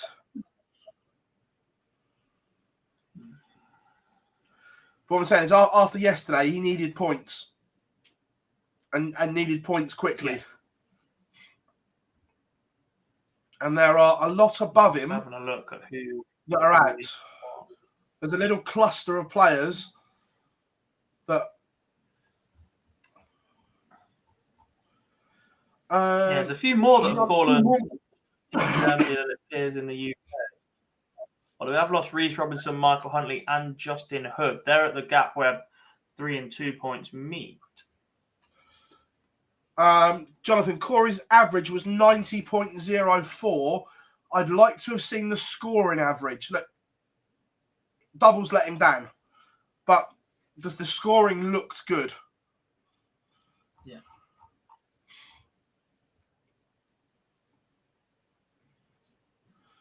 Sergio Krasan is underway.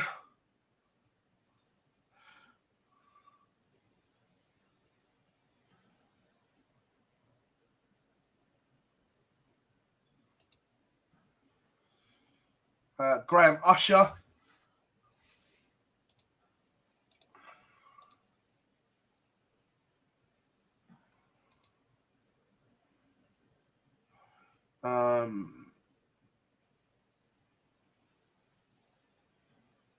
Nick Kenny's a 5-0 win over Daniel Day. Justin Pipe these days. I'm not really sure. Is he retired? Somebody said he'd retired. Yeah, I don't know is the honest answer.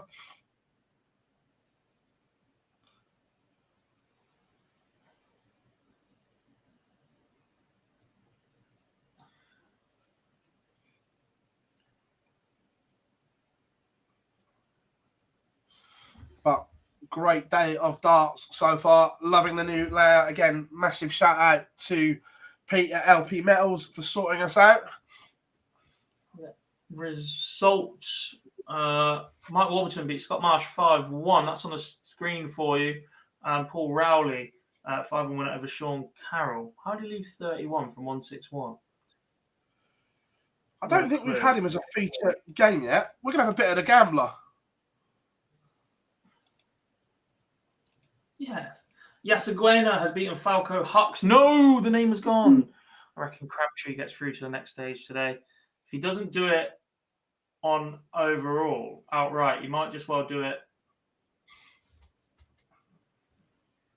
on points.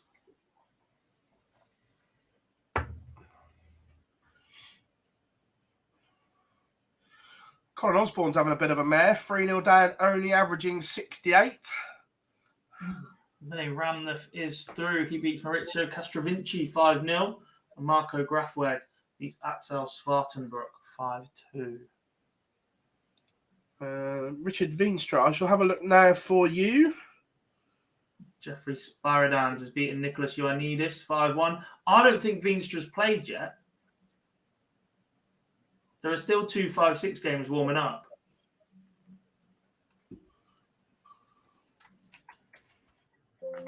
In fact, can't be right. Is he even playing?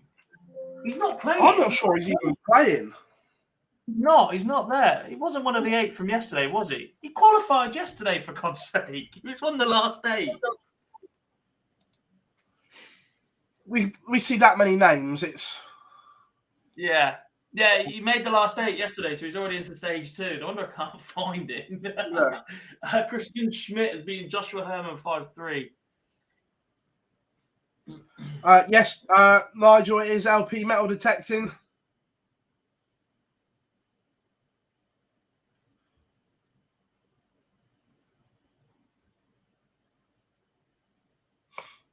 Did Daniel Perry play today? Let's have a look for you, Mark. He did. He was beaten 5-4 by Harry Lane, averaged 89. I've just been sent a message from Danny. Spoke to Justin a couple of weeks ago. Yeah, he's retired. He set up a business with the family. Said he doesn't really miss it. All the aggro that he got from Koffgate. Oh, fair enough. Disappointing to see him go. Look, I've seen this and I've thrown this. I've thrown his dart before. For a dart that looks like it just shouldn't work with such a long point and the grip, etc., how he does, it is one of the most balanced darts you will ever see. I just don't get how it works. It defies science to me. Yeah, but you said the same about you should know about darts. Jim McEwen's darts, that you shouldn't have liked them, but you actually really did. This one. Have you actually got them, have you? They're in my drawer, yeah. I mean, I'm back with my Lewis's at the minute. They're not going as they did when I first threw them. I might get rid of the long point and put... Do you know what I've done? I've made the decision in the last couple of days. I am moving away from fitted flights. I'm going to go back to using a normal setup for a while. I'm not a fan of the moulded. I've thrown them for years, and I was so comfortable with them. When everything's on, they're mustard, but the slightest bit of difference in my throw or release at the wrong time or anything like that, and it's just so much more difficult, and I can't get them to stand up in the board how I want them to either with the way that I throw, whereas normal flights just makes that so much simpler. So I've actually gone to a shorter stem and a plain flight at the minute. I need to do a bit of an order. I like my flights to be flight punch. Where's my bag? Scott Baker beats John Williams-Jones 5-3 as a 5-1 win for Ian Frame. 5-0 for Tommy Morris over Colin Osborne. That's a bit of a surprise as Lucas Vainig beats Dennis Ruher. Yeah, wasn't expecting that. Flying again. Yes, he is. The man from Scarborough is running riot right now. What have you got? So, I literally keep swapping because I really like both, and both kind of going all right. They're kind of similar. So, I am They're the Nicker. The new Danny Nopperts. Oh. And you would like these. And they're the front Valhalla, loaded, but not. Yeah. Yeah. I'm going to try and go a bit heavier, I think. Jose Marquez beats Alexander Trubs 5-1. Jacob Gwynn a 5-4 win over Kevin Thomas. So, yeah, look, literally, I've got both set up in my case. Identical setups, points the lot, because they both just go so well. Yeah. I love the gyms. I normally throw... I've got a set of Lewis's without points in. So I normally throw I normally throw these, which are the 80 Lewis Gen 2s. I don't have any points in these ones. One of them snapped in it. I've actually got another 2 sets. I bought 3 identicals. But I was with Jim in Portsmouth, and he just released them. So I had a throw with me, him, and Pete. Went for a bit of a practice a couple of times. And loved them. I just couldn't miss with them. So he gave me a set in Reading, the seniors last event. They were going really well, and then they just stopped going really well. So I've sort of... Lorraine Winstanley is a leg away, Gob, from the last 64. Go on, Lorraine. Shane Hayward beats Jensen Walker 5-3. Doing the North proud. I'm not from the North. Tug. Hey, I'm not the water boy, mate. I'm County MC and caller, and I don't say this very often, but I'm bloody good at it as well. So, yeah, I'd have a crack at the gyms, definitely. Danny Baggish is not trying to get his tour card back. He's going home for a while. He has a young family. I think the time away from that has hurt him an awful lot, as well as results probably haven't gone his way this year. Leonard Gates was intending to potentially at one point, but has now decided he's accepted an invitation to the World Seniors Darts Championship. So he is not playing in this anymore.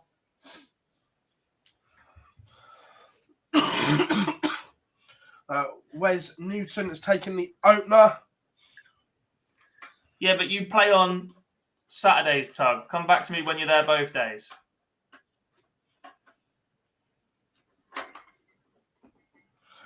Graham Usher, 5-0 win, 97.60 average. Look, I just think the gambler looks so good right now. It'll be the Super Series loss, but I think it'll be the Tours game because I think he's a fabulous player. Does that put him in the 64? Yeah, that's 5 points for Usher. He's plus safe. 23 leg difference. He is there. He's safe.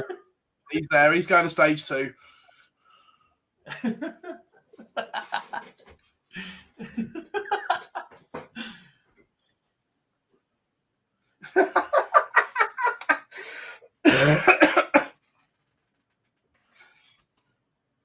Keep telling you, anything north of Hurstbourne Tarrant, I class as Northerners.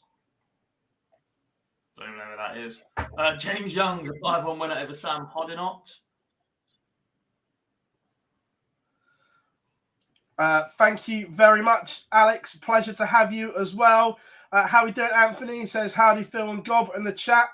Watch the replay of yesterday's. Anyone confirmed yet overall? No one confirmed yet, but I expect a few dark greens soon. I think it means for a card. We don't get that till Thursday. Lewis Dare is a 5-3 winner over Killian McCormack. None of you are from the north, sincerely, Scott. That doesn't count. That's just different. That's not the north. That's wasteland.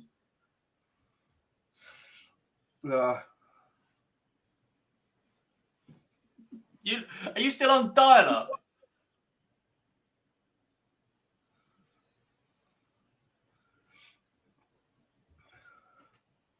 Let's go. Let's have a bit of a Wesley Palacia. Can you see a difference in entry with the Valhalla darts, Phil? No, he just froze them and hoped for the best. They sit really nicely. And next time I'm with Gob, he will try them, and I know he will like them. I'll steal them then. Pete's loving the Virgo and he's playing with your Peter Wright darts.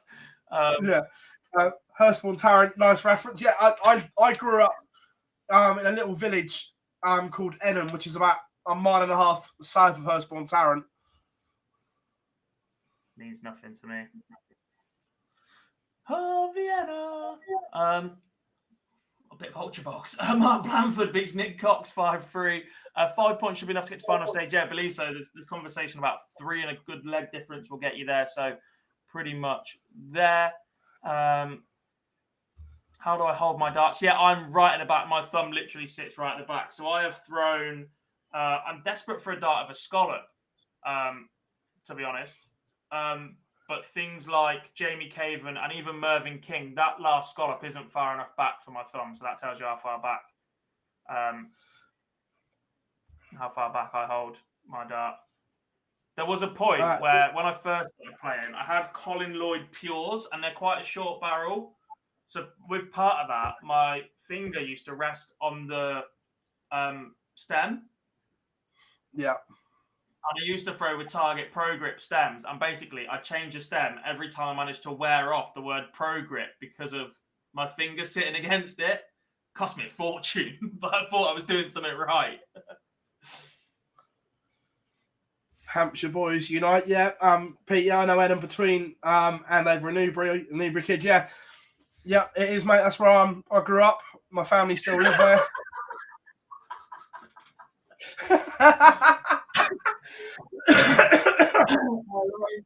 Raymond Stanley is out. She loses 5-4 to Koni Singh Nagi.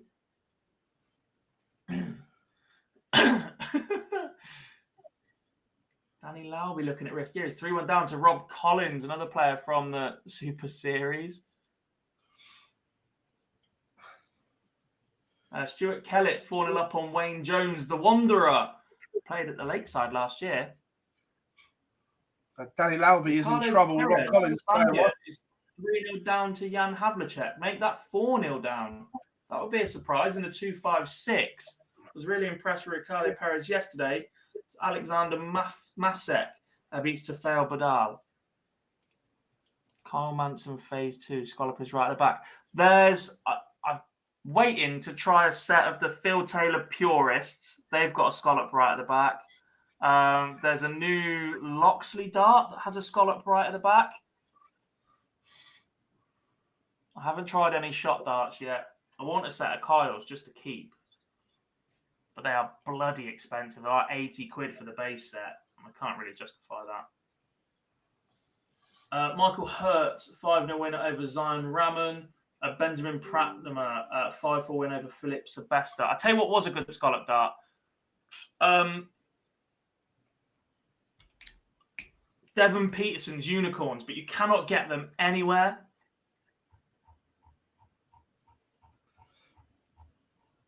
Not even one on eBay. Nope. And even when they do, they go instantly for like 3 times the value. They are rare now.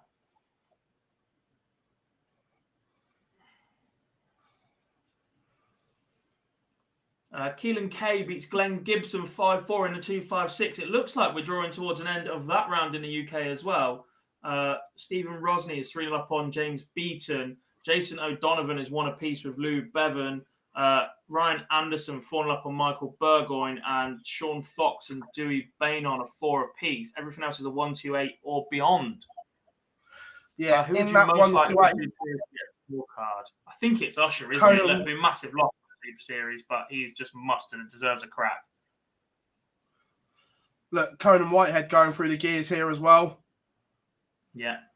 3 up, averaging 102.5. Young man Jacob Taylor has just beaten my German pick for the weekend, Marcel Gerdon, 5-1.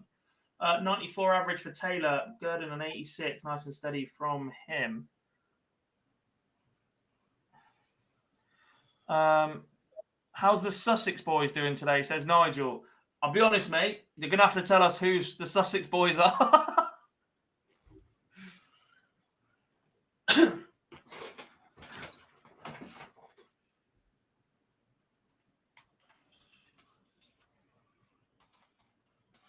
Fallon Sherrick lost the opener. It was only a hold, but he didn't score particularly well. Didn't even know she was back playing. Can we update you on the turtle? I haven't said David Schlichting's name once yet. Whilst you have a look, Robert Collins has beaten Danny Lauby, Man of Steel, marches into the last 64. He won his 5-1-2 game against Mario Lemmer. He is currently 3-2 up against Sebastian Steinmetz, averaging just a shade under 80 in the 2-5-6.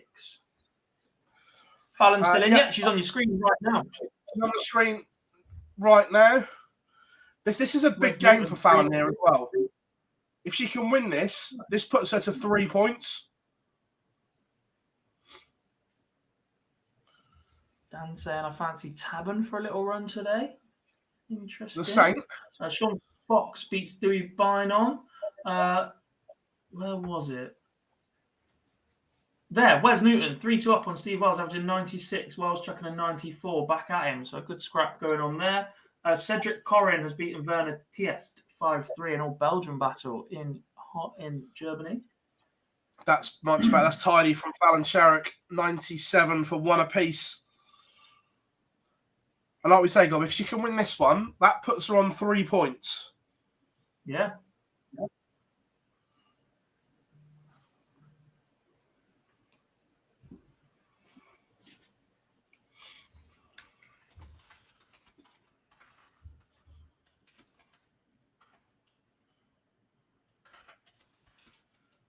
Then she starts with a max.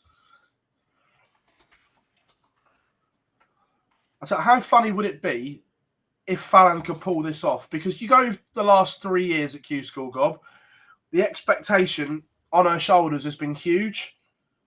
And then this year, there's been no talk of her getting a card or anything.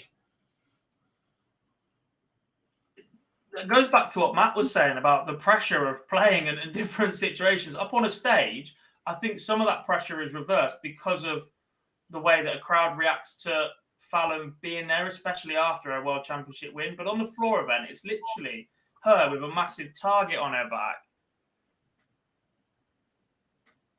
and a lot of pressure. God knows, Pete, but I'm going to laugh when it happens. Stefan Schroeder, 4-2 winner over Martin Kramer.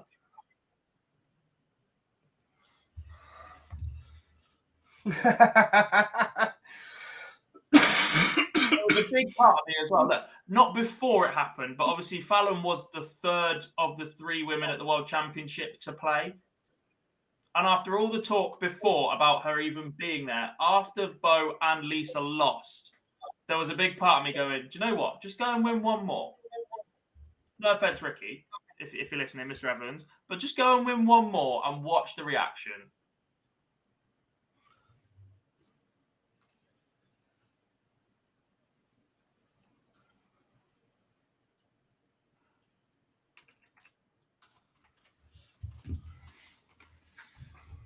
She leads 2-1 with a break of throw. And look, once you're in that last stage, this isn't about Fallon, this is about anyone. Once you're in that stage 2, anything can happen on a day. We saw that when Aaron Beanie won his card. And that's not a dig against Aaron, because his second year on tour, he actually played some unreal stuff. But the day he got through on Q-School, everything aligned. Yeah.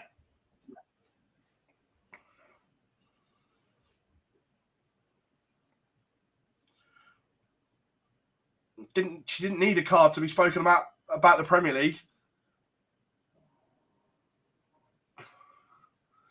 Kellett wins again. He beats Wayne Jones 5-2, and there's a win for Gilbert Van Meiden 5-4 over Sergio Cresson.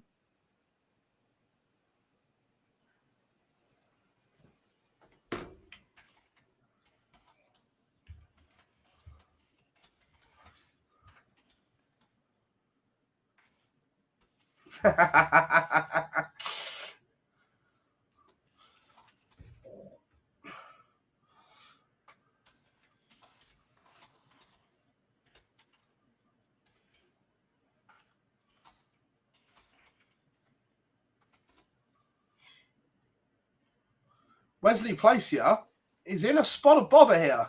4-1 down as Conan Whitehead seals a 5-1 victory, averaging almost 98. Solid stuff from the Barbarian.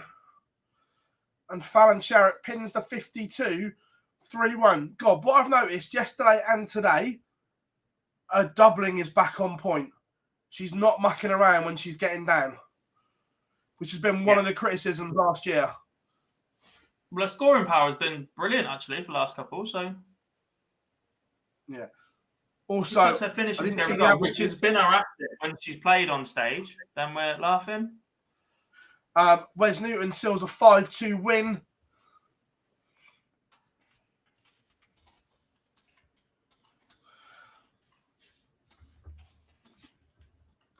Expect the Premier League announcement.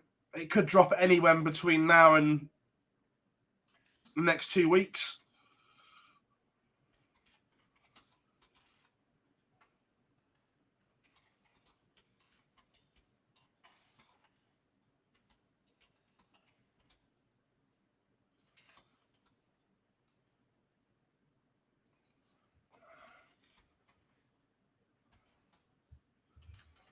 Oh, it was horrid.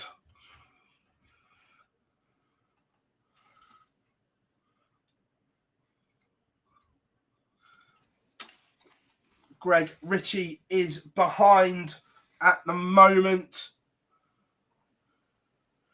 Conan's winning legs 14, 12, 18, 16 and 16. Yeah, look, we've seen from the Super Series that Conan has the gears in the locker.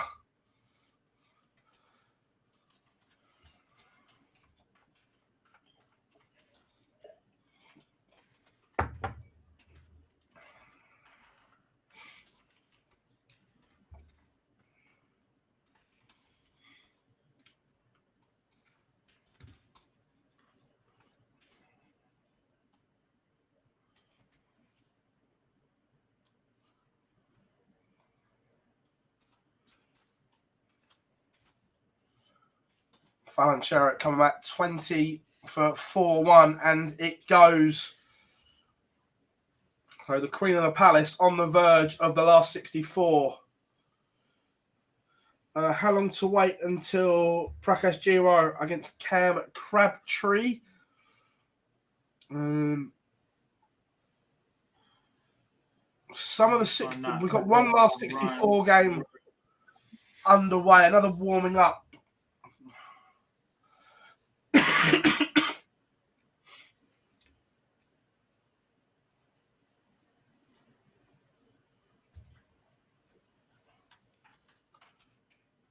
God, it's a shame we'll never know, but I wonder if there was 5 perfect in that little combo. Possibly. Well, you might know. You could just text her. But yeah, we won't know right now. Adam Lipscomb, I know, I don't think worry, he's beaten Tom Lonsdale, showing us 4-2, but it's red, so should be 5. David Schlichting is a 5-3 winner over Sebastian Steinmetz. How has Adam Warner been? He's been pretty steady again. He is in the 64 against Paul Mitchell now. He is the first game to go live there. Other results was a 5-2 win over Kevin Mills and a 5-2 win over Joshua Burks, who had 86 and 88 average. The best nickname in darts is and always will be Frosty the Throwman.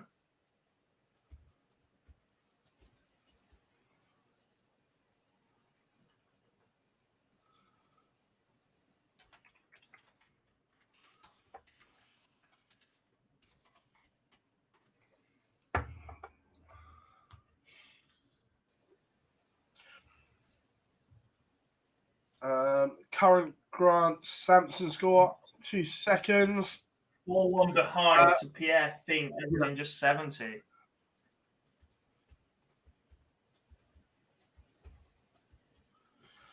Fallon Sherrick is a...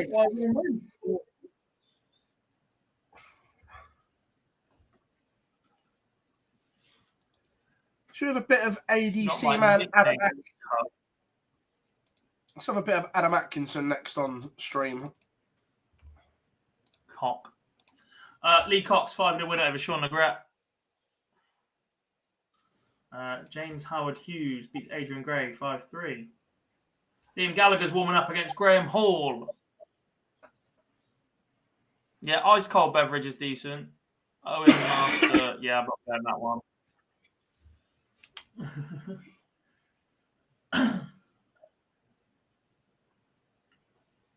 Yeah, Frosty the Throwman is the king for me. Yeller finds himself behind in Germany, 3-2 behind to Daniel Vogt. I might be rethinking his chances of going through. That's what I'm saying. I was never convinced. Does that put Fallon 64? Yeah. Was that 5-1 win as well? So that put her on 3 points plus 7 leg difference, 21 legs won. 33. That order of merit.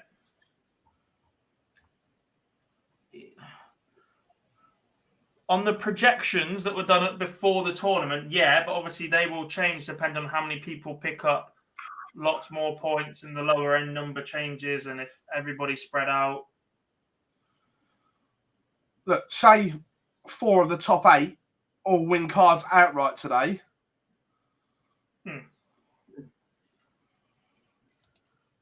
5-0 win for Dom Taylor over Chris Hogg. Same scoreline for Daniel Closer against Julian Zvergel.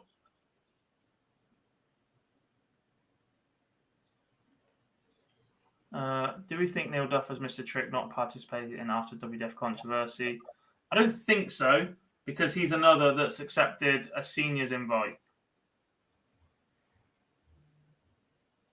And he's got a bloody good chance of winning that. He'll play more Super Series. I believe he was talking about looking at some of the ADC stuff as well. And at the end of the year in December, he still does have a chance to go and defend that world title if he chooses to do so, now that it's been date moved, because that event was due to clash with the World Seniors. There's no way of hiding that anymore. Does he play in the seniors? He is.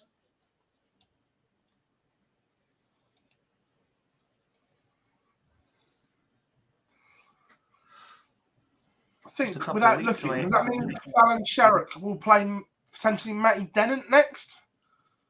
I believe so. Someone said that earlier on. What board did she just come off of? 28. So she will be the winner of board 27 in the 128.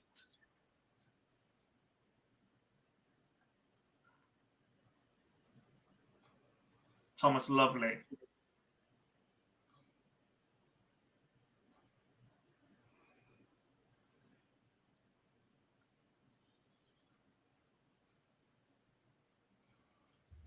No. Who's back on 28 now in the 128?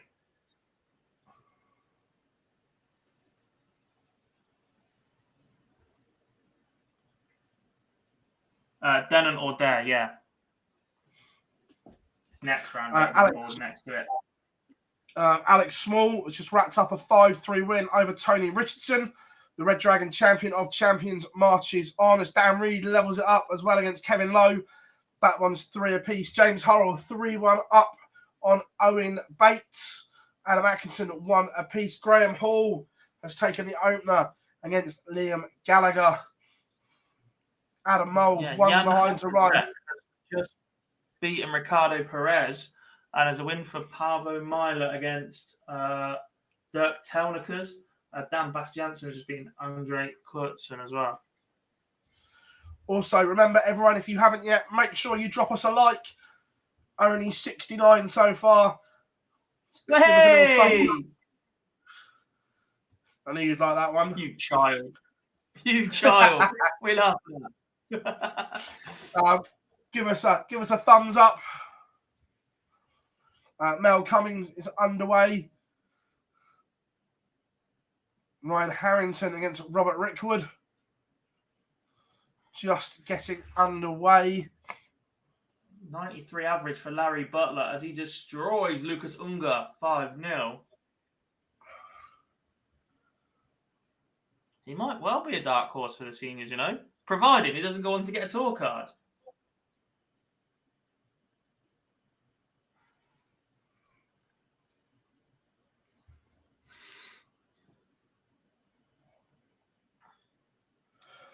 As close to it, Steve, on numbers and statistical modelling. If she has a disaster tomorrow where she takes a 5-0, she takes back-to-back 5-0 losses, not yet. She takes a 5-0 loss next, and then another later on. She can still drop 10 legs. Where do we have her? 33? Yeah, she can still end up on a -3 leg difference, and that wouldn't be enough on the prediction. Afternoon, Jason. We were speaking about you yesterday, mate. How are you? Good to hear from you. Where are you?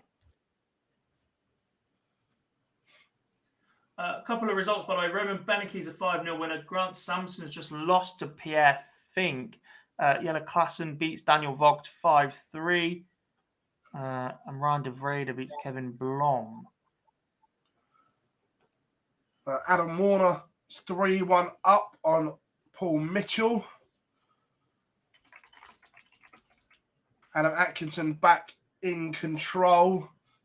2-1 to the good, but then doesn't start particularly well.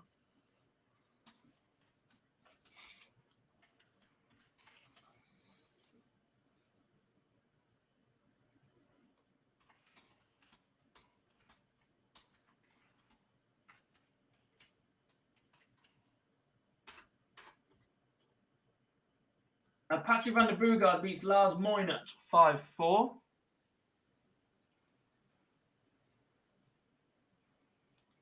No, Mark. Once they have a PDC tour card, they're not allowed to play in anything else. So that invitation would no longer stand. Well, as long as they accept the tour card. That's the other thing. But yeah. Which the likelihood is they will. Yeah. Because they wouldn't be at Q-School to turn it down.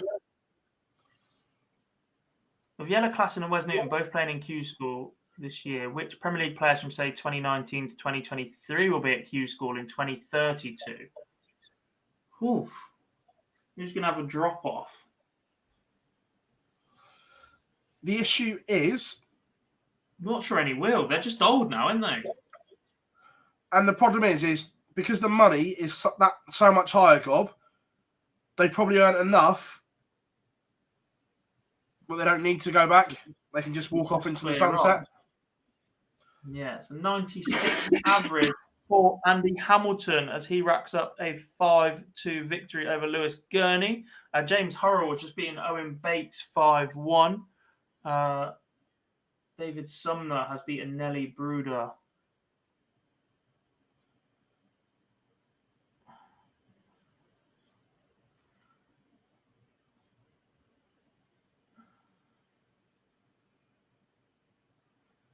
My walk-on is 5. Everybody get up. The drop at the start is just unbelievable.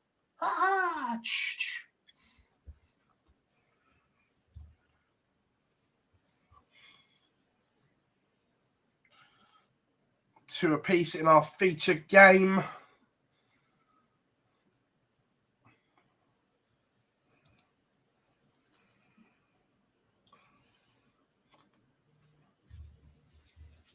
Haven't changed the European one. It's just gone over naturally. So Stephen Lennon. show a bit of Fabian Schmutzler against Chris Landman. Can you kick Jar? Just put him in timeout for that stupid comment.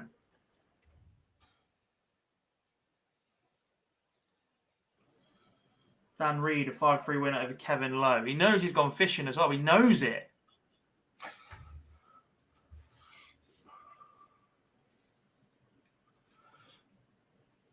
All good, Jace. All good. Are you still having a throw, or are they back in the draw?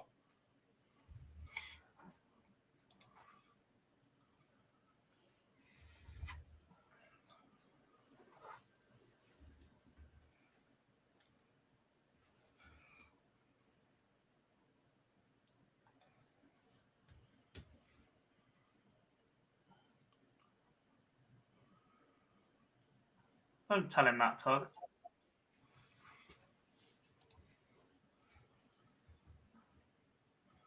Graham Usher is back out as well. They're not holding around now. The games are getting turned around very quick, Gob. Efficiency. We're winning again. 2-0.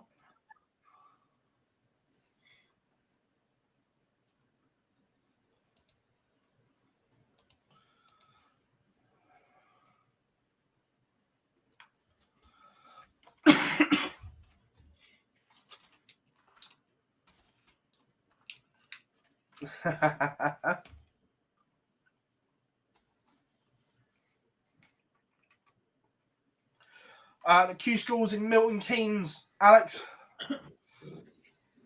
Yeah.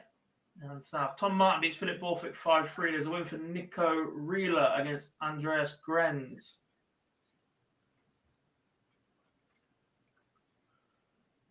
I heard Fabian Schmutzler plays only today. Interesting.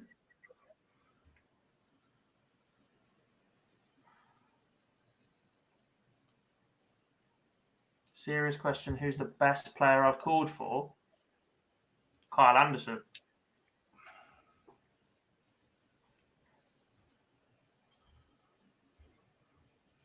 I've done Kyle Anderson, Scott Baker, Scott Waits, Martin Adams, Fallon, Menzies.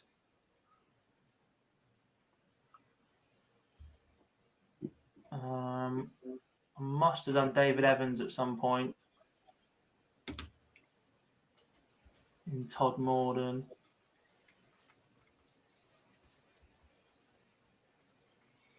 I've refereed for Adam Warner a few times at uni level. Who looks like he's on track to reach stage 2 after a 5-1 win. I don't think I did. I never refereed any of the varsity ones. We've had Dozer there, Joe Cullen, Ross Smith, Colin Lloyd twice, Andy Hamilton. A few of those boys. Yeah, Jose rocked up as well. I've done a few of the seniors finals. So Johnson, Harbour, Mike Huntley, Andy Jenkins a few times. Who else? Well, I've called for at that point. Howson.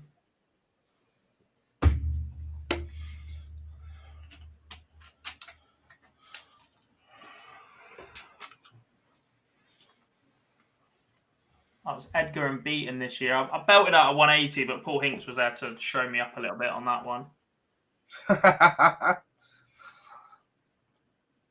John Bowles 3-0 up right now.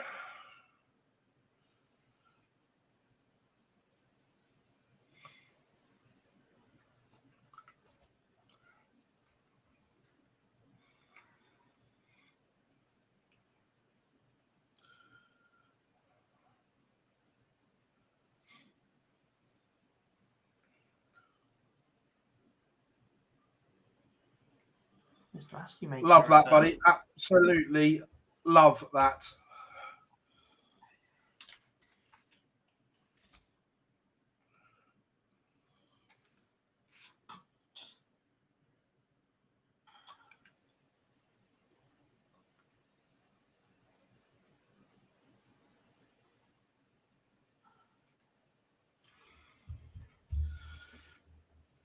Alan Taman 3-0 to the good. Chris Gilliland 2-1 down. Robert Rickwood 3-2 up against Ryan Harrington. Graham Usher level at 1 apiece. Conan Whitehead, Ryan O'Connor 2-2.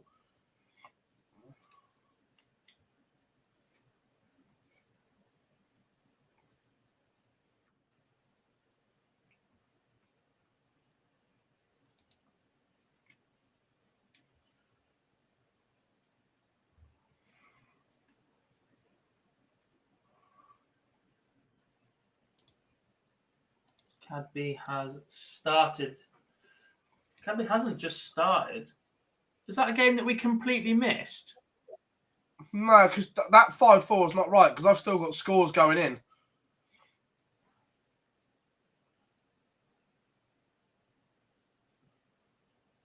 I don't think that's right, everyone. Unless It it says wasn't 5-4. live and they've just managed to get the iPad back online to post the result. Matt Dennant beats Lewis Dare 5-0. That pretty much puts Matty Dennant into second stage. So he's already on 5 points. That puts him on to 6. He joins James Howard Hughes on 6. I've got the game up here. I'm just looking.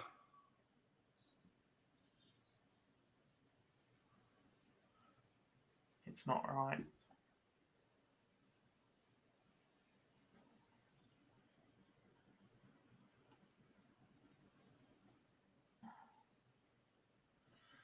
Yoshihisa Baba has just beaten Van Ockenberg Zvan.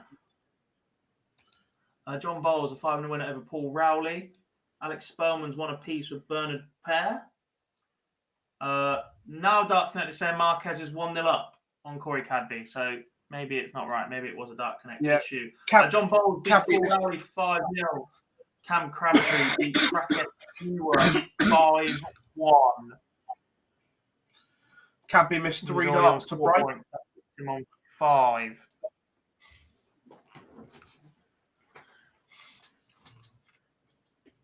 Yeah, it's saying the same in Aguera and Idams now. That's showing as a 5-4, but I think that's just about to start. So we'll give that a refresh shortly.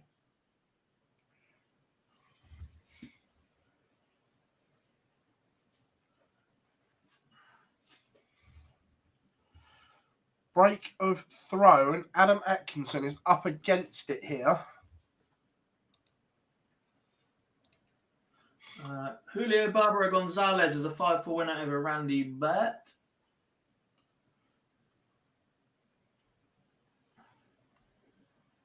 Bit to call, yeah. Mine was John Lowe, Eric Bristow, and Lewis v. Barney. Yeah, I'd love some of that.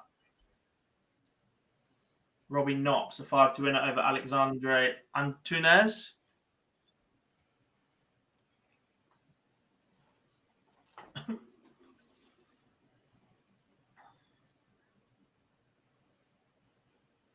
Fallon warming up against Matty Dennant. Scott Baker beats Ashley Coleman 5-1. I think that pretty much will secure the patches of the mod to stage 2.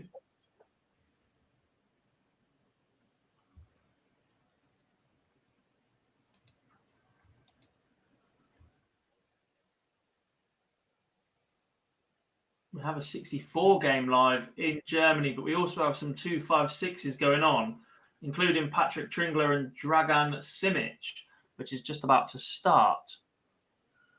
Goes 1-0 Simic. Rickwood beats Ryan Harrington 5-2. A big result for Robert Rickwood, who struggled a bit yesterday. Was beaten in the 256, I believe. Averaging just 70-odd. Cadby in trouble again. He's not starting games very well, and Jose Marquez is not one to just let you off. As Brian Woods beats Sean Matthews 5-0, and there's a 5-2 win for Nick Kenny over Mark Challenger. Blandford v Hamilton is a banger. What do we have in that one? That's 108 average for Blandford and 101 average for Andy Hamilton through 2 legs. It's a 15 dart leg to open for Mike Warburton against Robert Grundy. Shane McGurk is 4-1 up on Ian Frame. Rene Idams takes the opener against Jesus Noguera. As Tommy Morris wraps up a 5-1 win over Ben West. The modelling we've seen would say 3 points and a plus 13 or so leg difference might be enough, or should be enough. Might be enough is a plus 3 point. It's 3 points and a plus 1 to 5 leg difference. Might sneak you in right at the bottom, but we'd say 4 points is going to be bang on by the looks of it.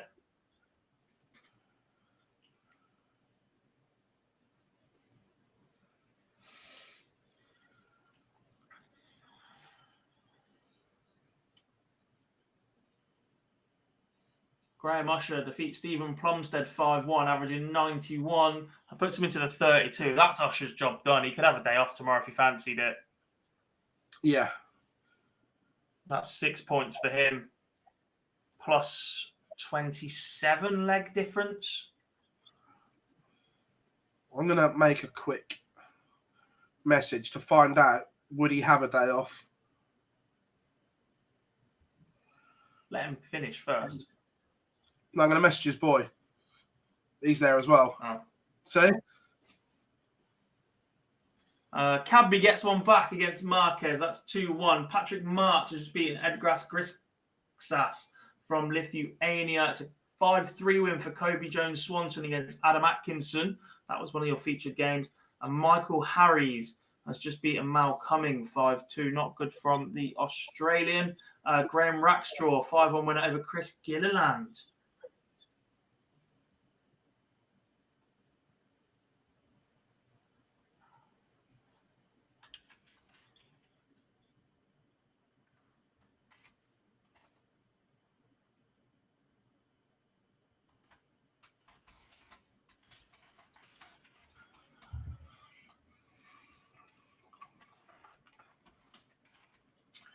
Adam Atkinson is out.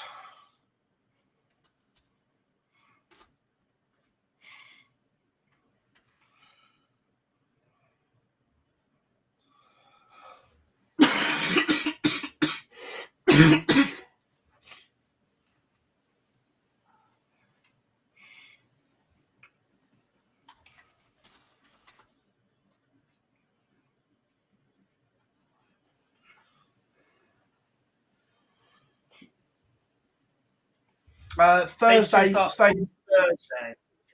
Yep. Shane McGurk is through to the 64. Tabern beats Patrick Williams 5-1 and Adam Mould beats Ryan Hogarth 5-3. Yeah, look, without anything else, Denon, Usher, Baker, Hurrell and Hughes are all on 6 points already. Their job is done. Yeah. Rob Collins beats Darren Brown 5-4. Let me have a look for you, Matt.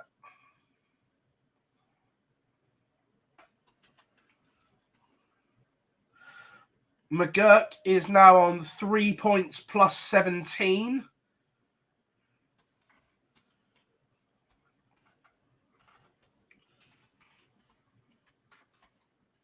Keller is on 3 plus 6.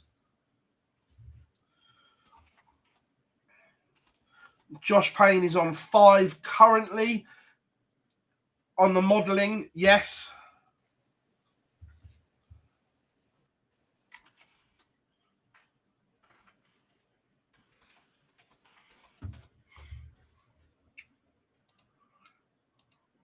Lou Bevan is a 5-1 winner over Jacob Gwynn.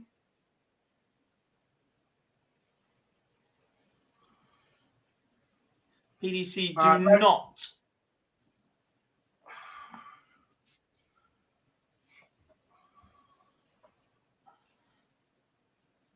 Cheers, Alex. Thank you very much. Corey is 10 up average every game and still has to work out. Yeah, it's just missing doubles at the wrong time, isn't he? Allowing his opponents back in. Aaron Monk going about his business right now. 4-2 up, one away from a place in the 64. Yeah, look, Scotty Waters, he did the bulk of the good work yesterday. So, yeah.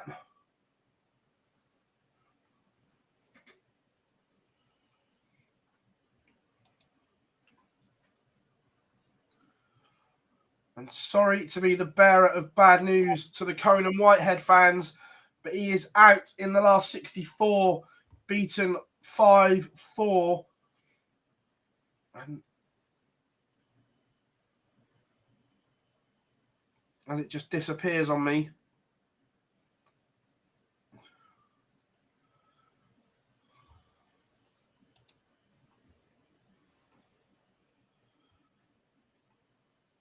He was beaten 5-4 by Ryan O'Connor, both averaging just over 90.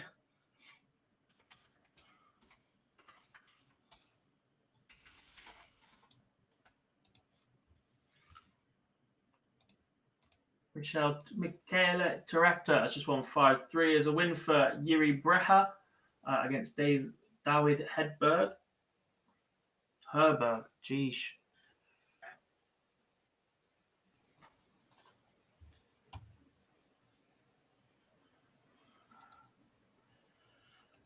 Matty Dannon's certainly in the mood here. Graham Hall has beaten Liam Gallagher 5-4.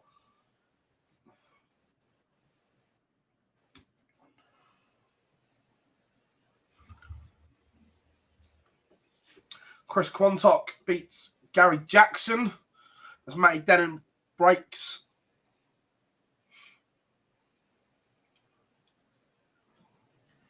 Shane Hayward beats Ian McKenzie.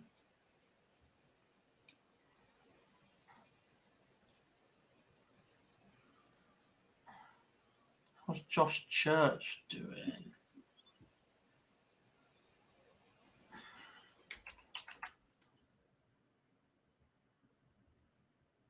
He beat Lisa Ashton, he beat Craig Serling, he beat Ryan Anderson. He's warming up in the last 64 against Stuart Kellett right now. Yeah, Scott Mitchell will join on Thursday at stage 2. He's one of the ones we're backing to get his card straight back, I think. Yeah.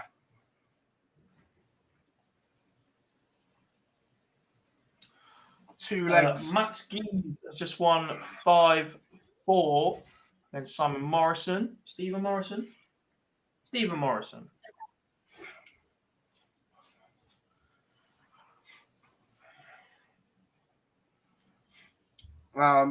Matty Dannon's scoring has been sensational so far. Mm-hmm. Two legs, 180 in both of them.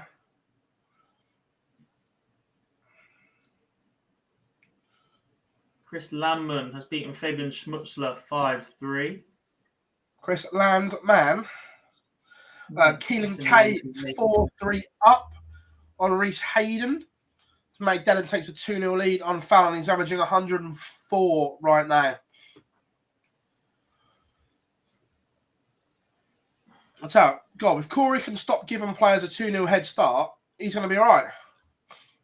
It's not even that. If he gets past this against Marquez now, I just don't see anybody stopping him. The problem is, if you're Corey, I don't think you want to win it. I think he needs more time on the board. Possibly, although I just have a couple of hours with a board somewhere else on doubles and get out of the match practice because his scoring's ridiculous. I wouldn't want to touch that. David Venken has beaten Stephen Bashasuna 5-3. Jordy van der Broek has beaten Eric Gorda 5-4. As a gladiator doing today. McGeaney, he lost earlier. Terrible draw. Was it Andy Hamilton? Something like that, yeah. Well, that's Fallon being sloppy. She was in a good position here to get a leg on the board. 28. Denon doesn't really punish So she may breathe again. Yeah, it was. Mark McGeaney beat Liam Butler in the 5-1-2, but lost to Andy Hamilton in the 2-5-6. So no points today. Aaron Monk seals victory 5-3. He's into the last 64.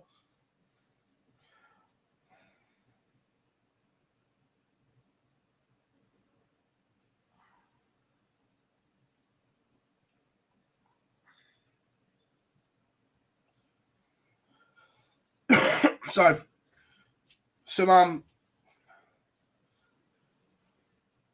news from the Usher camp. I asked the question, Gob. Joe says, hi, mate. I think he will play on. Hasn't played a lot of darts of late. So keeping his eye in and trying a few things. If it was me, I would have the rest. But his mentality is here. He's set to play 7 days, so we'll play 7 days.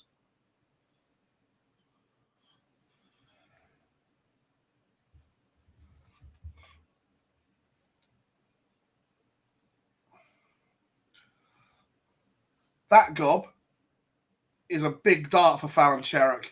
Last dart in hand, she gets rid of the 10 because look, even if she doesn't win this game, the priority is not to get battered because of the leg difference. Mm-hmm. Yeah, Marcel Walpern's a 5-2 win over Stefan Grieser.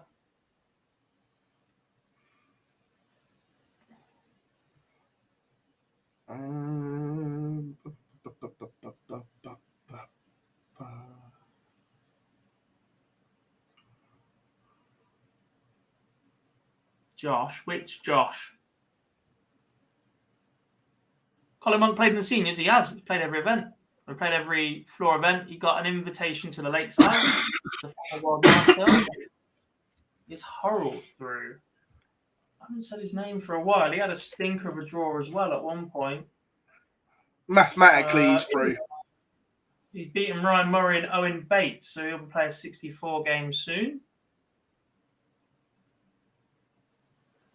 Cabby beats Marquez 5-3. Does so with a 93 average, despite missing a shed load of doubles once again.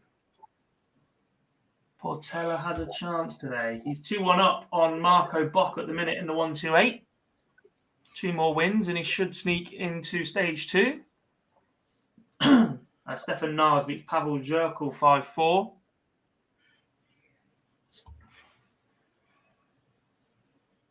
Josh Church 1-0 up on Kelly. If that game isn't finished at the end of Den and Sherrock, then we'll pop that one up.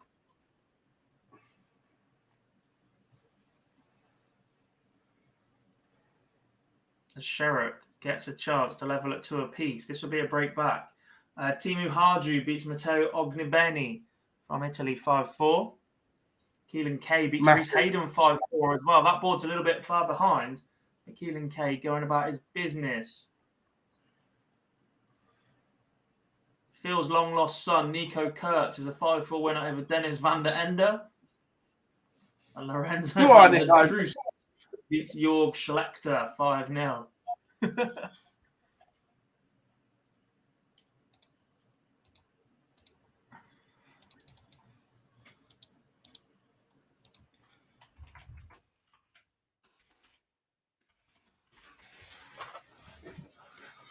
There we go. We'll have a bit of Gino Voss from Europe. Fallon's turned this into a good game because Dent was rampant earlier on.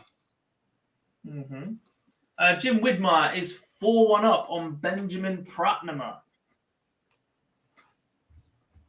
Yeah, Portela 3-1 up on Marco Box. Only averaging 80, but it's enough so far for the lead.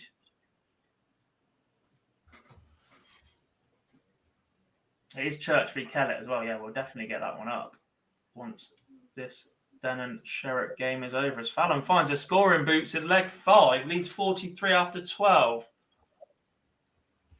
How has Spellman been doing? A lot better today. It was a bit of a shock when he lost yesterday. He's currently 4-2 up on Bernard Pear. In fact, make that 5-2. Literally just secured a victory. But that is in the 2-5-6, so he's got a long way to go. Fallon The 180 created pressure. What a leg from both, by the way.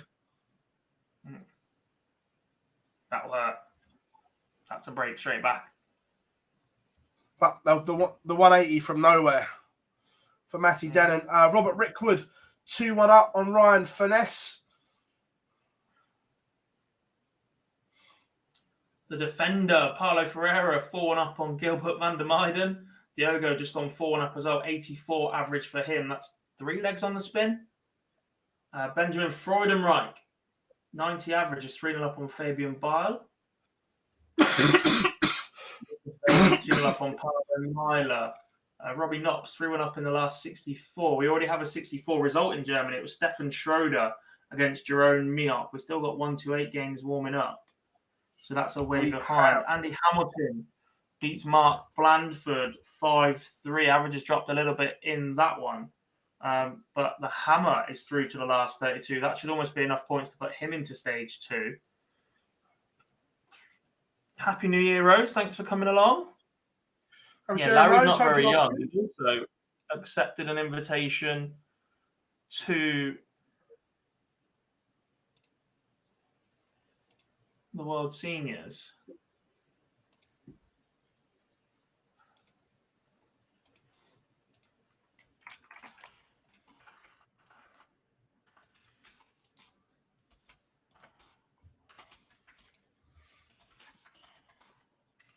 Sherrick going to break straight back again.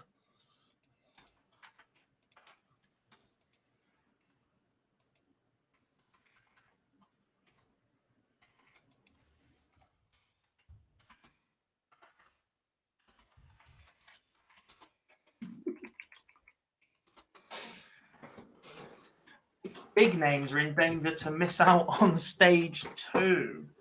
Interesting. We're streaming every day, JSB. We're here for all of Q-School. Let's go down to the bottom end, shall we? Still yet to pick up points. Any big names? Reece Colley is pointless. -8 leg difference through 2 days. Katie Sheldon. Jamie Durrant's down there as well. Tom Borhan. Who else are we looking for? Chaz Barstow, pointless. 0 points, -6.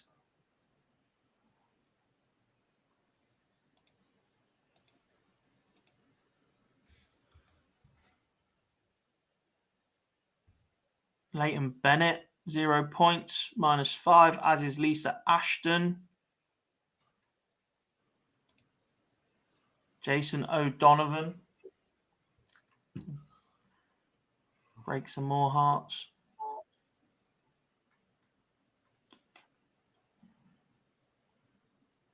James Adam Moulds going back through 2 days. Well, what a leg here from Fallon Sherrick. She needed a hold and throw, and barring only a 180 hurts. Couple of results quickly. Dragon Simic, 5-3 win over Patrick Tringler. Diego Portela, 5-1 over Marco Bock. James Young, 5-4 over Nathan Potter, which I think rounds out the 1-8 in Milton Keynes. Kieran Tian, pointless so far, as is Niall Cullerton. Steve Hine. Mason Whitlock.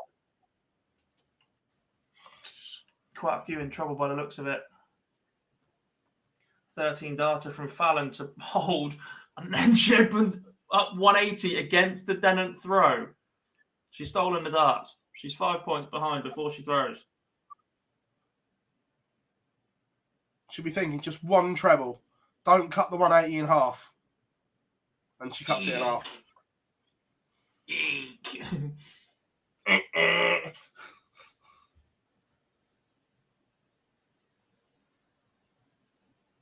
When the Voss game finishes. Yeah? Yeah. As David Sumner beats Coney Smith Nagy 5-2. Cam Crabtree 3 apiece with James Howard Hughes. That's an interesting game, actually. That's a last 64 match, but those two are currently like number 1 and number 4 on the order of merit. Or they were. They're now number 7 and 12 as games evolve, but they're right at the top. 84 left for Fallon after 12. Dennett needs a 170 to save his day. Only finds a ton. And it is 84 points for Fallon Sherrock for a 5-3 victory over Matty Dennett that would put her into the last 32 and pretty much into stage 2 of Q-School. Oh, she's missed. Leaves 16. Dennett should get at least a dart at tops or double 16, whichever way he fancies. And it goes in 3. We're going all the way. Last leg decider. Jamie Lawrence has beaten Marius Brink 5-2, and it's a 5-1 win for Wesley Schmidt over Nicholas Brackelman. That moved as I was reading that. Lee Cox having a good run today. 1-0 up in his last 64 game. Shez Conan is on 2 points and plus 10 leg difference. So really needs to make, I'd say, the 128 tomorrow. A big win if he gets a 5-1-2 game, a big win leg difference would help. Needs to win in the 2-5-6. And then we're looking for at least reaching the 128. If he reaches the 64 tomorrow, I'd say he is there. Any update on the Cube Gob? Yeah, you can have one. He's just beaten Jesus Noguera 5-4.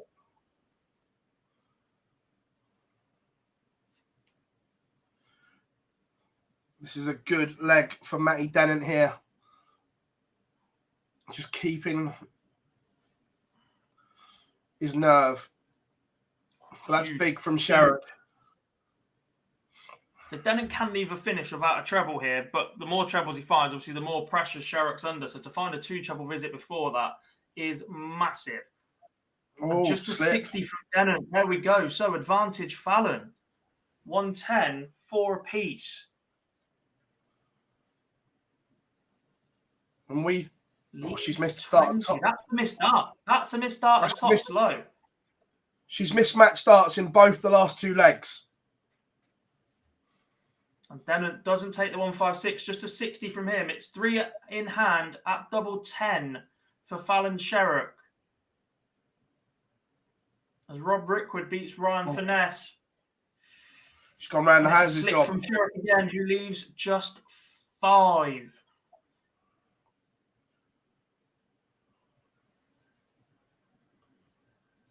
What can the scholar do? It goes in Ouch. 2 darts. That'll hurt. Sherrock missed darts to win back-to-back legs and get over the line.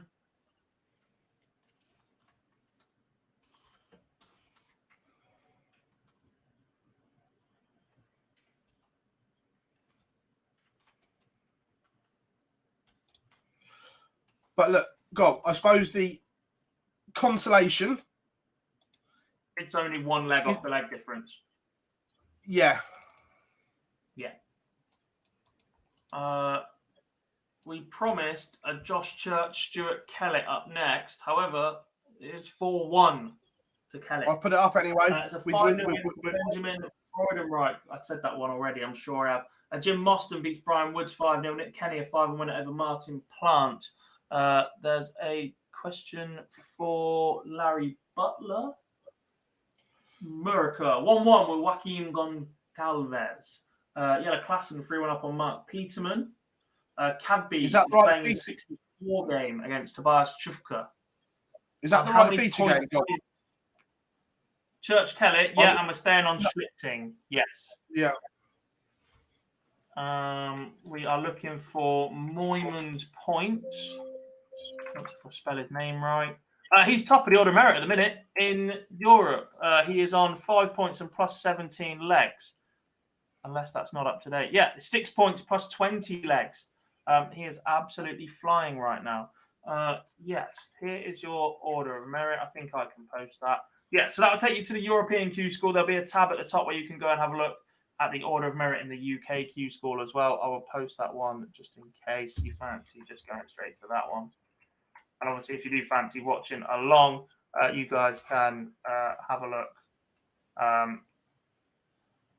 for yourself. 3 points plus 6. I don't think it's enough yet, Danny. No. Not with a big loss tomorrow. And at this point, do you want to buy to the 256 tomorrow? Or do you want a 5-1-2 game and rack up your leg difference?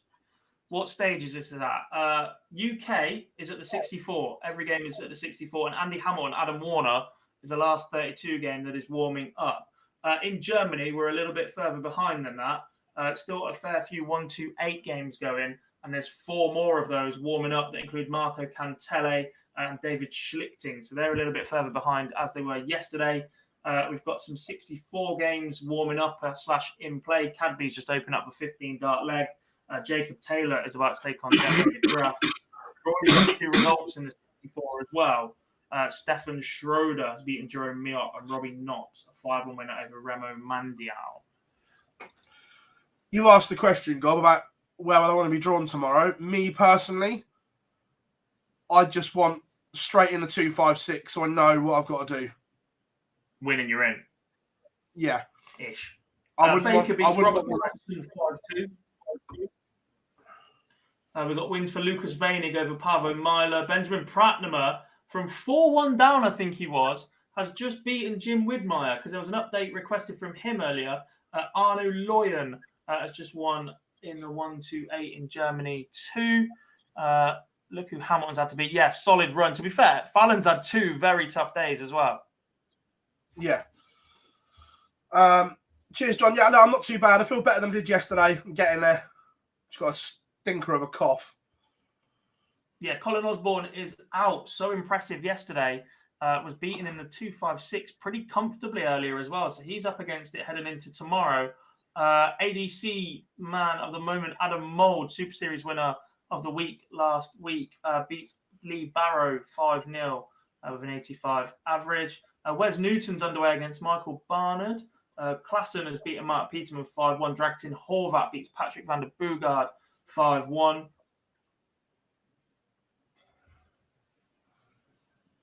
Dan Reed and James Young underway. Any idea Merckx isn't playing? Did he qualify already? He did not. No idea. What's Wes Newton averaging? 73 as he loses the first leg. His other matches today so far, it was an 80 against Kai Fan Lung and a 90 against Steve Wells. Did they say all UK games are last 64? I did, apart from Warner versus Hamilton, which is a 32. I'm warming up right now.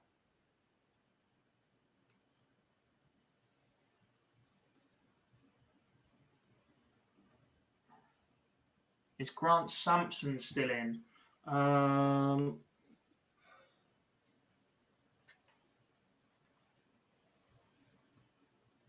really should just... Wrong side.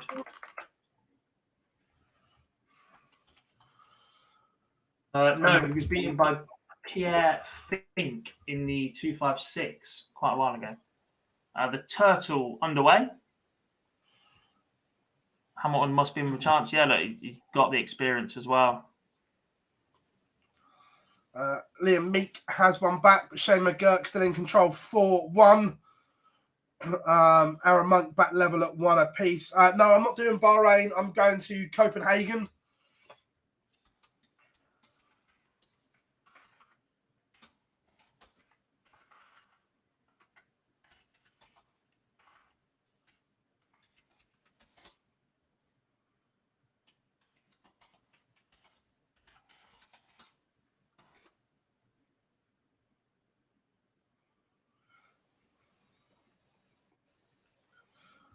Just had a message, a WhatsApp from MK, and it replies, "Duh, what an effing div." I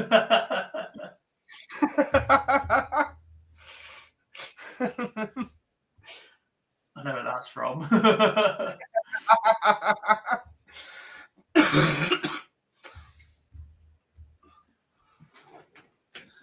Kelly on 4.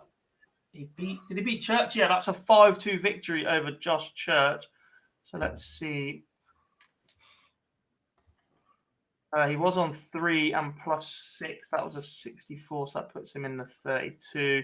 Yeah, so he's on 4 points now, so should be there, Matt. Is ITV showing Bahrain live? It is from about 4 p.m. each day, so just as we finished yesterday, maybe. You might miss the first game or two if you fancy watching us, or dual screen us as you do. James Horrell, 95 average. I've been so impressed with him this week. Beats Keelan Kay 5-0. I think Horrell's heading for a tour card. I know there's only so many available, but yeah, I think he looks great. Solid. Jacob Taylor, a winner over Jeffrey de Graaf. No, he's not. The game's just starting. I give up with this. God knows who it's from.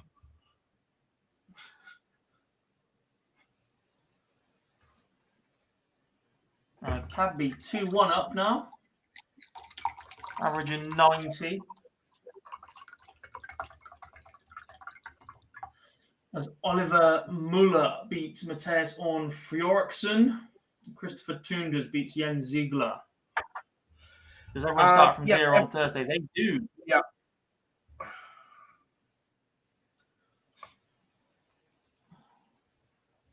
Just some lemon squash. And I got a monster as well. And a banana. Yes, you are. Once this pain game is over, can we have Hamilton Warner? Because Andy Hamilton's opened up with a 12-dart leg, as Warner was 115. He must have left 31 or something. 461 scored. Warner left tops after 12 and doesn't get a dart at it. Or maybe got a dart at it. He just left tops after 12. Cadby's at it again with his scoring power, thrown 9 darts, left 176.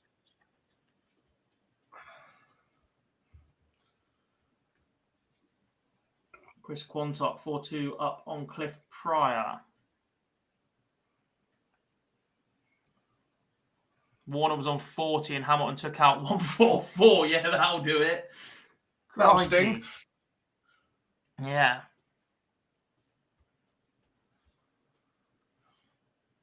That will sting.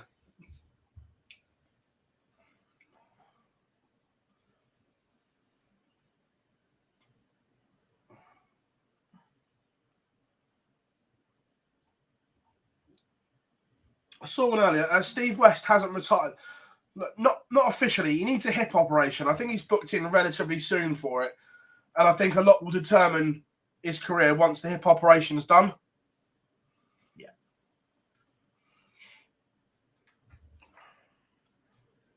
Awards day keeps getting better as Shane McGurk picks up another victory. I think that puts him onto 4 points as well. Warner takes 100 for a 15 dart to break back. 100 average plays 106. Do we think 4 points is enough, Gob? I know the modelling was suggesting 3 and a high leg difference, but do we think 4 is enough? I think so. Josh Payne goes 5-3 up on, 5-3 win over Martin Moore. Come on, give us chop now. We want the big one. Please.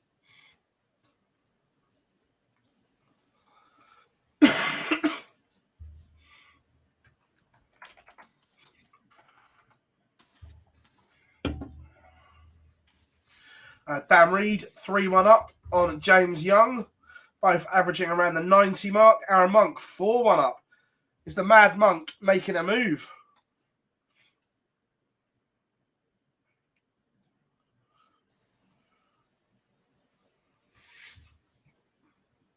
Thomas Martin versus Martin Thomas. Christ.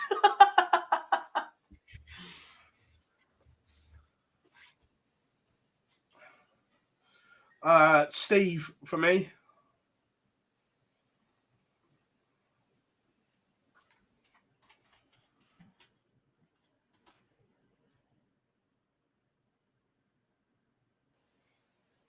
Landor, trust me on this one, guys. If it doesn't hold up, I'll buy you guys a beer, no props. So we're saying 4 is definitely in then. So on that case, in the UK, currently the top 26 are done. Tabern, Rickwood, Cox are all a win away from booking a spot. Sweet. Another 100 check for Warner. He goes 2-1 up. He's taken out a ton both times. And in the other leg, he had 14 after 12 and didn't get a go at it because Andy Hamilton took out 1-4-4.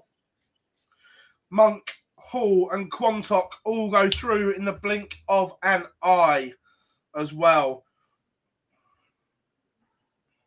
Payne goes through. Right, God wanted Warner against Hamilton. So we will go there.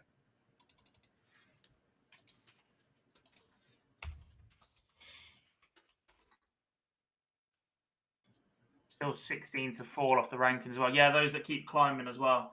Yes. Yeah. Hammer time.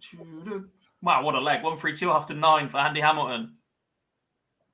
This has been unreal. Dan Reed, 3-2 up on James Young. Needed that because he had a stinker of a draw yesterday and put himself in a load of trouble. But this run to the top 32 will be doing him wonders. It depends how you're judging a CV, though, Tommy. That, with the greatest of respects, that there might be more WDF/BDO events on that CV, but some of the stuff that Steve did within the PDC was unreal. May not have won titles, but getting to the latter end of TV tournaments, beating MVG, Taylor the way he did on TV, I just think that Steve was the better player.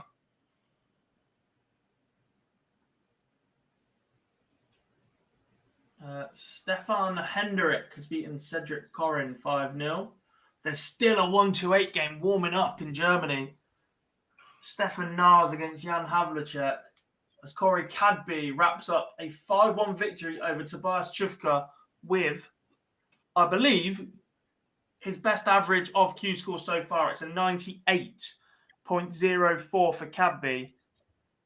Takes out 97 in 2 to win the match. We've got Schlichting on in Europe at the minute because that was asked for first. If Moyman Horvat is still on, we'll put that one on afterwards. Yeah.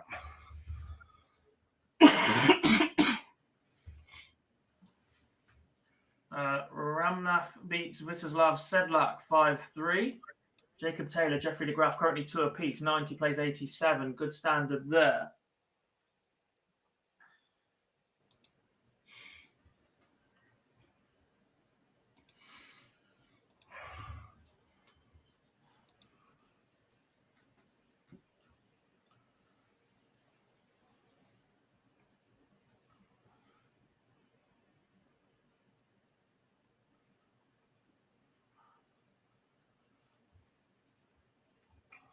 Yeah. Felix Corey Cadby into the green. Cadby now officially into the green.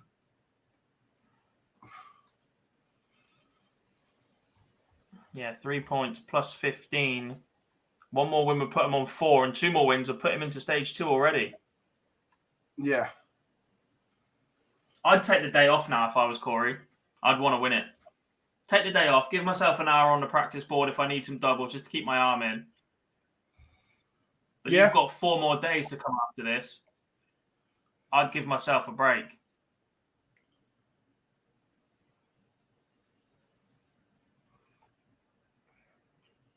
Patrick March takes a 3-2 lead over David Schlichting. Horvat's taken the opener against Moyman in 14 darts. Andy Bartons beats Marcel Hunch 5-1. Lakeside regular Marco Grafweg has beaten Jody Toback.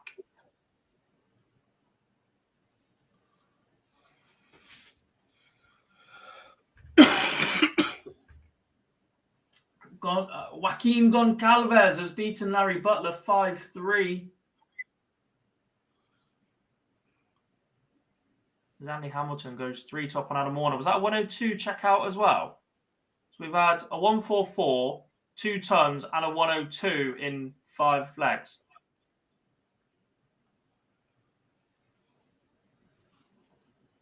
Luke Snells has beaten Armin Glancer.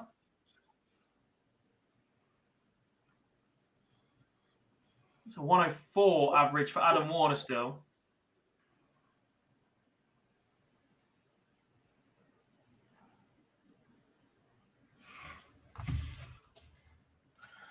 I tell you, this is like vintage Hamilton right now. But we saw signs of this at the Super Series, Gob. That we were all saying, hang on a minute, he's now... When he first rocked up in Newbury at the start of the year, March, April time last year for the Open Series for the seniors, wasn't quite at the level you were expecting. But once his throw clicks and once he gets that confidence back, just so good. We got wins for Danny Tessman and John Desramu against David Pisek for Desramu. It's also quite promising to see Warner play at this level. Yeah. Because I think this is a step above what we've seen from him as well. And that's not being disrespectful. But whenever I've looked at Adam's performances over the ADC for the last year, which I have, there's a great deal of interest in Adam's performances there because of the fact he is the standout player from university darts now, especially in an era where I played and a couple of others did. It was winning a lot of tournaments with high 80s, low 90s, just relying on being consistent and hitting doubles. But to be producing 104 average at the minute is very, very good. Yeah. He's another player that I think benefited from lockdown. Benefited from lockdown and COVID and whatever else. What's the word?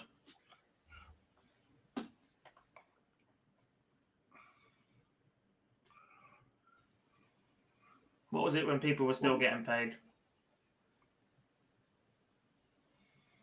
Furlough. Furlough. Yes, furlough.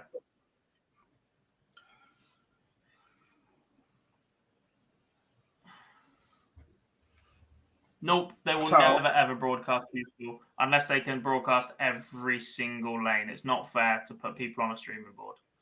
As Warner levels up at 3 apiece, still averaging 100. Patrick Mark goes 4-3 up on David Schlichting. The Turtle is in trouble. He needs to get out of his shell pretty quickly.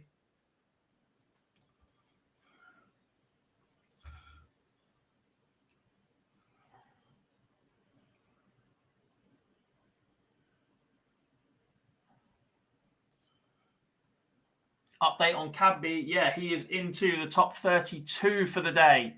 For the last 32 for today in Germany. His last result was a 5-1 win over Tobias Chufka, averaging 98.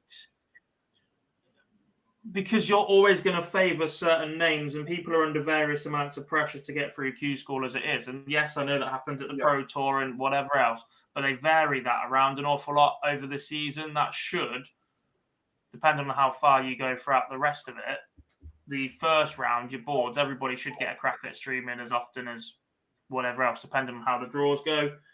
You can't just keep putting, for instance, Fallon Sherrick on the streaming board because that's what everyone wants to watch, because it's not fair that her Q-School is under more pressure because she's being watched on camera than everybody else is. Barry Hawkins beating Mark Allen. Barry Hawkins is one of the most underrated snooker players I've ever seen.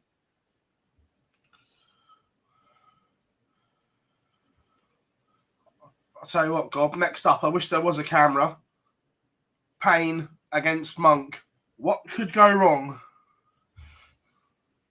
Everything. Warner and Hamilton both are regarded as what happens here, surely. I think so. They're both more than...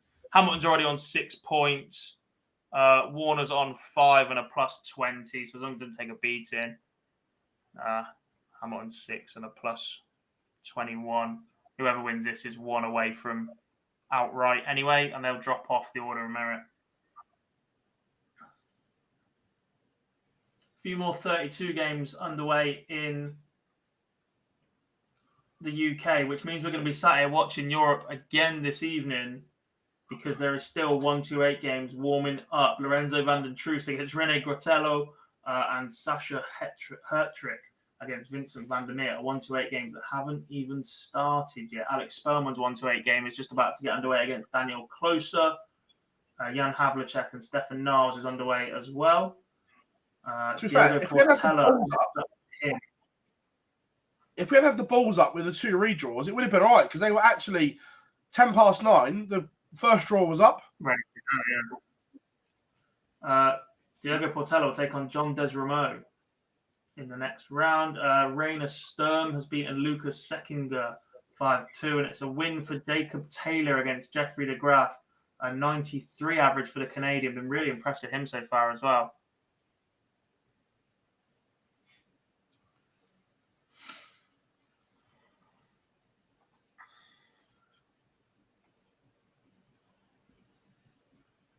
Hamilton leads 4-3. That's another break. Warner still averaging just under 104. Finds himself 4-3 behind to the hammer and needs a breaker throw. No, Justin's retired. It's a 13 dart leg for Cam Crabtree to open against Jim Mostyn as he takes a 1-0 lead. Tom Martin beats Martin Thomas 5-4. Don't get those round the wrong way. You'll confuse the hell out of people. Wes Newton's 4-3 up on Michael Barnard, and Dan Reed has just won 5-4 against James Young. Newton is the only last 64 game remaining in the UK. Do you guys think a cabbie return is too premature? No, I think the longer he's away, the less likely it was to happen. So getting him back, just getting him in the circuit is good. Yeah, I agree. I think if he left today's performances, we wouldn't have seen him back. Yeah. And today's performances have shown he's still got a level, that the scoring power is tour level. It's been that good. It's just a doubling, but that will come with match practice and being back in that environment more and more and more. Is Dennis Smith still playing? He is. He plays as part of the seniors tour. Him and Ian Moss travel a good deal together. One of the most notable, iconic throws in the game.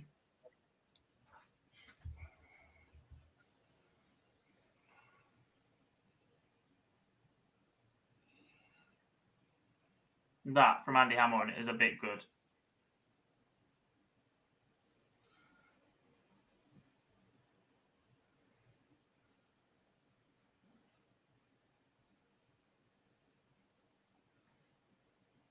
$13 dart leg for Andy Hamilton wraps up the win over Adam Warner. That puts him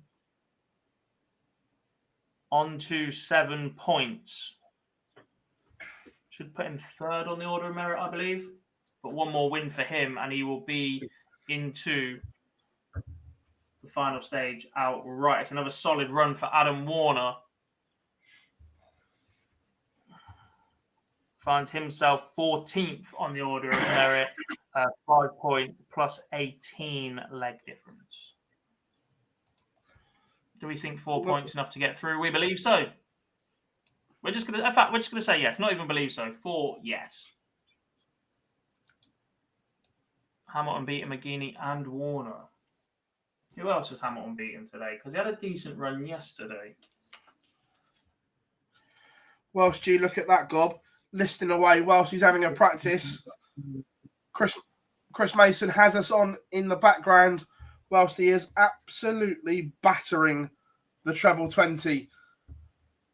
Pleasure as always, Mace. If he can handle listening to us for 8 hours while he practices, he can definitely handle the crowd at the Circus Tavern.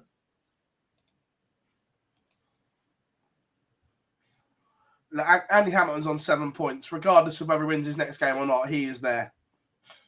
Yeah. If you're the rest of the field, he's the sort of player you want to disappear right now, though. You want him to go and get it outright, so you're not drawing him tomorrow. Yeah. Unless he opts to take a rest. There is that option as well. Marco Cantele has beaten Thomas Lux from Schierling, brackets, obviously. And Arno Loyen has beaten David Venken 5-4. Daniel Closer 2-0 up on Alex Spellman.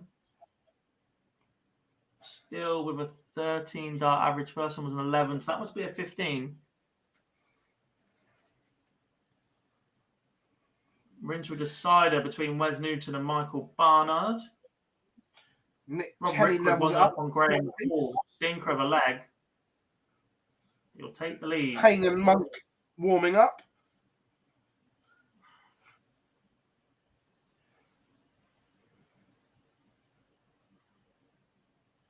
You know, surely nothing could go wrong with that one.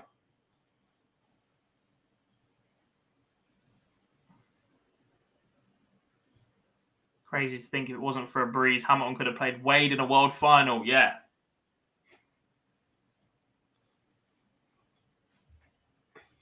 Was there a breeze at Ali Pally once, was there?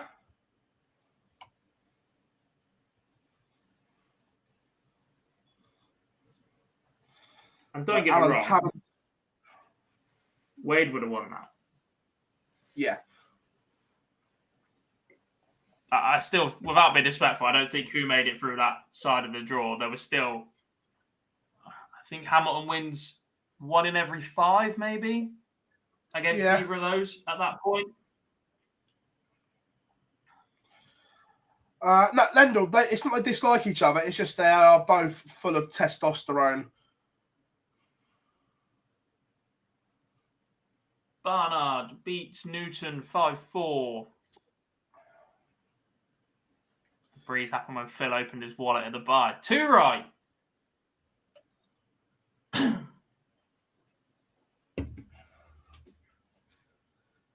John Bowles 3-0 up on Lee Cox.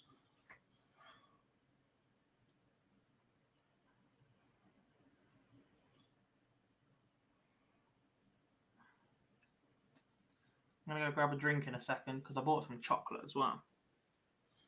Did it Some win? chocolate. Yeah, I bought some buttons. And I'm getting a bit hungry now.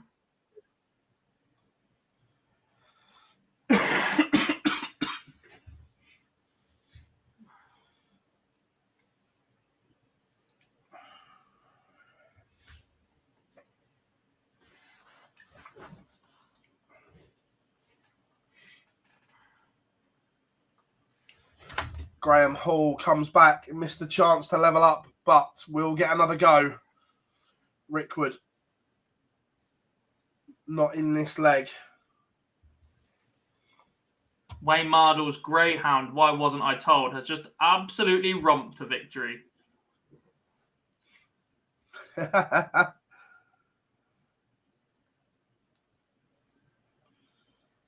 I'll be back in 2 seconds. No worries. Right. Well, Gob goes and gets his chocolate buttons. Nigel Hayden, yeah, he's still playing a bit. Not. Oh, in Europe, Jelle Klassen is out in the last 64 stage.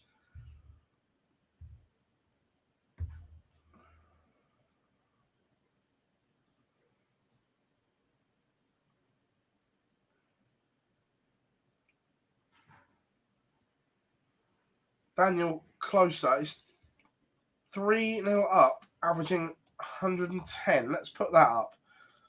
That's a little bit good.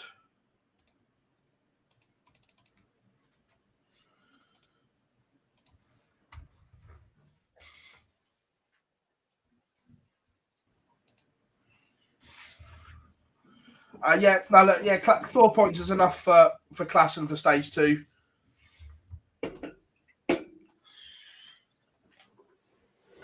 Just put this one up. Gob. Rickwood and Hall. No, the other one. Look at Or the Spellman numbers and from. Closer. Look at the numbers from Closer. I need to get a bit closer. 110. Bit tidy that. It's not bad, is it?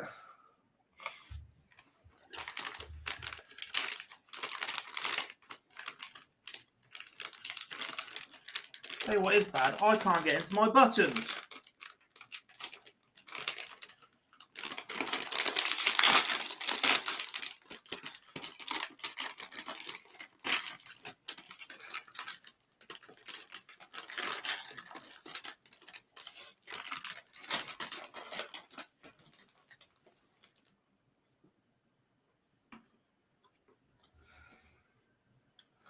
I haven't watched it yet, but I'm going to watch it after today.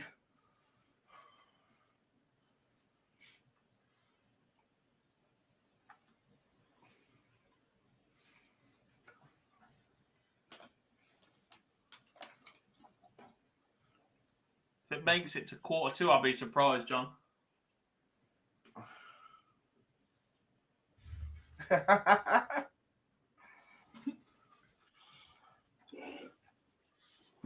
David Sumner 4-1 up on Adam Mould. Chris Quantock has taken the opener against Shane McGurk. This is ridiculous from closer. 4-0 up, averaging 109. Just open up 140.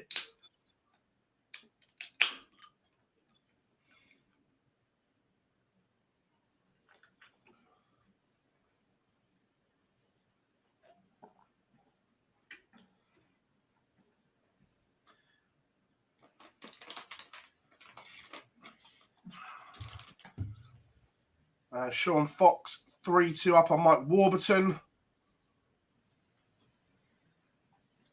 Was the Smith interview any good? I'm going to listen. I'm going to listen to it after today. I wasn't asking you. I was asking the chat room.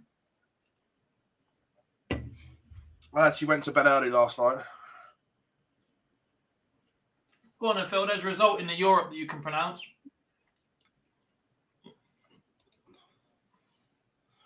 What, Chris Landman?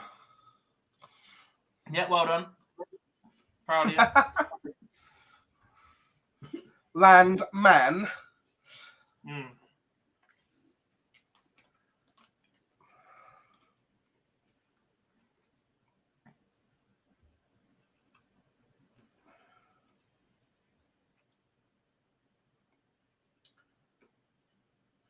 Nico Kurtz 2-0 up. Diogo Portela 2-1 up. Moreno Blom 3-2 up.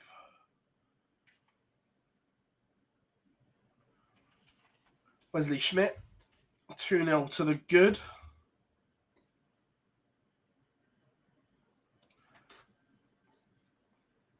Nick Kenny has beaten Cameron Anderson 5-3, just going about his business, as it says in the chat room.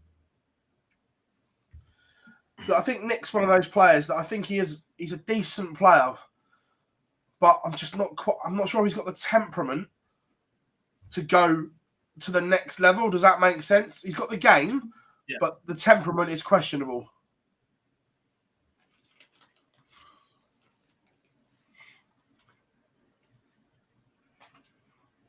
Aaron Monk 2-1 up on Josh Payne. Adam Mould has one back. Look, that's a little bit good from Daniel Closer. Let's have it right. 108. Sublime. Just sublime. Nico Kurtz averaging 103. My long-lost German. Burst onto the scene at the Worlds and just disappeared. Lou Bevan has gone back-to-back 12 darters to open in his last 32 games.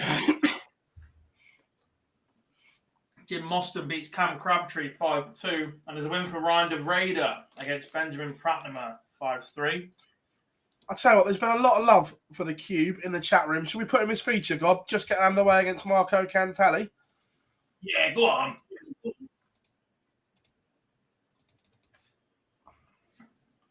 Cube.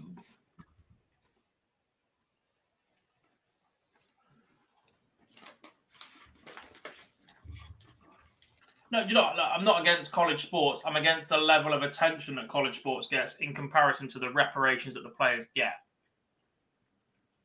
I'm not just sponsorship deals and get paid to be there, etc. And actually, some of their games get higher attendances than NFL matches. I was about to say, I'm not an American football fan. I just can't get into it. But college football's absolutely monstrosity, isn't it, in America? But it is a minor version of exploitation.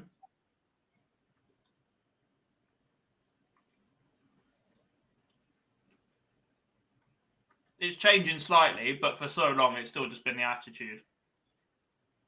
Lucas Veining defeats Jiri Breha 5-4. They do now. They never used to.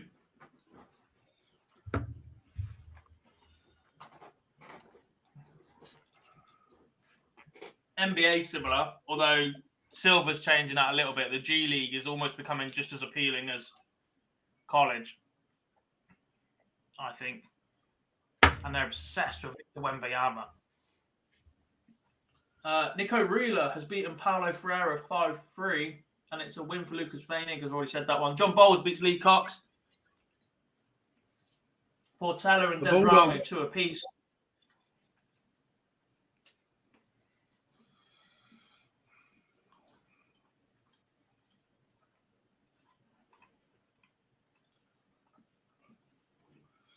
Matty Dennett has levelled it up with Alan Tabban. That's 4 apiece, and that is going all the way.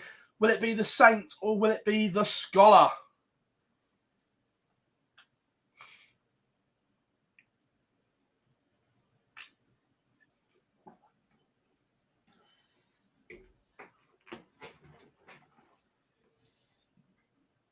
I genuinely don't remember a time where there was this much hype around a prospect so far away from the draft in the NBA. Markelle Fultz was pretty highly sought after, and then the Celtics pulled the 76ers pants down with that one. But I don't remember another number 1 seed that was that high this early in the season until we go back to, did I say LeBron?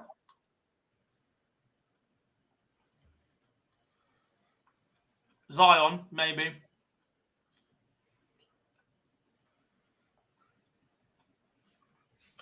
He's a freak now. He's finally becoming what he should have been.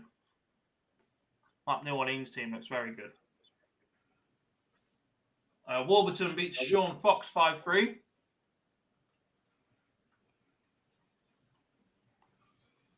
Jordy Vanderbroek beats Dan Bastianston 5-2 as well. We're nearly there with a 1-2-8 by the looks of it. 6 games in play. Can't see any more warming up. There better not be.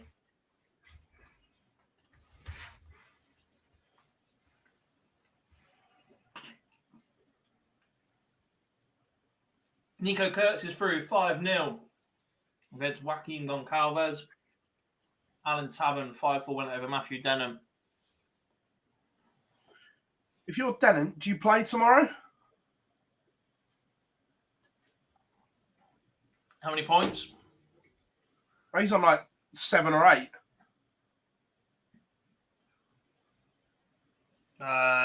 Order merit leader, 7 points plus 29. He is safe.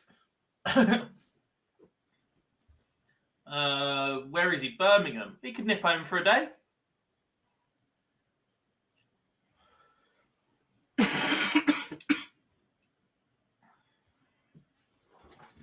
Go home tonight, sleep in your own bed. Yeah. Have a practice on your own setup.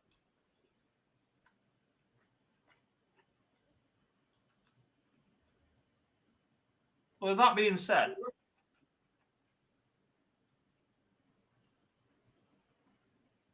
when I was in Amsterdam, I spoke to Vincent.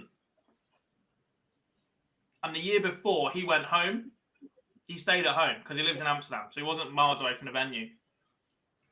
And he said there's so many more, like, you're in the middle of a tournament, but it's weird because there's so many more distractions. Because you're at home, people act like there's nothing else going on. So, like, can you just do this favor or can you just do this errand or whatever else? And he's like, this year he picked to stay in a hotel so we can just focus on playing. Yeah, yeah.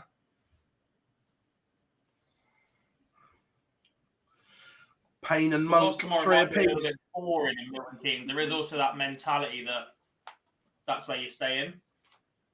Yeah. Graham Usher 2-0 up, 96, nearly 97 average. And considering Graham Usher's had a fair weight as well, he's done well.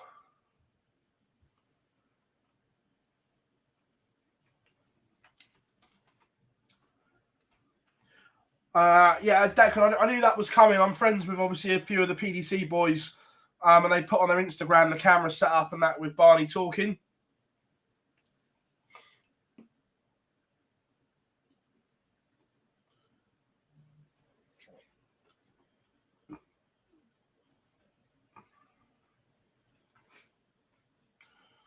Ryan O'Connor levels it up 3 apiece.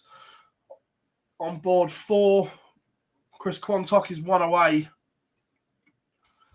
In fact, he's done. He's beaten Shane McGurk 5-1.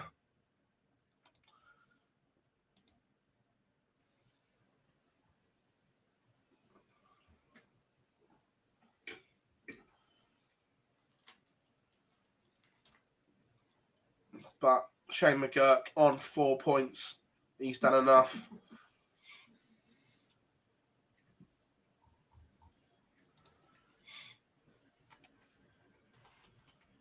Josh Payne.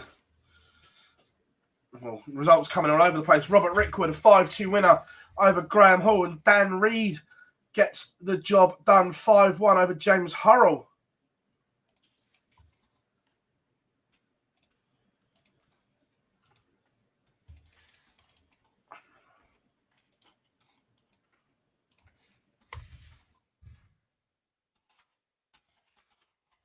Can Monk send us to a decider?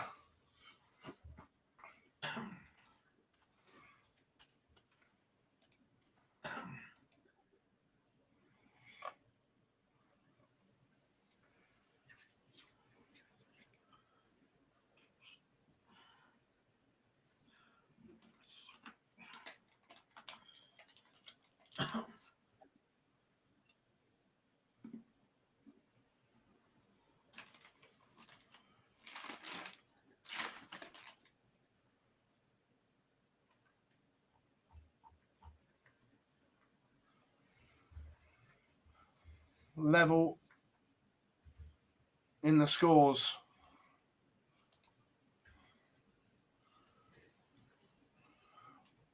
Big visit from Aaron Monk.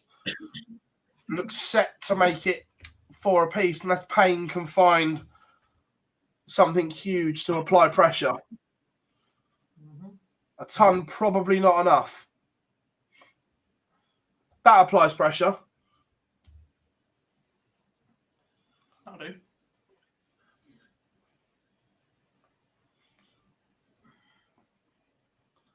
Oof. That's brilliant from Monk.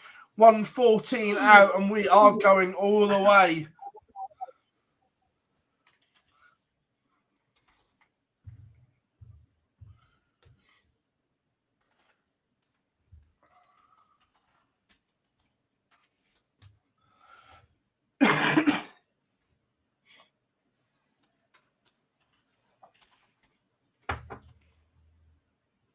Marco Cantelli looking at 20 for 4-0.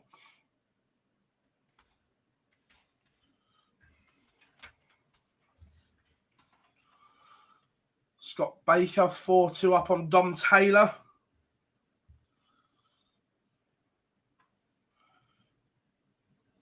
Someone we haven't really spoken about is Dom Taylor, Gob.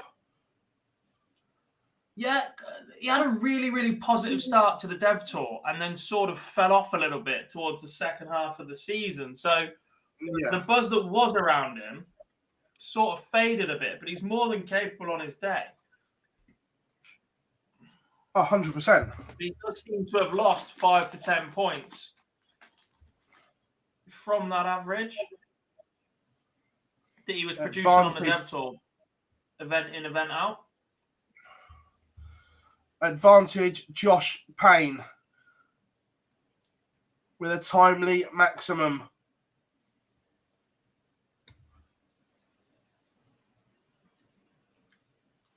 Monk has applied pressure, much as Payne did in the last leg, and said, over to you. Monk was up to it. Is Payne.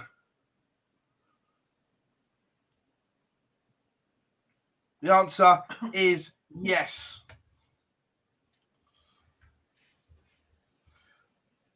Good game, though. 97, 96 average from the pair. And we will go straight back. Andy Hamilton, John Bowles. Fire into the top 16, which is a massive contrast to the fact there is still a 1-2-8 game going on in Germany. Dragon Simic 2-1 up on Dennis Brock. We've got a 32 game start, and that's between Chris Landman and Kevin van der Vaarwe. Another one warming up is between Corey Cadby and Moreno Blom. That's going feature game. Yeah. Michele Toretta is 4 apiece with Marco Grafweg. We've got Diego Portela, 4 for up on John Desramo. Both of them mid-70s averages, but it's enough for Portela at the minute. Bad news for the Cube. Just been spanked on the featured game. 5-0 by Marco Cantele. Daniel Close, after that super impressive performance in the last round, finds himself 1-0 down to Jeremy Vinko. Timu Harju, the Finnish player, is 4 apiece of Andy Bartons. That's into a decider. Can I see what's going on in that one? Bartons.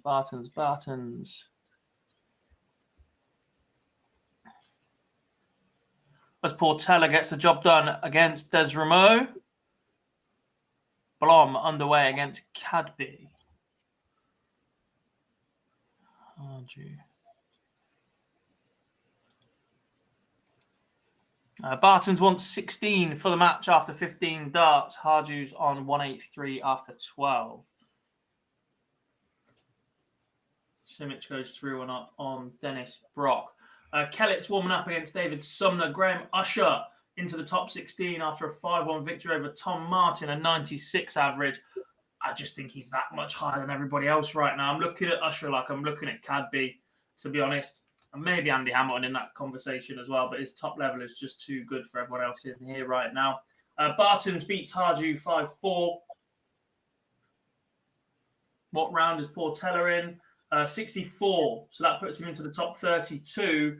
He'll take on Arno Loyen. Yes, Roger, the Cadby game will be going up as soon as it goes live.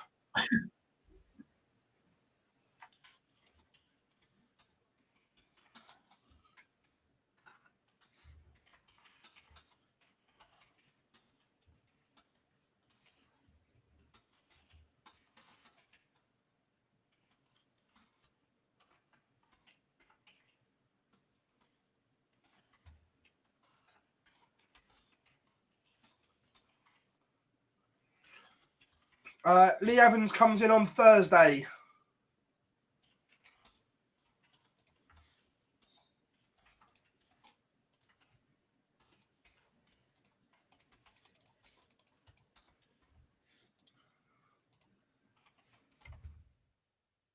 Afternoon, Andrew. Right, God, now they've just been changed. I'm just going for a pee.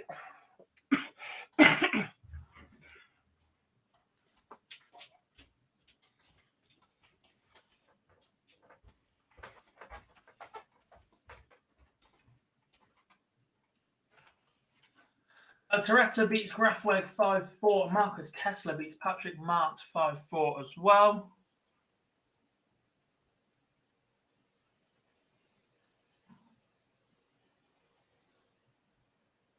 Did Blom play on the Modus? He did. Do you think John Henderson will win his card back? If he plays the way he did at the back end of the season, maybe.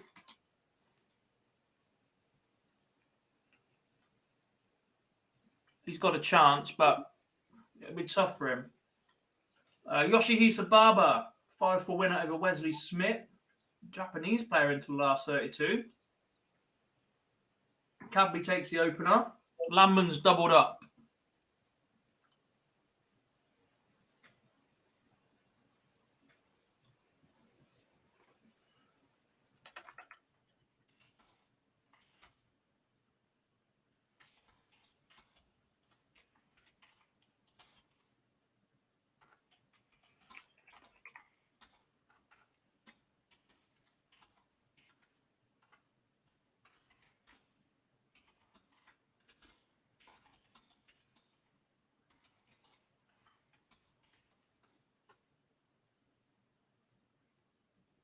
Dubbridge is not here because he is playing in the seniors. He has an invitation to the World Senior Darts Championship at the Circus Tavern. Final qualifier of which is in 3 weeks' time, or 2.5 weeks' time. And then we head to the Circus Tavern 9th to the 12th of February. If you do fancy coming along, there are tickets available. Dartshop.tv for that one. Wins for Stefan Hendrick against Benjamin Freudenreich. Cadby goes 2-0 up. That was a 12 dart leg to go with the 18 dart leg in the first, and he's back averaging 100 with a 108 checkout. I'm not going to lie. This has surprised me. So long away from playing competitively for various reasons, I wasn't sure this was still in the locker. From John Bowles or Corey? Yeah. Corey. I say John Bowles is 2-0 up against Andy Hamilton, averaging 96. I thought that's what you're on about. Yeah, I wasn't sure this Corey level was still there.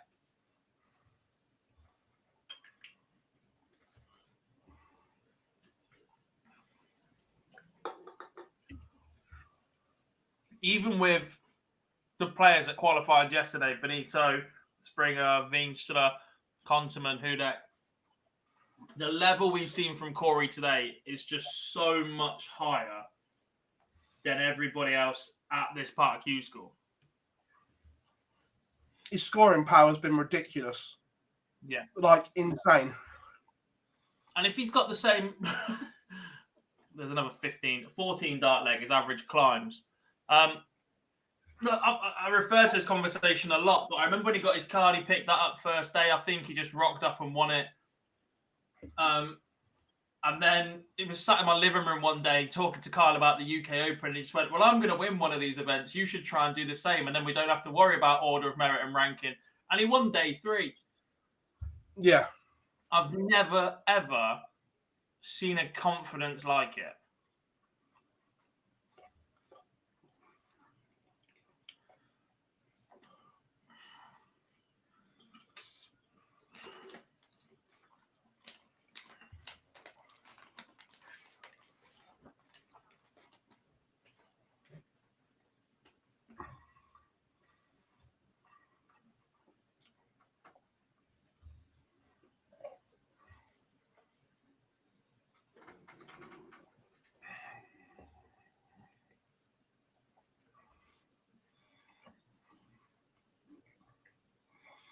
Already 3-0 yet, and averaging 102 in the process. He's going to fall a little bit in this leg, though. Yeah. Who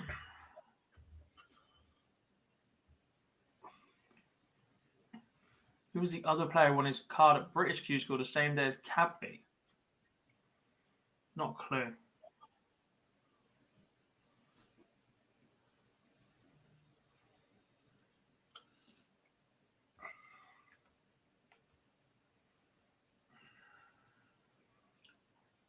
Not a clue. Dragon Simic beats Dennis Brock 5-1, which means the 128 is over. Yes.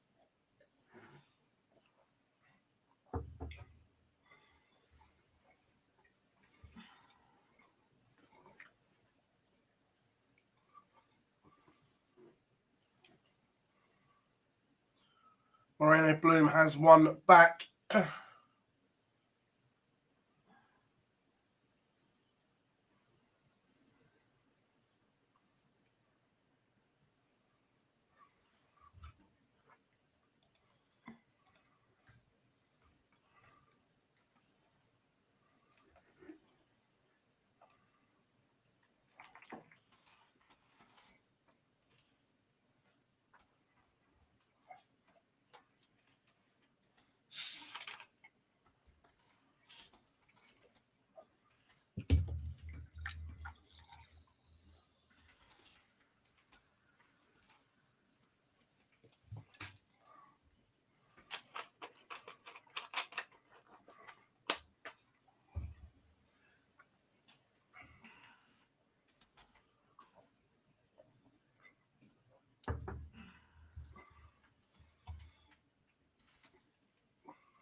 Right, Chris Landman is in complete control. He's 4-0 to the good. Marco Cantelli's back out. Quick turnaround for him. Daniel Close has gone from averaging 110 to 91, Gob. Steady, because he was struggling a little bit to get into that match, so finds himself 3-1 down.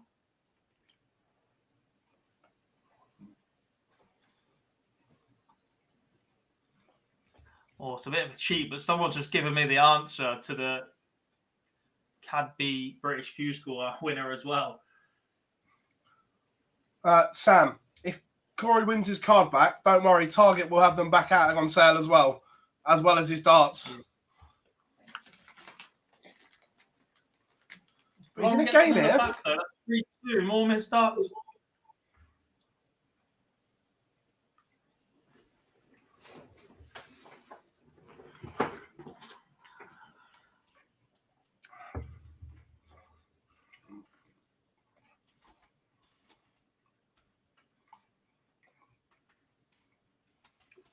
Yeah,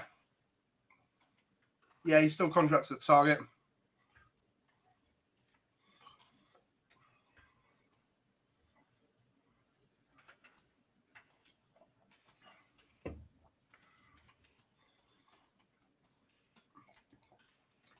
Cadby's game is in the last 32.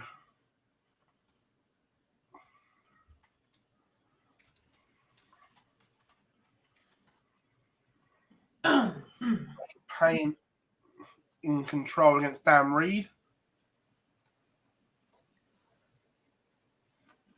It was Eddie Dootson.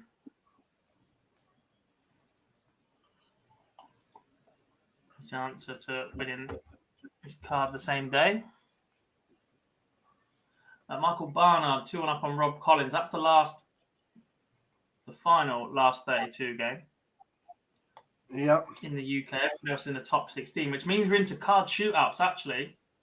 7 of them all live at once. So when are these? Not card shootouts, second stage shootouts.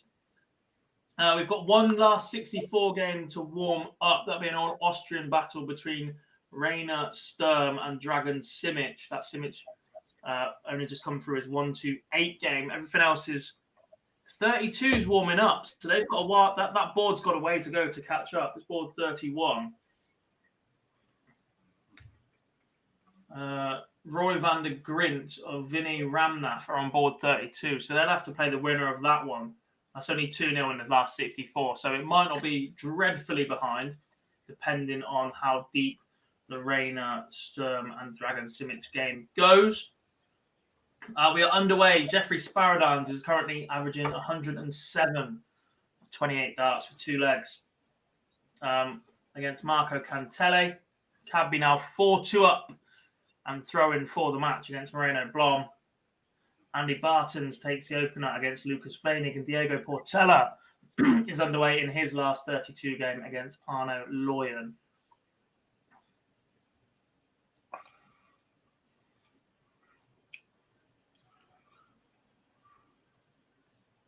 Was there a reason for Cadby choosing to go to European Q-School rather than UK? 1, possibly the perception that it's a little bit easier. 2, it's a shorter flight. Are you going to say 3? No.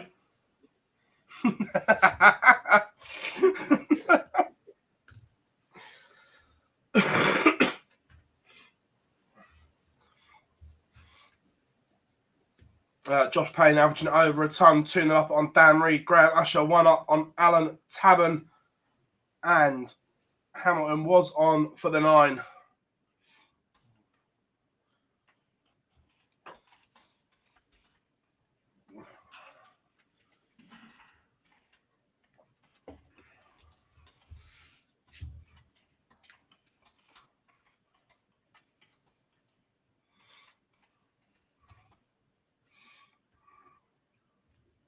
Jeremy van der Winkel beats Daniel Closer 5-1. Closer so impressive in the previous round, 109 average he finished with, but he gets taken apart a little bit in this one, 5-1. Andy Hamilton doesn't take the 9, but he does take a 14 and goes 4-2 up on John Bowles, who has dropped significantly since then. Chris Quantock's averaging 110 through 2 legs. He's won a piece with Scott Baker. Josh Payne averaging 95 is 3-0 up.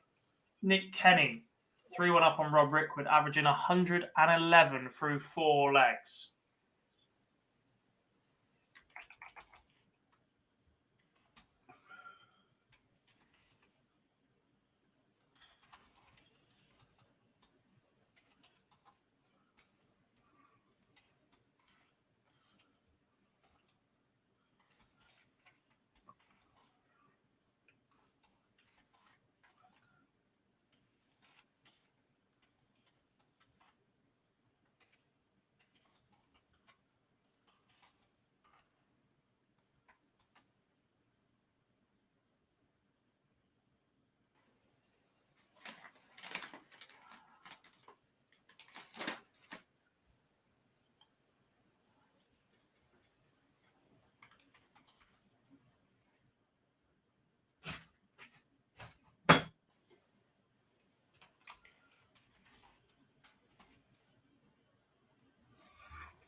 80 points away for Corey Cadby from a spot in the last 16.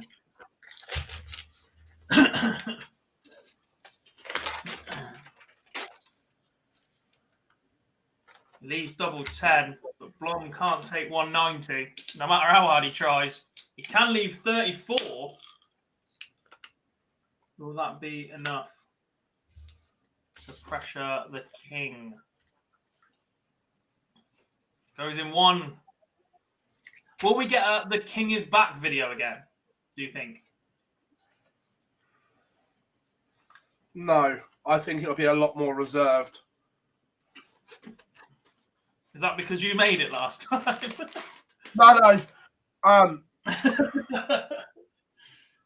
Look, last time when he came back, look, it's hard trying to skirt around it, and we do to the best of our ability. But last time, there wasn't this black cloud. Yeah. So I don't think the fuss will be made. Yeah. Is that a fair way of putting it? It is. Nick Kenny finishes with 103 average as he defeats Rob Rickwood 5-1. That puts Kenny straight into stage 2. He's the first man to qualify today for that level. The run to this point for Rickwood leaves him 3 points plus 12. So could do with another one tomorrow just to be sure. A big loss tomorrow would put him on 3 points and plus 7 or 8. So it might sneak in. So might do enough, but yeah.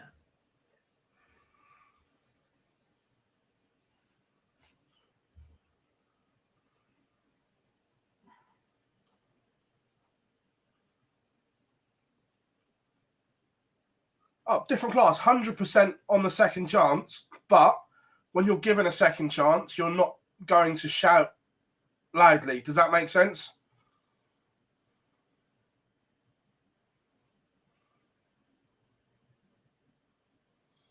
When you're given a second chance of something you're good at and love doing, just get your head down and work hard. Yeah. Which obviously he's doing because he's playing fabulous.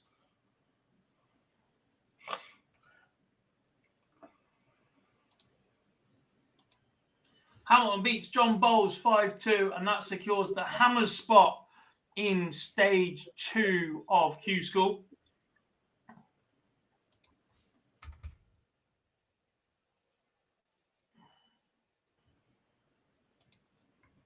Someone asked about Jim Mostyn earlier. I definitely missed it at the time. He's waiting to play his last 16 game. He plays the winner of Rob Collins and Michael Barnard. They're currently 3-2 in the last 32. Lou Bevan has gone 3-2 up on Mike Warburton. It's a 3-1 lead for Graham Usher over Alan Tabon. Josh Payne is just a leg away from booking his spot in the last 32 as well, as Dan Reed gets one back but needs 4 more on the spin. Stuart Kellett finds himself 3-2 behind to David Sumner. That one's on the screen for you now. Looks like he's given up the darts in leg number 6 as well.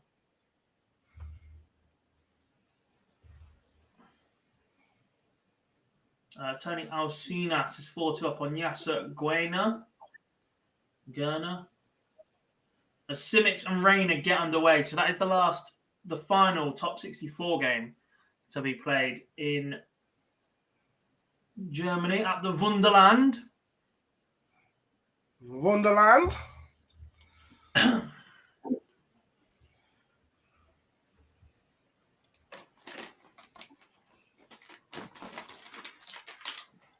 Fabian Stutz beats Stefan Niles 5-3. That puts him into the last 32. Lucas Veinig won away against Andy Bartons. Danny Tessman gets led back against Sababa. And Sumner does break Stuart Kellett. Guna. Sorry, Lendl.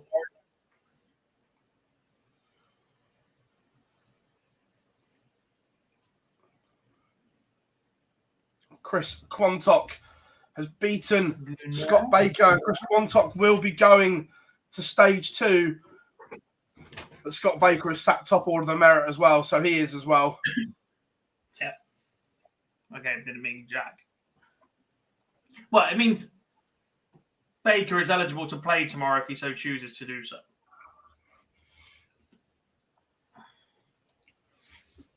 Graham Usher in cruise control against Alan Tavern. I disagree on that one. Look, yes, the PDC have Josh Rock. However, Corey Cadby is absolute box office in terms of that Australasian market, TV market, and everything that goes with it. And even over here, on TV, he just gives it large all the time. I can't wait to see him back on TV, hopefully. The Wunderland is in Kalkar. I just keep forgetting it's Kalkar. So I say Wunderland because I can't forget that one.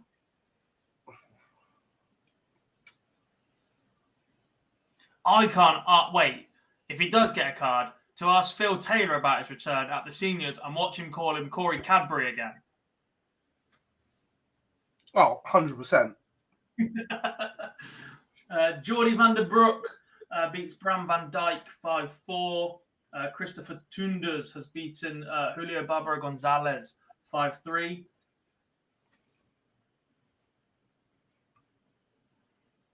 David Sumner beats Stuart Kellett 5-2. That puts him into stage 2. Kellett up on 5 or 6 points now.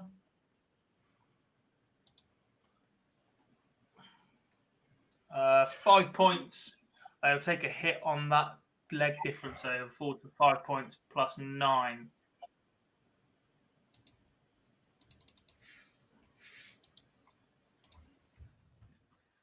Hey, Lendon, if you want to watch the last 7 hours back and just send me notes on pronunciation of every name I've got wrong, I'll take it. Because there's going to be loads. But at least I'm having a go, eh, Philip? Yeah. Who seems to only ever report on Chris Landman. Landman. Yeah. Diego Portela beats Arno Loyen 5-0. Is that Loyen? Lewin? I've got that one wrong. O-O-I-J. J counts as a Y at that point, right? You say that the big boys, the big boys will bash him up. Maybe to start with. However, Corey Cadby's A game is good enough to take on anyone in the world.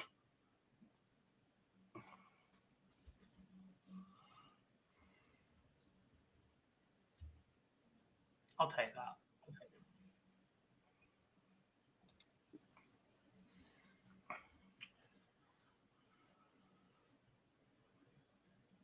Mike Stephen Warburton. Stroll is 4-1 up on Lorenzo van den Troost. I can't. Toretta's first name in Italian, is it Michele? Michele? I don't know how to say Toretta's first name. Someone's got to know in Italian. Because that one's annoying me. Whilst you do that, though, Graham Usher is going to stage 2. Yes. He was going anyway. He has been, for me, across the 2 days, he has been the standout so far in the UK. Graham Usher. Across the 2 days. Yeah. Absolutely today, superb. Is Andy Hamilton for me. He's been mustard.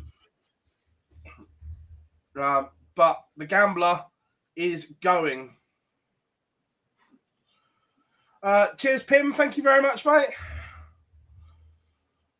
Andy Hamilton is into stage 2. He defeated John Bowles to qualify after already beating Adam Warner.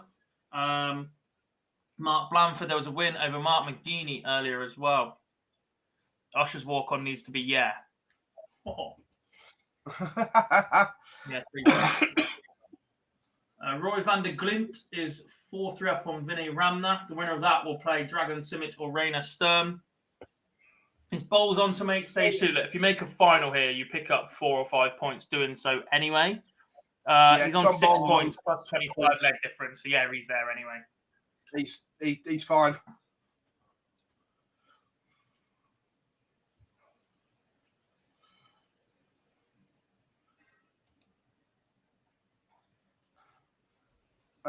Andy Beatons has beaten Lukas Vainick 5-4.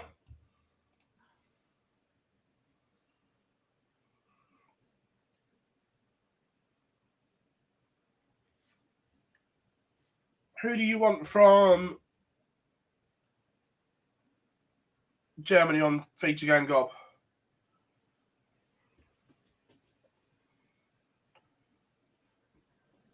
Kurtz is behind. Portela Landman's warming up. Oh, we'll go for Chris Landman. Or Jacob Taylor and Geordie Vandenbroek. Bro? We'll go Landman against Portela. That one's Dutch. Someone help me out. OEK. Ook? Don't know.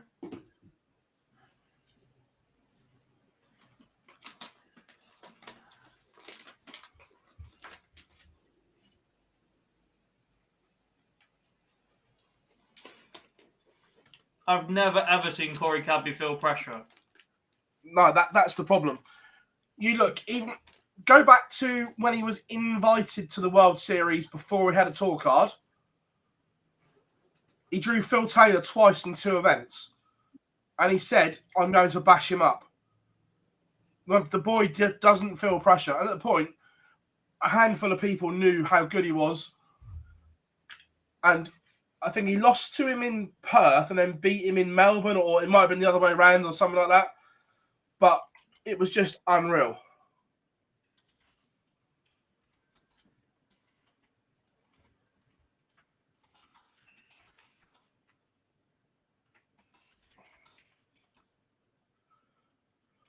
Craig, yeah, as long as Fallon doesn't get absolutely humped, she may be all right, but she needs another point. Jean Van Veen is in. Hope you are good, mate. Practicing for Thursday, pal? Thanks for Good the to help. see you, as always. Dan beat him in Perth. Yeah, I can remember which way round it was. But yeah, he was like, he drew him twice and he was like, I am going to beat him. And there wasn't an ounce of doubt in his mind. Luke Snells has beaten Sasha Hertwig 5-3.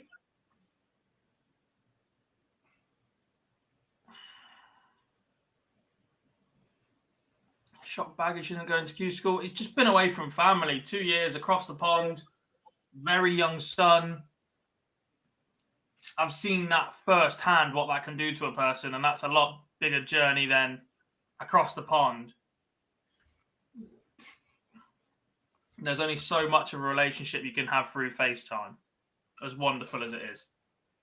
Yeah. Mike Warburton is into stage 2. Phil, he beats Lou Bevan 5-3, which means we're just one game away from reaching the conclusion of UK Day 2 Q-School.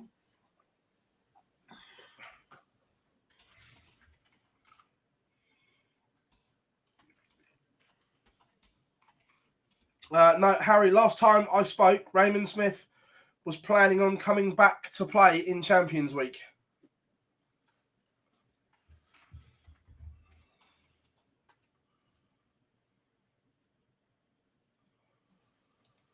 Good man. We're all the best, Ian. Yeah, go smash it, buddy.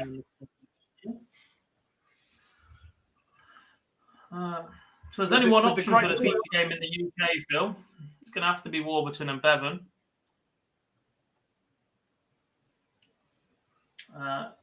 Jamie Lawrence has just beaten Jemai van der Herrick.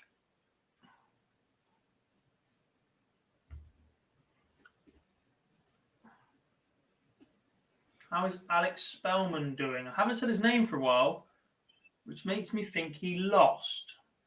Yeah, wasn't it on the end of... Was he on the end of that 109 average from thingy? Yeah.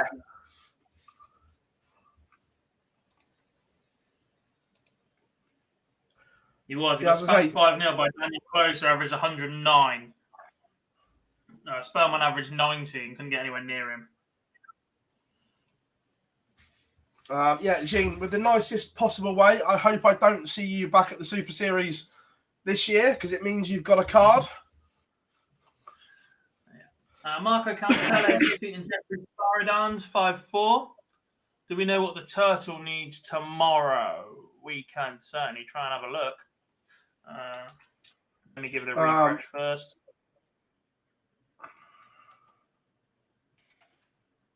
He's on 1 point and +5, so ideally he needs a 64 minimum. 256, 128 is 2 points. Rack up some positive leg difference on the way. Maybe even a last 32, to be absolutely sure.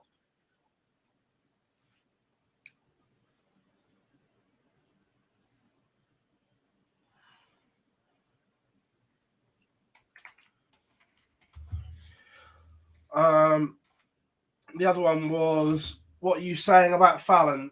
She hasn't made it yet.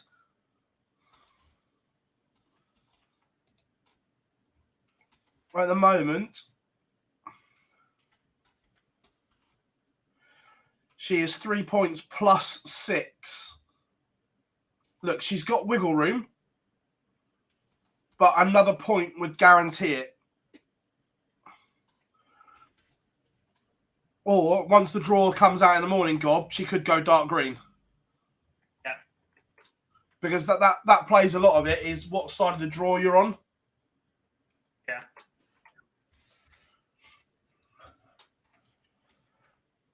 Darren, everyone said she'd get pumped in stage 1 as well, but she's there or thereabouts.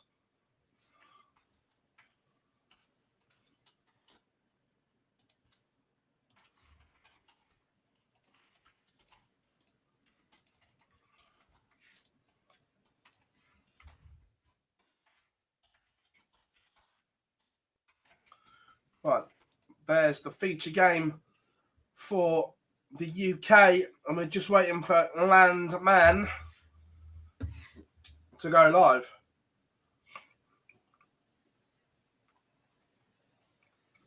How much wiggle room has she got? Not masses. A big loss tomorrow might put her in trouble.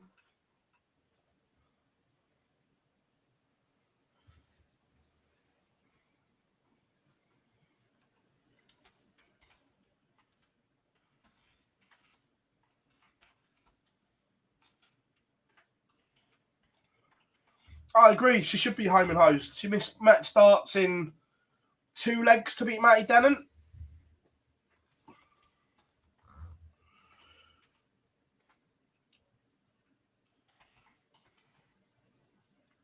Look, it's Dylan Slevin tomorrow on Thursday.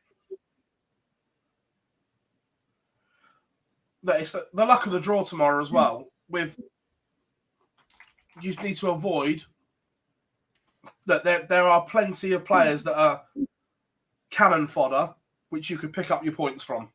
It's all on that draw. Yeah. Graham Usher will get a card. I think he's one of the standouts for it, even with the people that have come off. Yeah. Stefan Schroeder fires in a 14 start. How we doing, mate? Hope you are good, buddy. Christopher Tunders, 1-0 behind. Jacob Taylor, Jordy van der Broek underway. And Nico Reeler, 1-0 up on Fabian Stutz, 12 dart leg.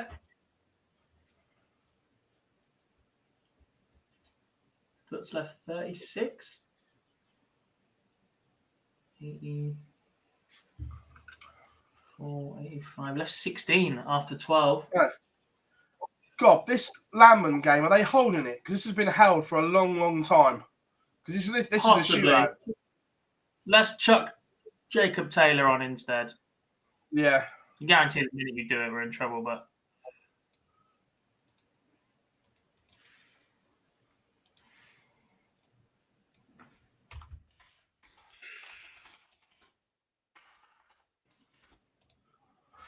No, I don't expect the draw for Bahrain to come out until tomorrow. I think they'll do it tonight. Someone in the chat room that might know. I think the players are doing some local media tonight, so they might do it tonight and then put it out tomorrow.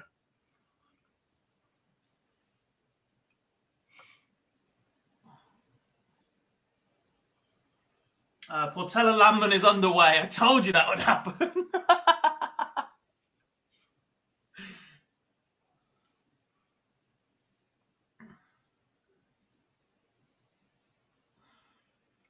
Rainer Sturm is 3-1 up on Dragon Simic.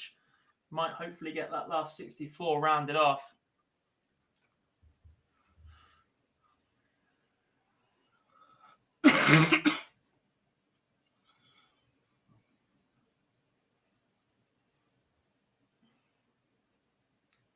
Jim Mostyn 2-0 up on Rob Collins. 3 legs away from stage 2. Bahrain's on ITV4.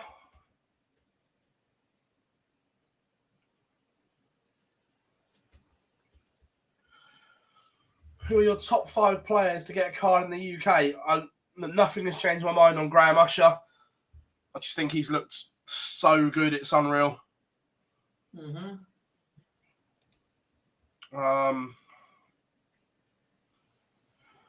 Dylan Slithen as well. I just think he's looked so good. Mike Warburton has a chance. His A game is unreal. It's my concern with Warby is the A game's superb, but like most players at this level, this is why they haven't got a card. It's the B game. He needs to find a way to win games ugly at times, but he has the ability to win a card 100%. I still think Keegan Brown will win his card back. Hamilton has a chance. The way he's played today, absolutely.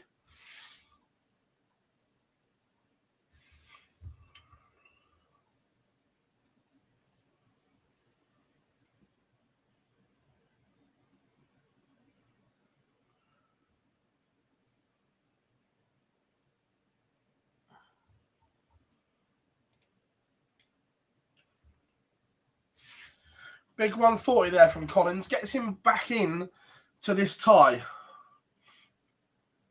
Yeah, I agree. I've been disappointed with Wesley Placier because he's been brilliant on the Euro Tour this year.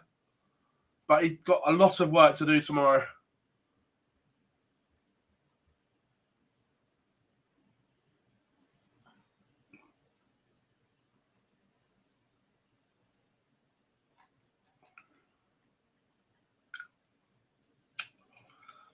So stage 2, it's played down to a winner every day, and then the rest is on the order of merit. So if we work on the basis, Gob, it's going to be 13, 14, just which way they're going to go with them, isn't there? Yeah, you'd expect so. So it'll be 4 winners and then the top 10 on the order of merit, or 4 winners and the top 9 on the order of merit. Unless they've merged the order of merits. Yeah, they haven't. Yeah, we know there's 27 cards, but they haven't confirmed that split yet. That's what everyone's assuming, but that's not been confirmed by the PDC.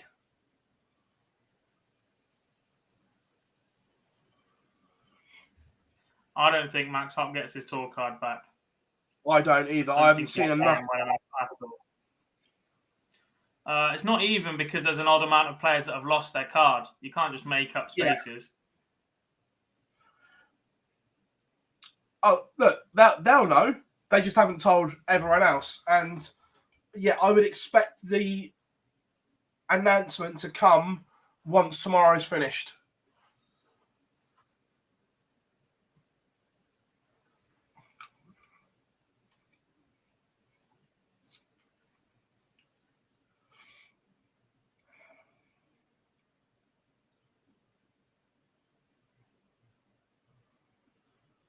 They're in the rules. I haven't read the rules yesterday because they came out while in midstream. And to be honest, at that point, we're all darted out.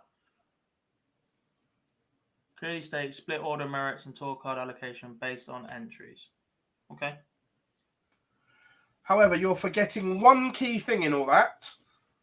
They'll still do what the hell they want anyway. Stefan Hendrick beat Nico Kurtz 5-4, Barzy. Kurtz is gone. Yeah, they'll still do whatever the hell they want anyway, regardless of what's written.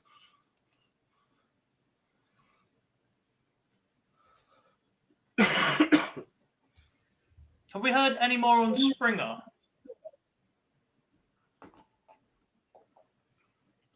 Well, yeah, because he kind of done himself over, didn't he?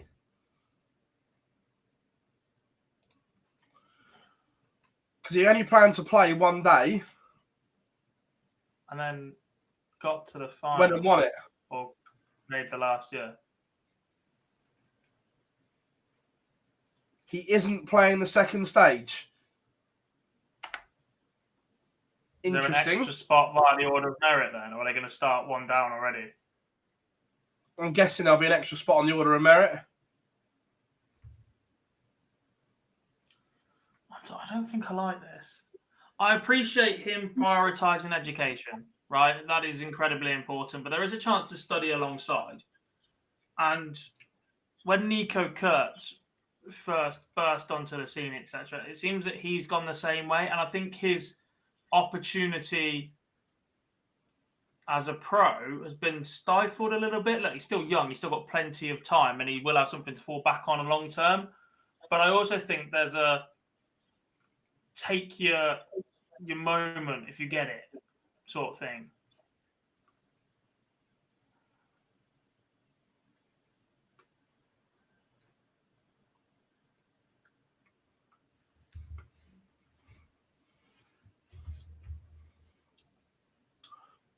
Tommy, you say it's not right, and look, most people do agree with you, but when you're the promoter and you're also the governing body of your own product, they don't care.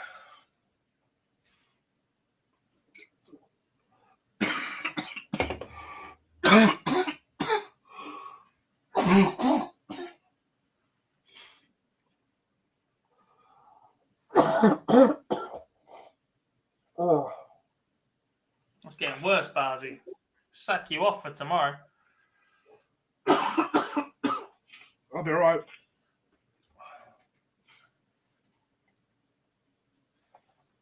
Oh, it's all good.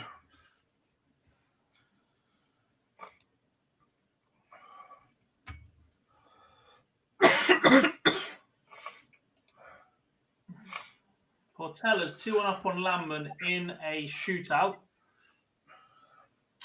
whilst Rayner, Sturm and Dragan Simic is still going at 3-2 in the last 64. Make that 4-2 Rayner, Sturm, potentially a leg away from closing that off. Then we've got some 32s, then some 16s to shoot out. The results 32, but no more games that are able to start. We could have Corey Cadby against Stefan Hendrick very soon. And as I say, that's warming up. Emma, I thought that, but I've tested myself every day for the last 4 days, and they've been negative.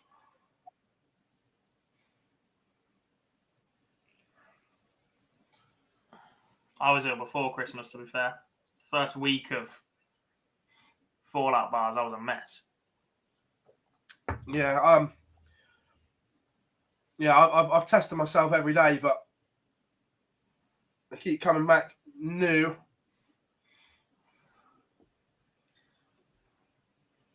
Well, for COVID, anyway. What else you testing yourself for is a completely different matter.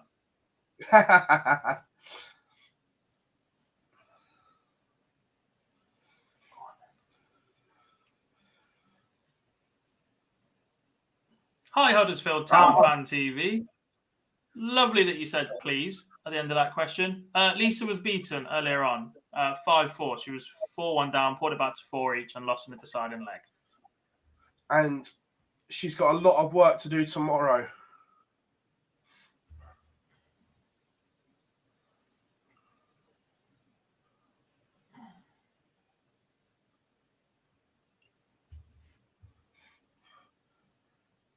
Yeah, the Lancashire Rose has work to do.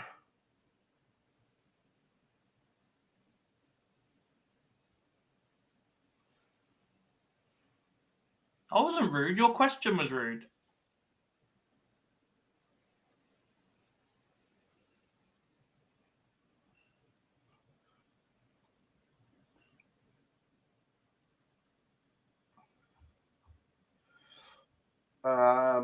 Match Coffin with Maisie, oh bless her.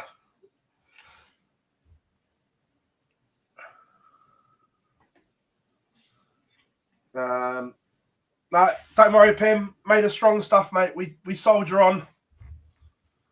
We'll be fine. I'll be here for all 7 days.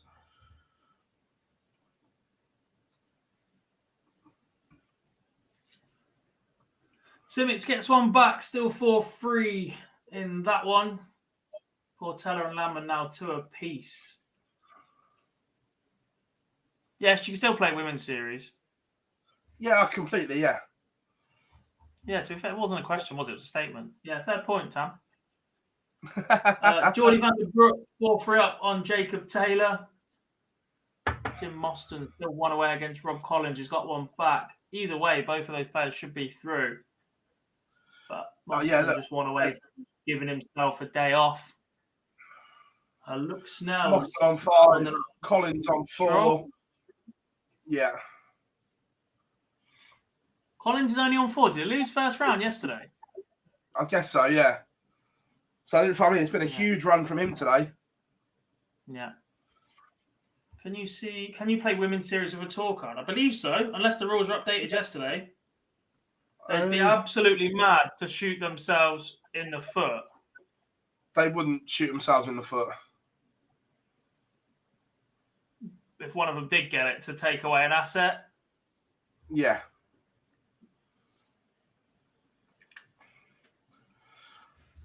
Look, Henry, I get the love for Diogo, and look, he's an absolute trier. The fact that he's moved over here, massive kudos to him. I just don't think he's good enough to break the top 64 at the moment. Yeah. And look, they've done I similar love to Diogo. PDC, yeah. They've changed the rules yesterday, haven't they, in terms of playing on affiliate tours. But actually, it would be like the development tour for the women's series. Yeah. So you can still play in both. Bo Greaves hasn't tried Q-School, no.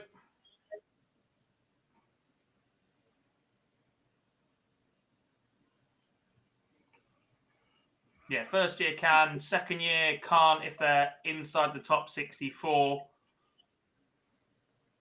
I haven't read it. Oh, yeah, completely. You can't fault his passion at all. And he's a lovely guy. And look, on his day, yes, he can play. I just don't think, and we haven't seen him do it consistently. And when you're at that elite level, consistency is key. Nico Rieler has just beaten Fabian Stutz 5-2. That's on 14. So they will play Robbie Knox in the last 16.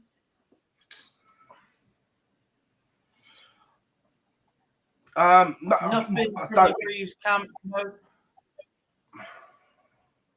As Jim Mostyn puts himself into stage 2, a 5-2 win over Rob Collins. We'll see him again on Thursday.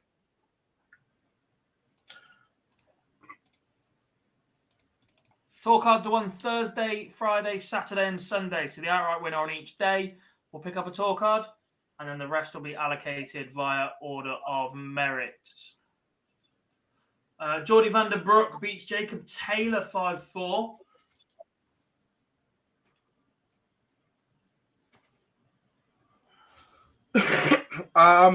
Pim says, do you guys think they should change the system, having to play at Q-School to play on the Challenge Tour?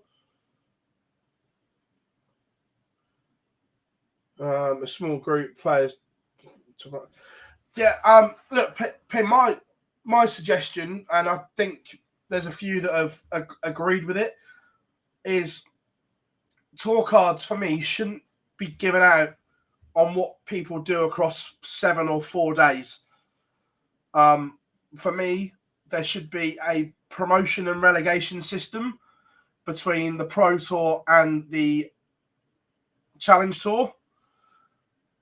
So Q-School for me should be done to get onto the Challenge Tour. Then you limit it to 128.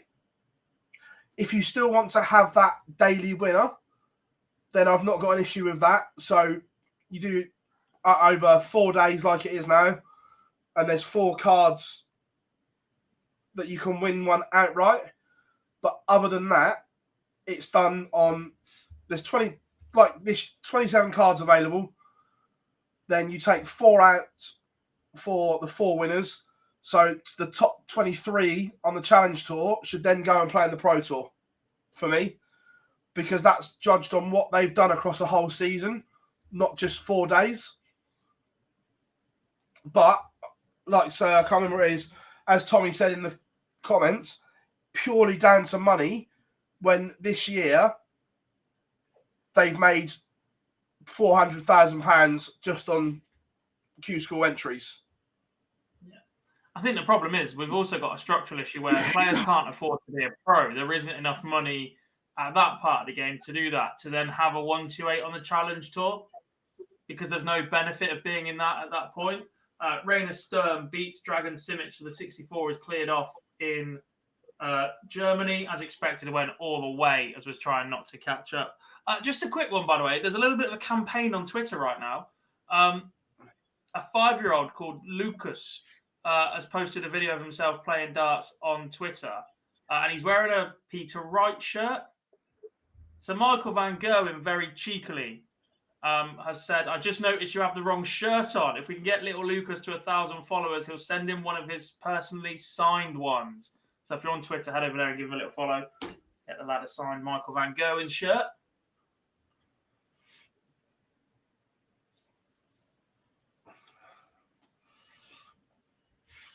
There we have Cadby up as well. This is his shootout.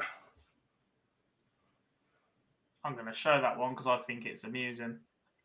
We're experts of darts now, Phil, or so-called experts of darts. So-called experts.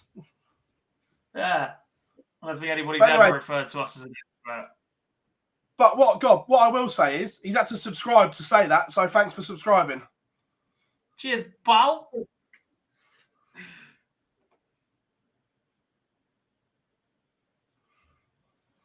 Who are you? You're hiding behind a one-letter username while there's over 500 people watching us talk through Q-School. You don't have to be no profile picture, just the letter R. No one really cares, mate. Chris Landman has beaten Diego Portela 5-2. That means he secured his space in stage 2. Diego can still compete tomorrow. We didn't buy any viewers, unlike other YouTube dart-related channels. No comment. Corey Cadby finds himself 1-0 behind to Stefan Hendrick in a shootout. Who do we want as second feature game goal? UK's done, mate. So we could just double up Euro, I think. That's what I said. I said, who do you want as second? Games if you wanted. I can't be bothered to try to redo all these. Yeah, true. Yeah, go and find another expert.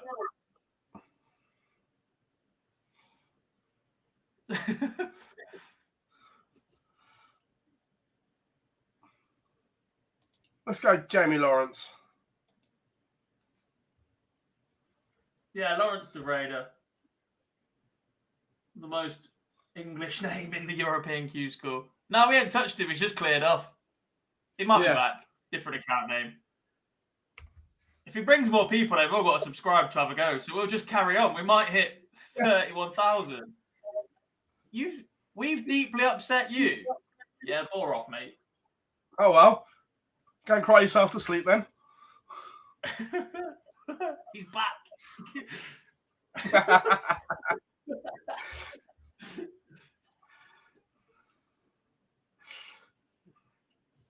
No, you're not, Laura. Hey, no, nobody here is a nobody. You are part of our community, and we appreciate every single one of you. We have the best chat room in darts. Fact. Yeah. Clearly. No add-on telling you to follow links or to buy us crap or anything like that. Just straight up entertainment. Barzy's even so bad at his job, he's forgot to run any adverts for the last 2 days. He's asking to be blocked now. No, because you're subscribed, and at that point we lose you. You want to clear off, you just end the stream, mate.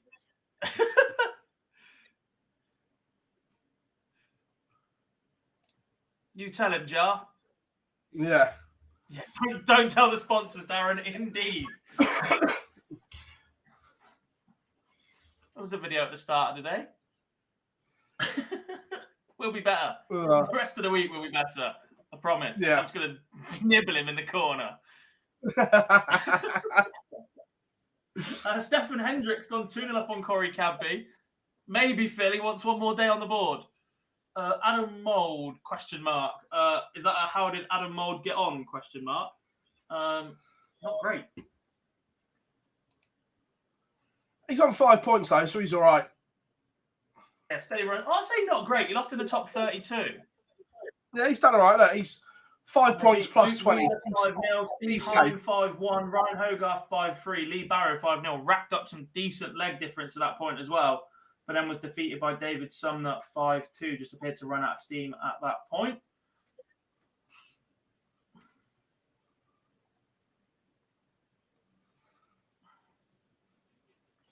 Cheers, Smiler. Thanks for having me, mate.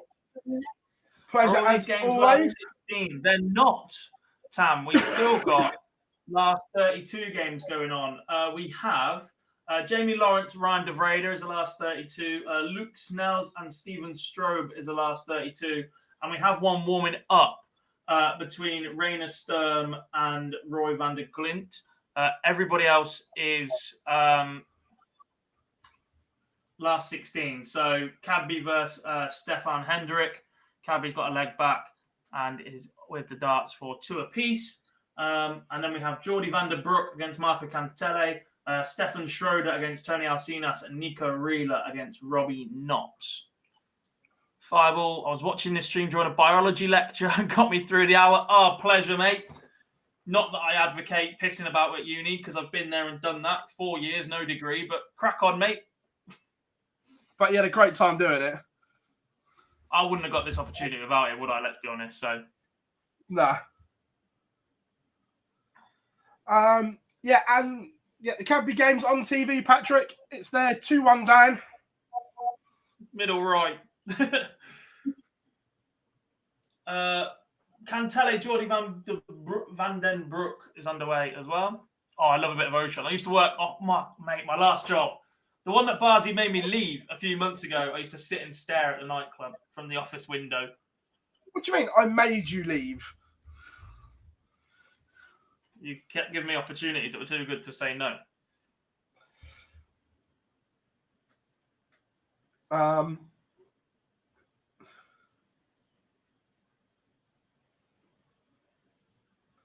Yeah, look, do you actually pronounce the K and not? Because it's silent in English. Yeah. Knops. Please don't say it's Knops.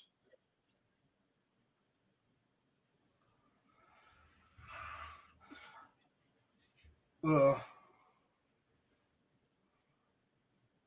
Jar's really not capable of averaging 50.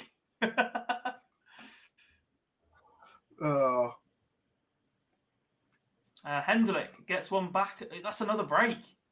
Cadby was throwing to level up. Made a mess of it. It is That's very better already. Knops. I appreciate English is confusing, but it'd be so much easier if the rest of you just spoke it. And then we could pronounce how we wanted. Which is the most arrogantly English thing I think I've ever said on stream, to be honest. But everyone else speaks English. Just crack on. Ryan De Vrede, 3 apiece with Jamie Lawrence.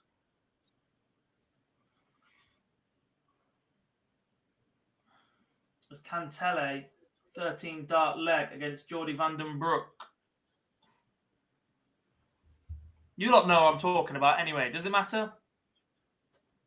He might have blocked himself, Derek. Do you want to give him the... You okay, hon?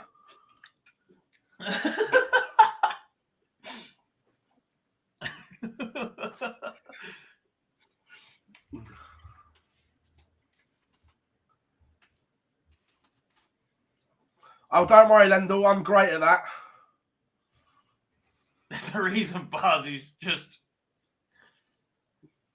Are we saying Lendl wrong? Surely not.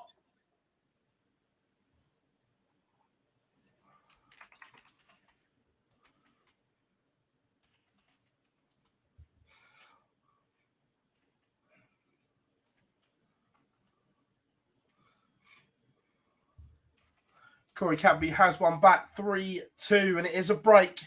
They're throwing for a level game again.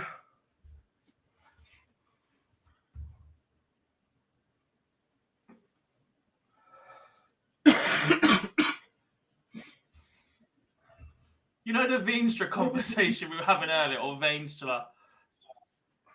I'll probably just butcher that even worse. My mate's just messaged me going, "Oh, no sign of him today." I was like, "Yeah, because he's already qualified."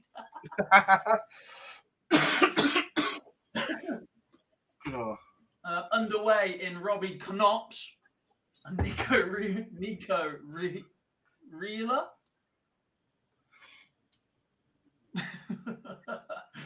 Tony Don't worry, and Stefan Schroeder underway as well. I can do Tony Alcinas, that's fine. Alcinas. Alcinas. Get it right.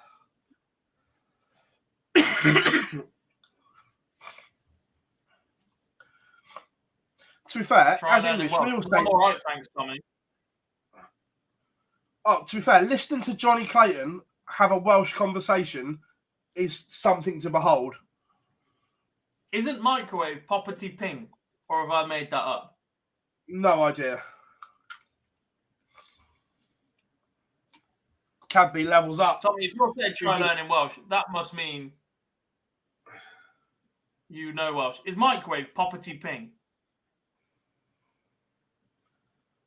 No. It's not. Are you sure? It is. Oh, it Yeah, is. I'm sure it is. See, I know Bonadar is good morning in Welsh. Da Iwan and Pob Look means good luck.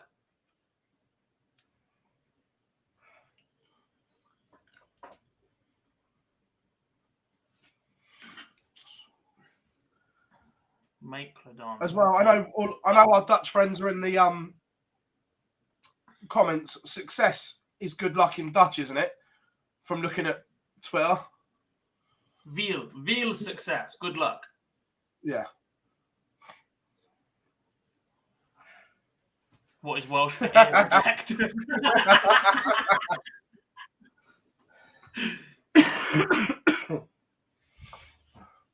Something Welsh, Brian.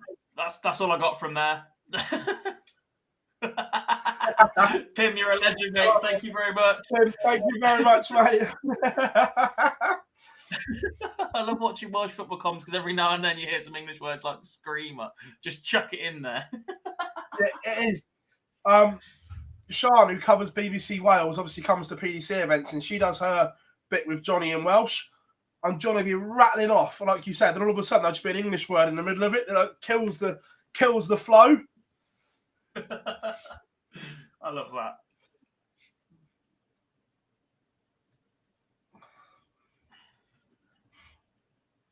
Poppity ping is informal. So you'd know what I'd say. You'd know what I was on about if I said poppity ping. Ryan De Vrede has beaten Jamie Lawrence 5-3, puts him into a shootout with Andy Bartons to qualify for stage 2. Tam, those eye raises mean you might have just sworn at us, but YouTube should have picked that up. So maybe you didn't. Which Dutchman will get a tour card this Q-School? Will any Dutchman get a tour card this Q-School? What a presumption to make. Before this, I was convinced that Wesley Placier was. He's only on 1 point after 2 days. That's what I mean. 2 days ago, I was convinced it was a certainty. Success is good luck in Dutch. What does veal before it mean then? See? Lots of good luck? Many good lucks? I can see Zonneval getting his card back, I agree. And Jim Van Veen. Veal, a lot of. Okay, close enough.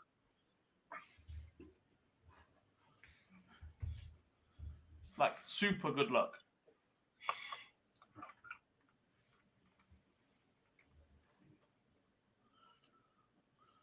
So, unless this 1-2-1 goes, this is some comeback here. Oh, and the 1-2-1 does go 4 apiece. This is some game.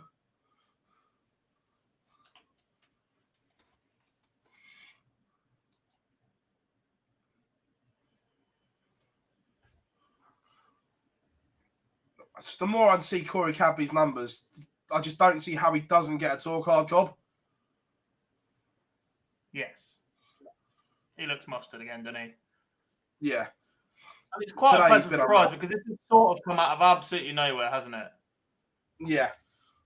The return even being considered. Yep, sound right. Bang. Dobie's back. Dobie? What am I on about? Cadby's back. Dobie's back. Didn't realise Dobie had gone away. He was on Twitter telling Mardlow for not tipping up his own dog.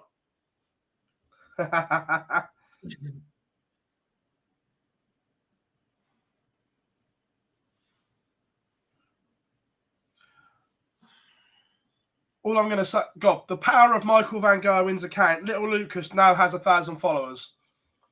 That didn't take long.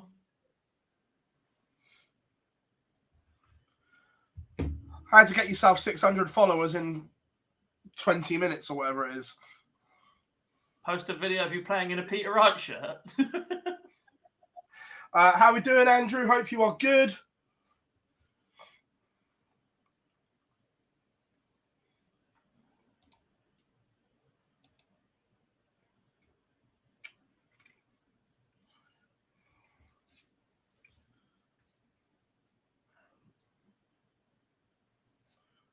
Oh, it's a shame.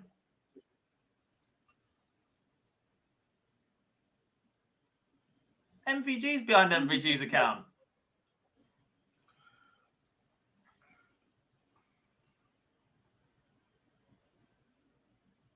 Got a great knowledge of Man United. It's back-to-back 15 dart legs for Roy van der Grint. And Corey Cadby is going to stage 2 as a winner.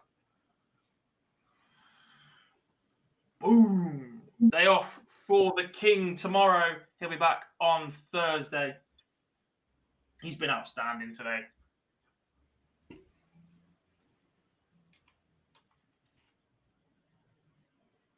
Don't get to make the same joke as he did yesterday either, which is a shame because he's not out.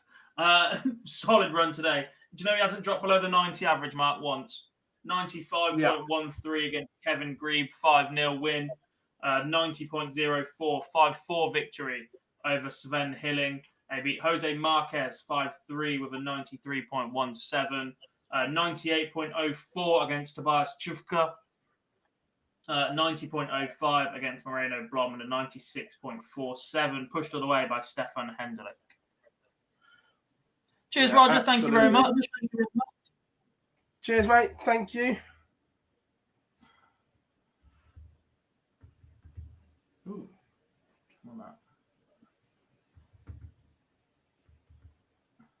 De Vrede against Andy Bartons.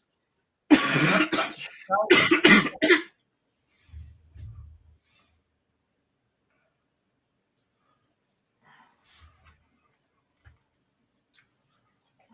Phenomenal knowledge.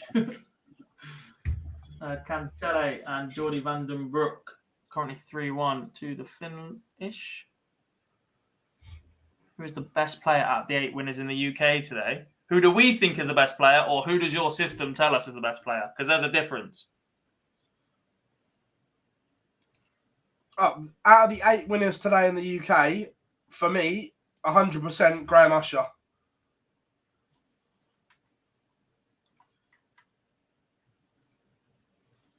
Cheers, Dan. Thank you very much, mate. See you tomorrow. Out of the 8 winners today, Graham Usher is the best player, in my opinion.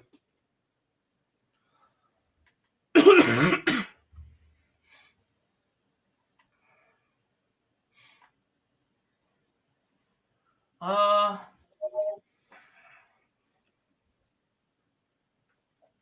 think numbers-wise, your system is going to say Nick Kenny because he is, I think. Or Josh Payne. I think Josh Payne. I think Payne will be winning an FDI. I don't think Usher will be too far behind him. No, I think Kenny will win an FDI. But I think Payne is actually the better player and Usher won't be too far behind him, if at all. Yeah, I think Usher is the best player for me. Cheers, Ronnie. Thank you very much, mate. Pleasure to have you all along.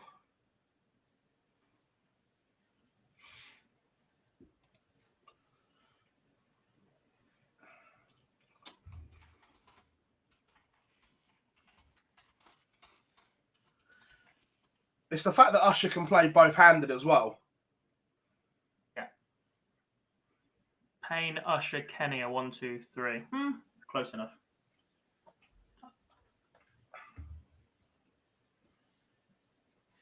Van der Glint is 1 away against Rainer Sturm. Just under the 90 average so far. So I deliberately haven't changed the game yet because I want to go Ryan De Vrede against Andy Beatons as the feature game. That's why you don't pronounce them. Bartons. Barnes, Beatons. Tomato.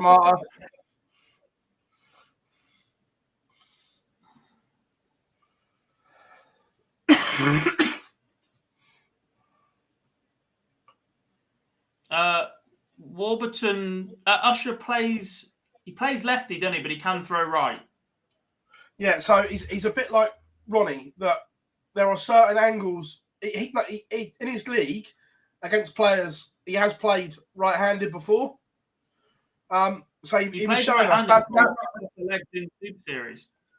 Yeah, but he was showing us in the Super Series that a bit like right-handed, left-handed on a dartboard, like double 10 is a left-hander's dream, and flip it over 16s is the same. So if you're blocking it, angle-wise, he'll switch hands on a dart to open it up and things like that. He's comfortable do it, and he can play a complete leg or a complete game with the other hand. It's a brilliant thing to watch.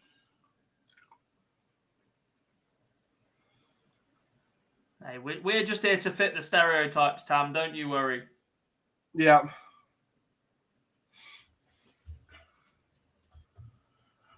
Yeah, Mace. He was in the practice room when we were talking about it. So he threw 2 darts at double 16, put them both on the wire, and then literally just switched to right hand and planted it the right side because you were throwing it from the right angle with your right hand in. He proper struggled the last time he was at the Super Series, didn't he? Through days Monday, 1 to 3. Monday, Tuesday, Wednesday, he was awful. Yeah, Top and he Group threw one of C. those days. Top Group C, and then romped the final. Yeah. But he threw on one of those days a couple of times with his opposite hand just to try and get something else going in his game. Yeah. Yeah.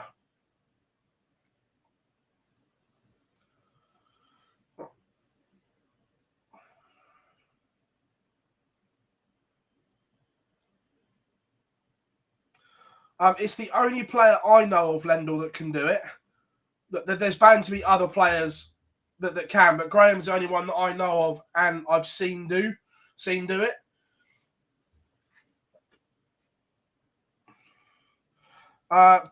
Johnny, from the UK, getting through, Andy Hamilton, Mike Warburton, David Sumner, Jim Mostyn, Chris Quantock, Josh Payne, Graham Usher, and Nick Kenny.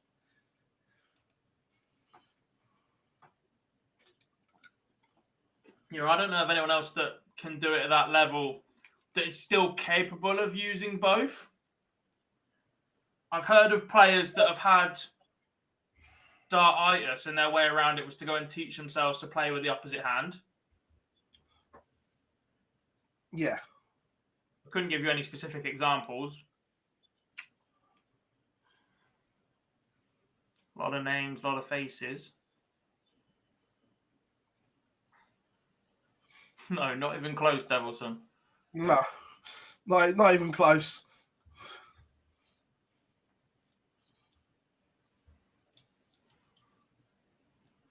Who's the other joker? John O'Shea and Davy Prouston.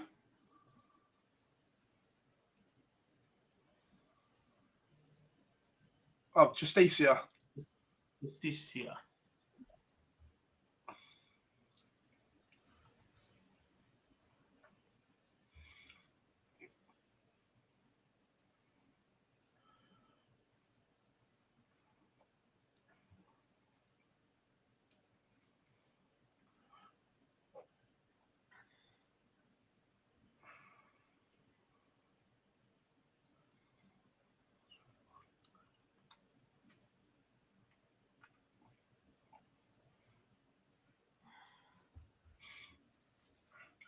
Tony Alcinas is 1 away, takes a 4-3 lead. This would book him a place. Hey, De Vries's gone live.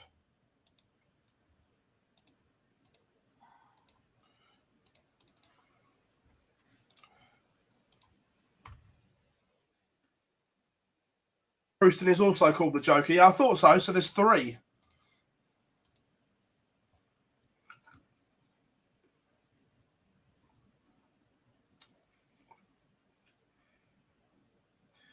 On 6 points isn't playing tomorrow. That doesn't surprise me.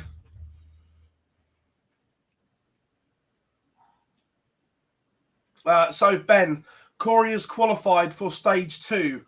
On Thursday, stage 2 starts. 128 players on each Q-School, the EU and the UK. 4 days. Each day is played to a winner. So there'll be 4 winners outright. The rest, over the 4 days, 9 or 10, on the order of merits, will win cards.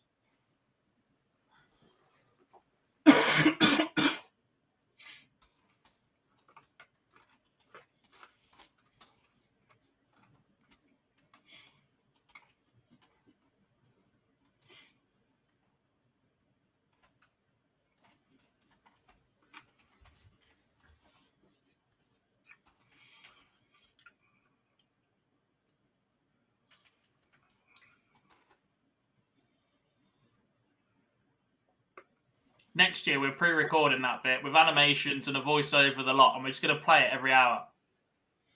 Yeah. Yeah, they can, Ben. Once they reach stage 2, yeah. So there's 3 days in stage 1, which we're in day 2 of. From Thursday, Friday, Saturday, Sunday, yeah, you could lose first round 3 times in a row and win the day on Sunday, and you get a tour card. That's pretty much what Danny Lauby did, wasn't it?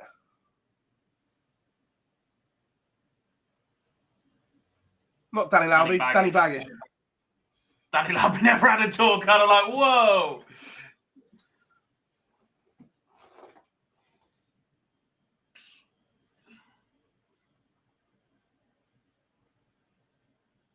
We're into a last leg shootout for a spot in stage 2 between Robbie Knops and Nico Rieler. Still one last 32 game going on. That is between Roy van der Glint and Rainer Sturm. 4-3 to the Dutchman. Andy Bartons takes the opener against Ryan de Vrede. And Tony Alcinas is 4-3 up on Stefan Schroeder, just a leg away from stage 2. Wouldn't be surprised to see Tony get his card back either. Waiting for Van der Glint or Reina is Michele Toretta from Italy.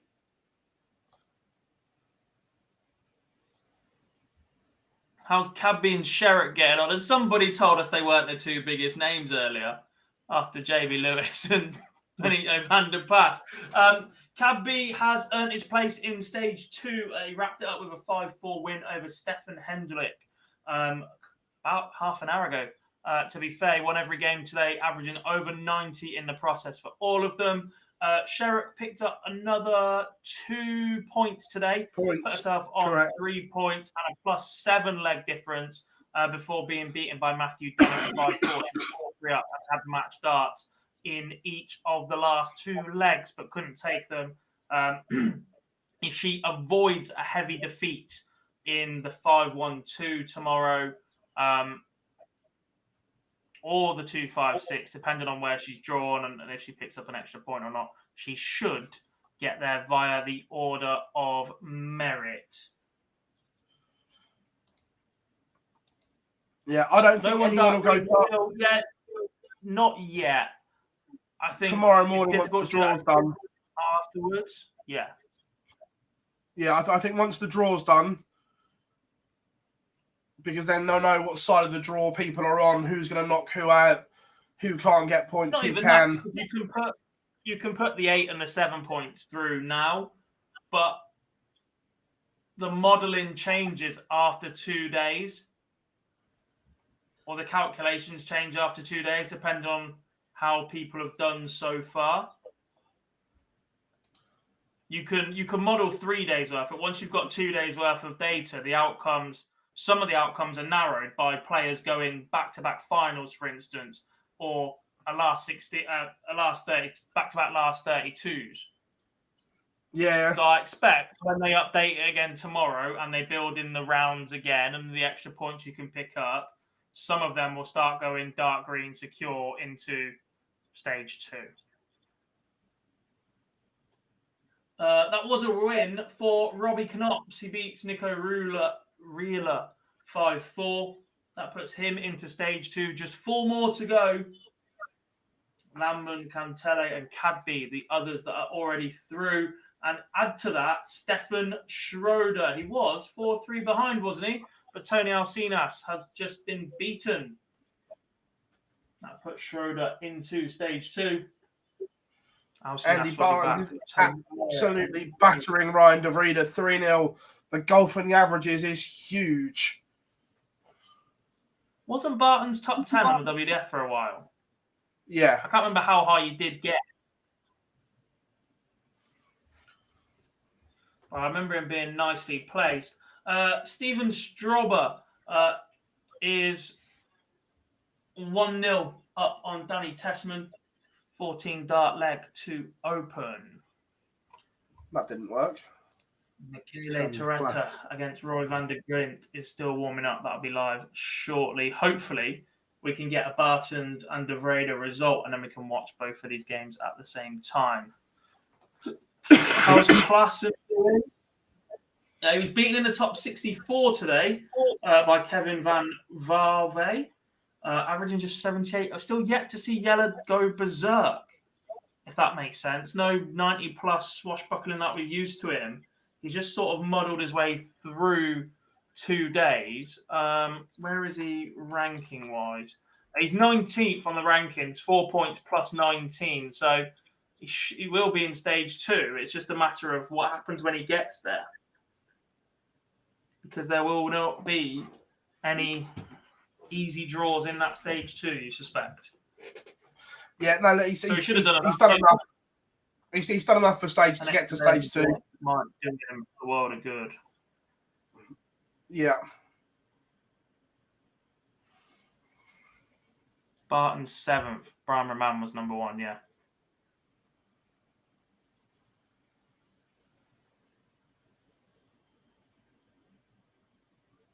Careful, you'll set Barty off again. No, I don't. I meant about Roman. You've not been too kind about him on stream before. No, I think we'll get a Premier League announcement before the Masters.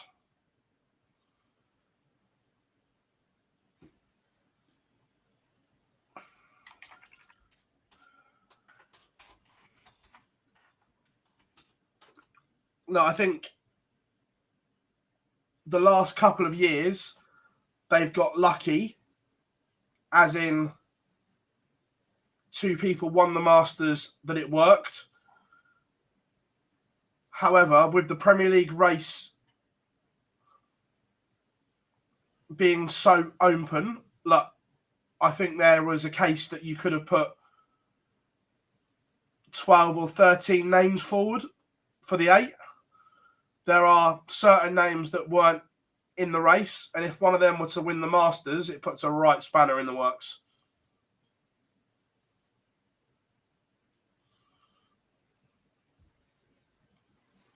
Or just ignore them.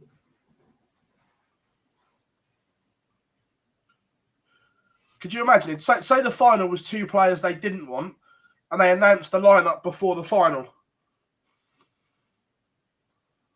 I pick every single photo of me holding the trophy after seeing the last 2 winners get in last minute with both my middle fingers up, going, find me.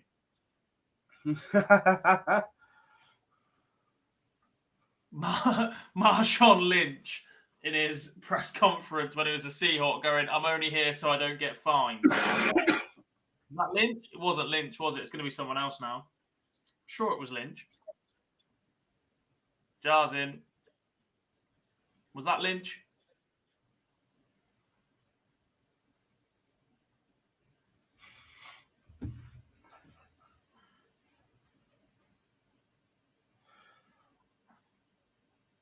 No, I don't think Bunting's in the equation. I don't think Barney is either, to be honest. Barney's not. It was beast mode. Yeah, go on. Knowledge. Don't get that on other channels, do you?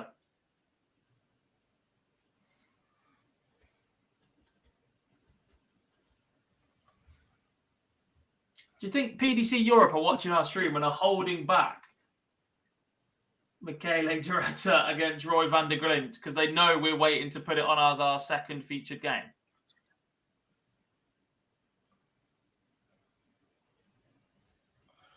No, Daniel, none of us have gone to Q-School. We're too busy sat here pretending to be darts experts. I miss him. Where's he gone? Bring him back. How about Clemens? The way that the numbers are being reported on from Clemens matches at the World Championships is too much to ignore right now for there to not be a chance that Clemens is in the Premier League. Yeah. I think pre-World Championship, Dirk was in the equation.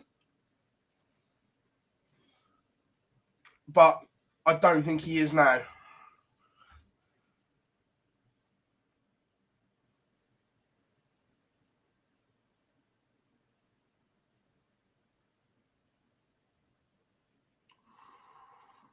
Bartons has already missed match start. I think he would have gone low on tops, but he gets 3 more at 20 as De Vrede can't take out 1-2-7, and it goes in 1.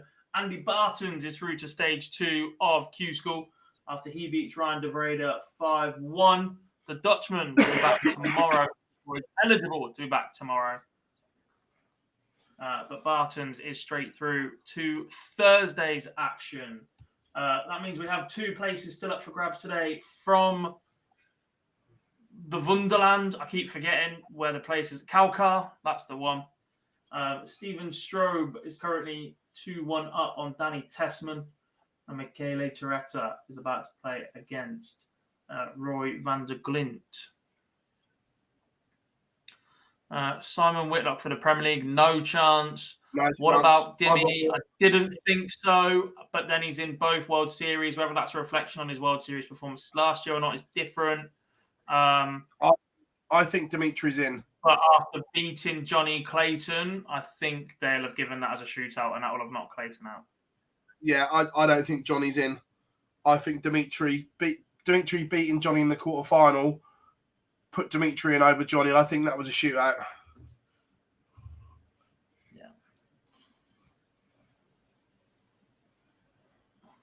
And do you know what? It will sting when that is announced, if that is the case. But also, I think a season without it might do Johnny some good. He's 15th on the Euro, on the order of merit for the Euro Tour. So he's not quite solid enough as a seed. Obviously did a lot of travelling last year. Some of that was Thursday night or Friday night work, and then going to a Euro Tour for the following day and whatever. But a bit of a rest wouldn't be the worst thing for Clayton right now.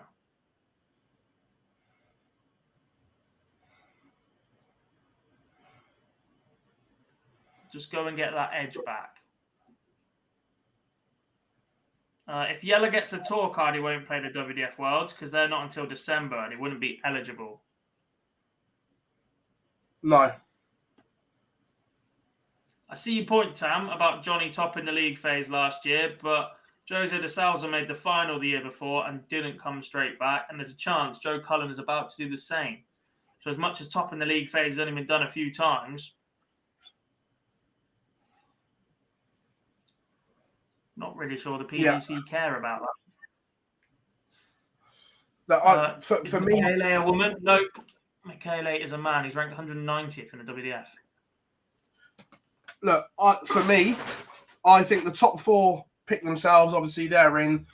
I think Humphreys, Aspinall, Dimitri, and then I genuinely think it's either Cullen or Clemens.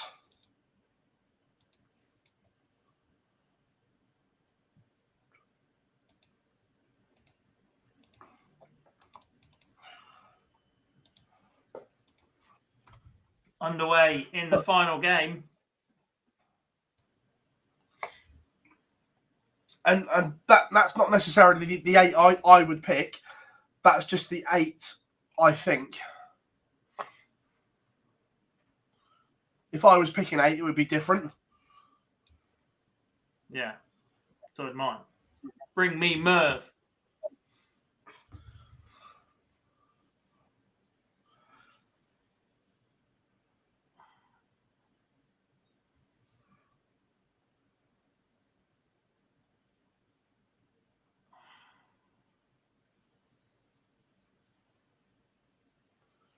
But 2 games left. We know that, Tam, but it's whether the PDC appreciate it that way.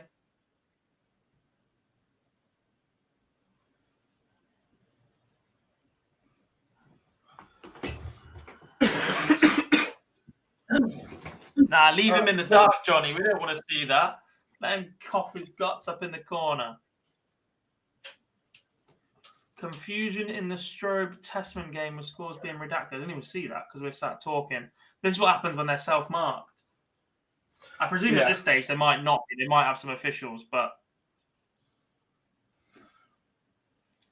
we've had wild cards and whatever else. I think it's too young for Rock. We had Matt Ward on earlier talking about how young and just chucking different players in would do to them, and I'm not sure Josh is ready yet. We need a bigger sample size. 6-0 Barry Hawkins. What a boy. Told you he's underrated. Mark Allen looks fantastic, by the way. Now he's lost a lot of weight. Shout out to him. Michele Toretta takes the first leg against Roy van der Glint.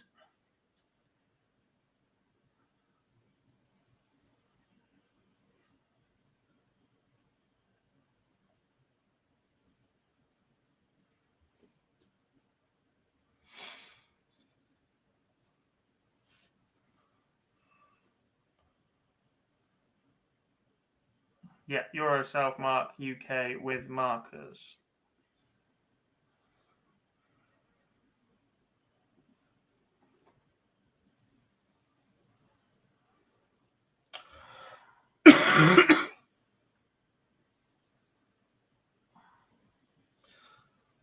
Oh, yeah, look, we know John's been campaigning. It's too early in the day for John. The language warning. No, for a Premier League spot.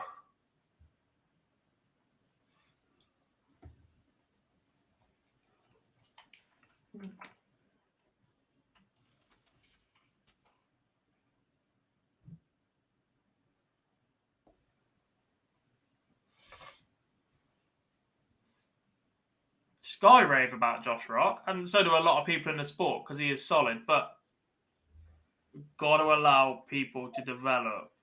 You put them in a high-pressure situation like that for 16 weeks where there is absolutely nowhere to turn. If it starts going wrong, there's nowhere to hide. Different.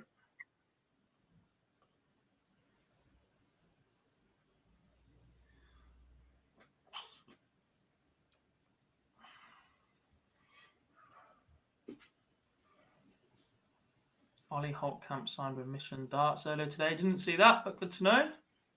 I didn't know, but someone said in the chat room that Diogo's been wearing Mission shirts in Germany and has been playing with new barrels. So expect an announcement soon. Josh Rock is already developed. He's got a tour card. Piss off, Tam. There's levels. There is levels. Not everyone is a Premier League player. Oh, in that case, get him on if it's going to upset R. R's my new favourite person. I don't even know who R is. Bring him back. Come on. Round 2.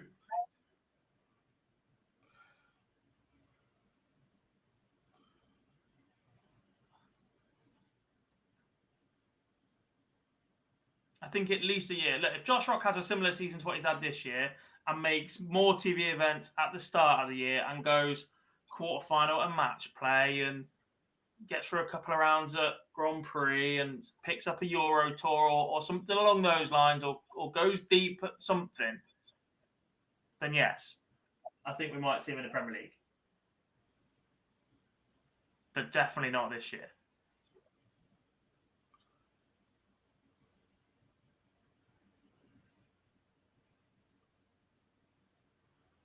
I agree, Stanley. It wouldn't be the lineup that I would personally pick. That's just going off what I think.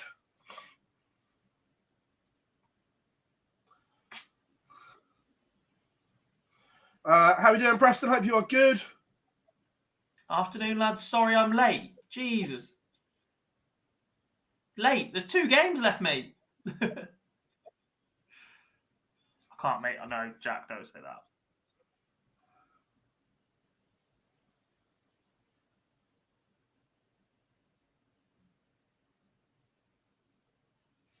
Yeah, it's 36 in the world, £129,000 earned.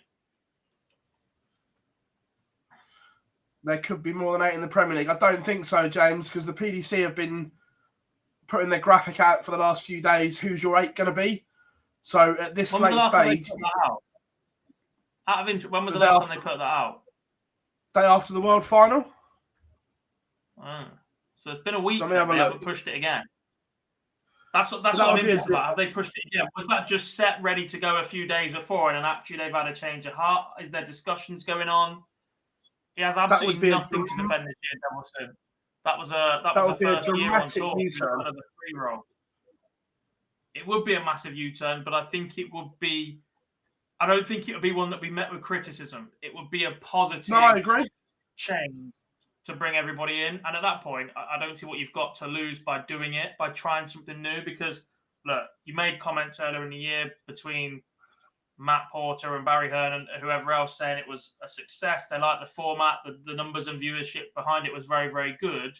But since that point, the landscape and quality of players available at Premier League level has evolved significantly. And just burying your head in the sand because you've produced some graphics, artwork, and said it's going to be that without ever actually writing it out officially. There's still no rules for the Premier League. They still do what they bloody want with it. It's an exhibition.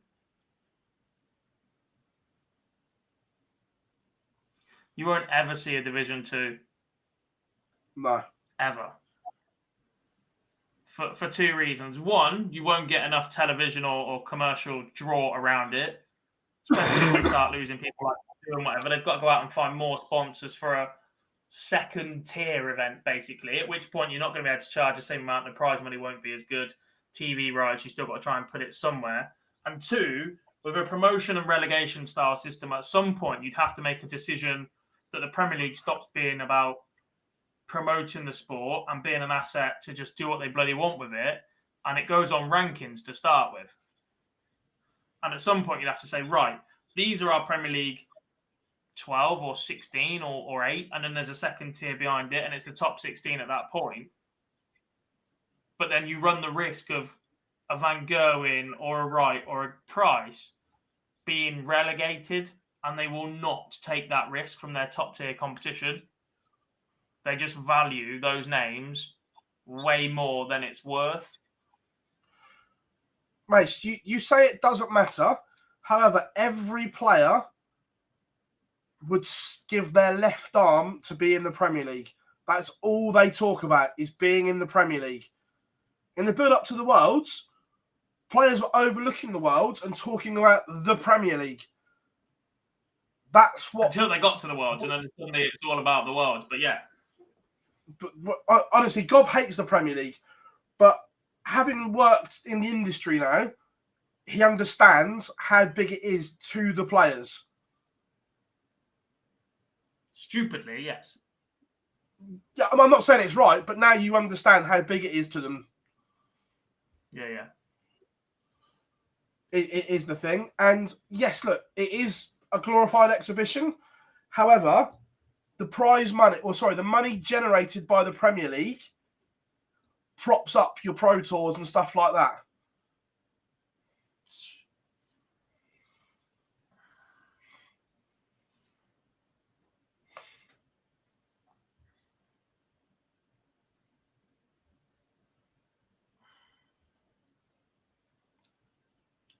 Do I like the Premier League?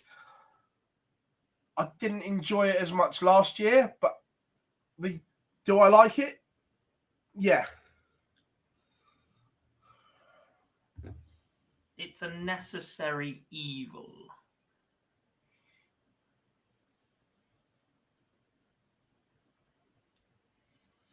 Steven Straub is into stage 2 of Q-School. He beats Danny Tesman 5-2.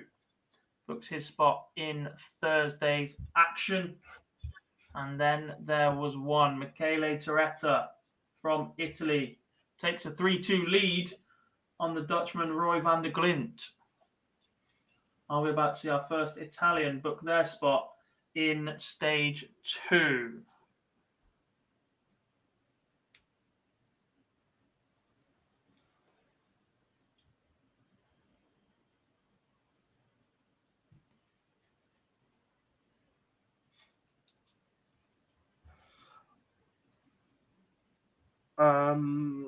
Do you guys think the Euro Tour and World Series should be merged into one for a World Tour, creating more ranking and opportunities for international players? I don't think the sport's in a position to do that yet.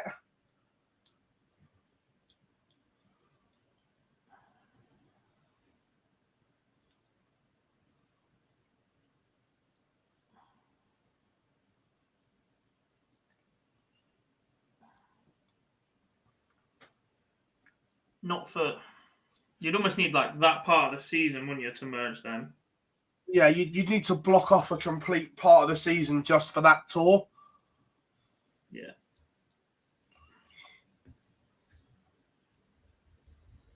Rob, media wasn't great at the Premier League last year.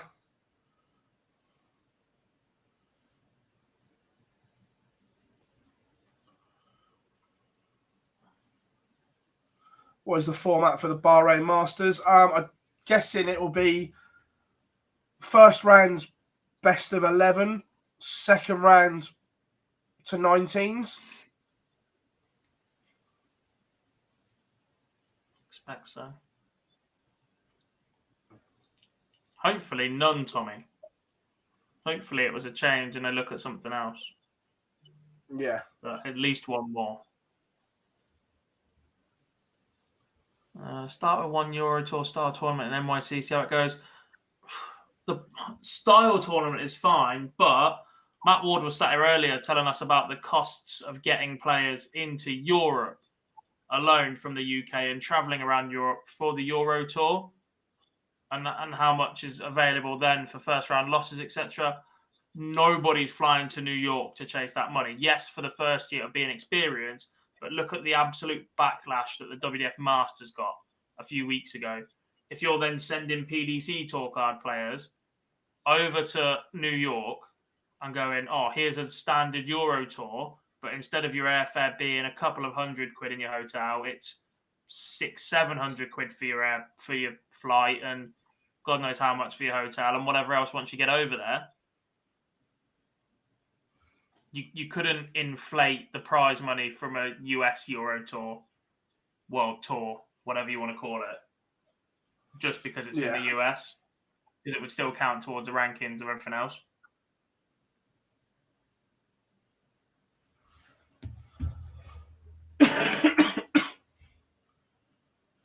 Effectively, a best of 3 going on.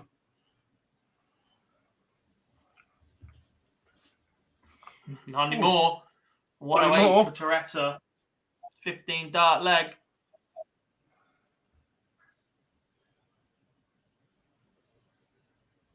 Not really, Devilson. Because of Q-School. We'll be streaming. But once Q-School's over, we'll be done for the day. Phil's off to Copenhagen next week, though, if they let him in.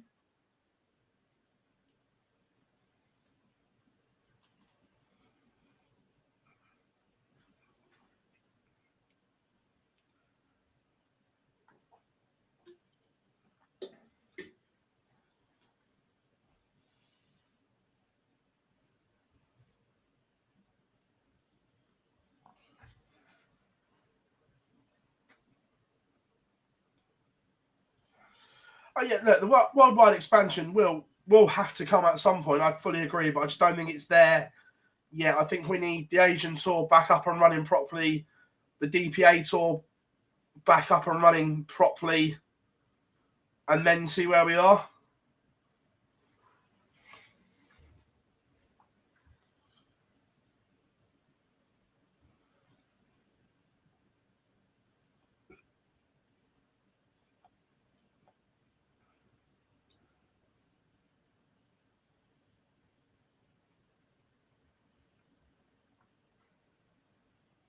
144 from Van der Glint to force a decider. Are we going all the way? I mean, he's got 6 In the starts final. here too. But we'll take it in 3, son, and we'll go all the way. Superb. What was it? 108 in the last leg? Nah, hold my beer.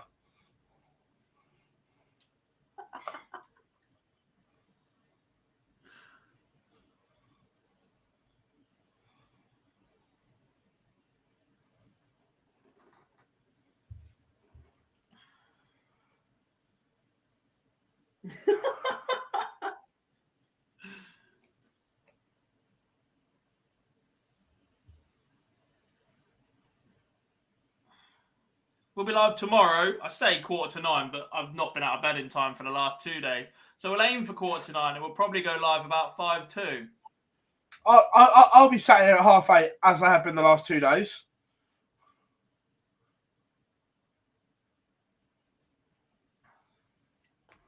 I've just been given a bit of news about Adam Warner. Another solid Go on. run today finds himself number 11 on the order of merit, only beaten by a ton average from Andy Hamilton. It turns out he is playing with new darts here at Q-School, because when he won his week at the Super Series, he threw his 3rd dart down in celebration, and it's lost in the stage setup somewhere, and they've never found it.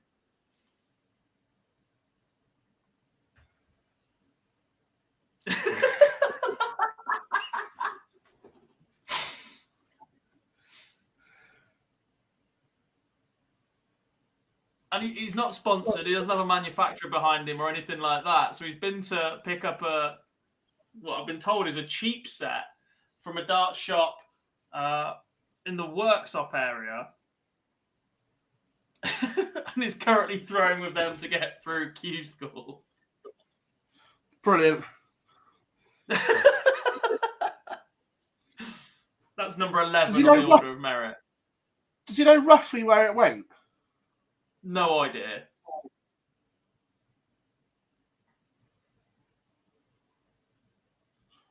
Brilliant. Laura, it's a stupid question, probably, but why is EU so... it's meant to start an hour earlier, Laura, but they cocked the draw up this morning, and there was only about 15 minutes, if that. So... Plus, they've got about 40 more entries, and it's a self-marked tournament. It's just that little bit more difficult to keep organised. Roy van der Glint comes from behind to beat Michele Toretta and book his spot in stage 2, which wraps up Euro Q-School for the day. Van der Glint joins Chris Lamman, Andy Barton, Stefan Schroeder, Marco Cantele, Corey Cadby, and Stephen Strobe and Robbie Knops. UK players that reached stage 2 today: Andy Hamilton, Mike Warburton, David Sumner, Jim Mostyn, Chris Quantock, Josh Payne, Graham Usher, and Nick Kenny.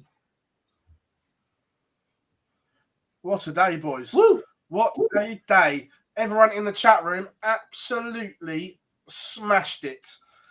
And look, all to play for tomorrow. But the star of the show today, Corey Cadby, the king, is back. And in the UK, the gambler rolled the dice and got the job done.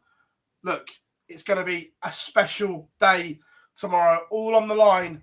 These players have 1 day left to book their place in stage 2 of PDC Q-School.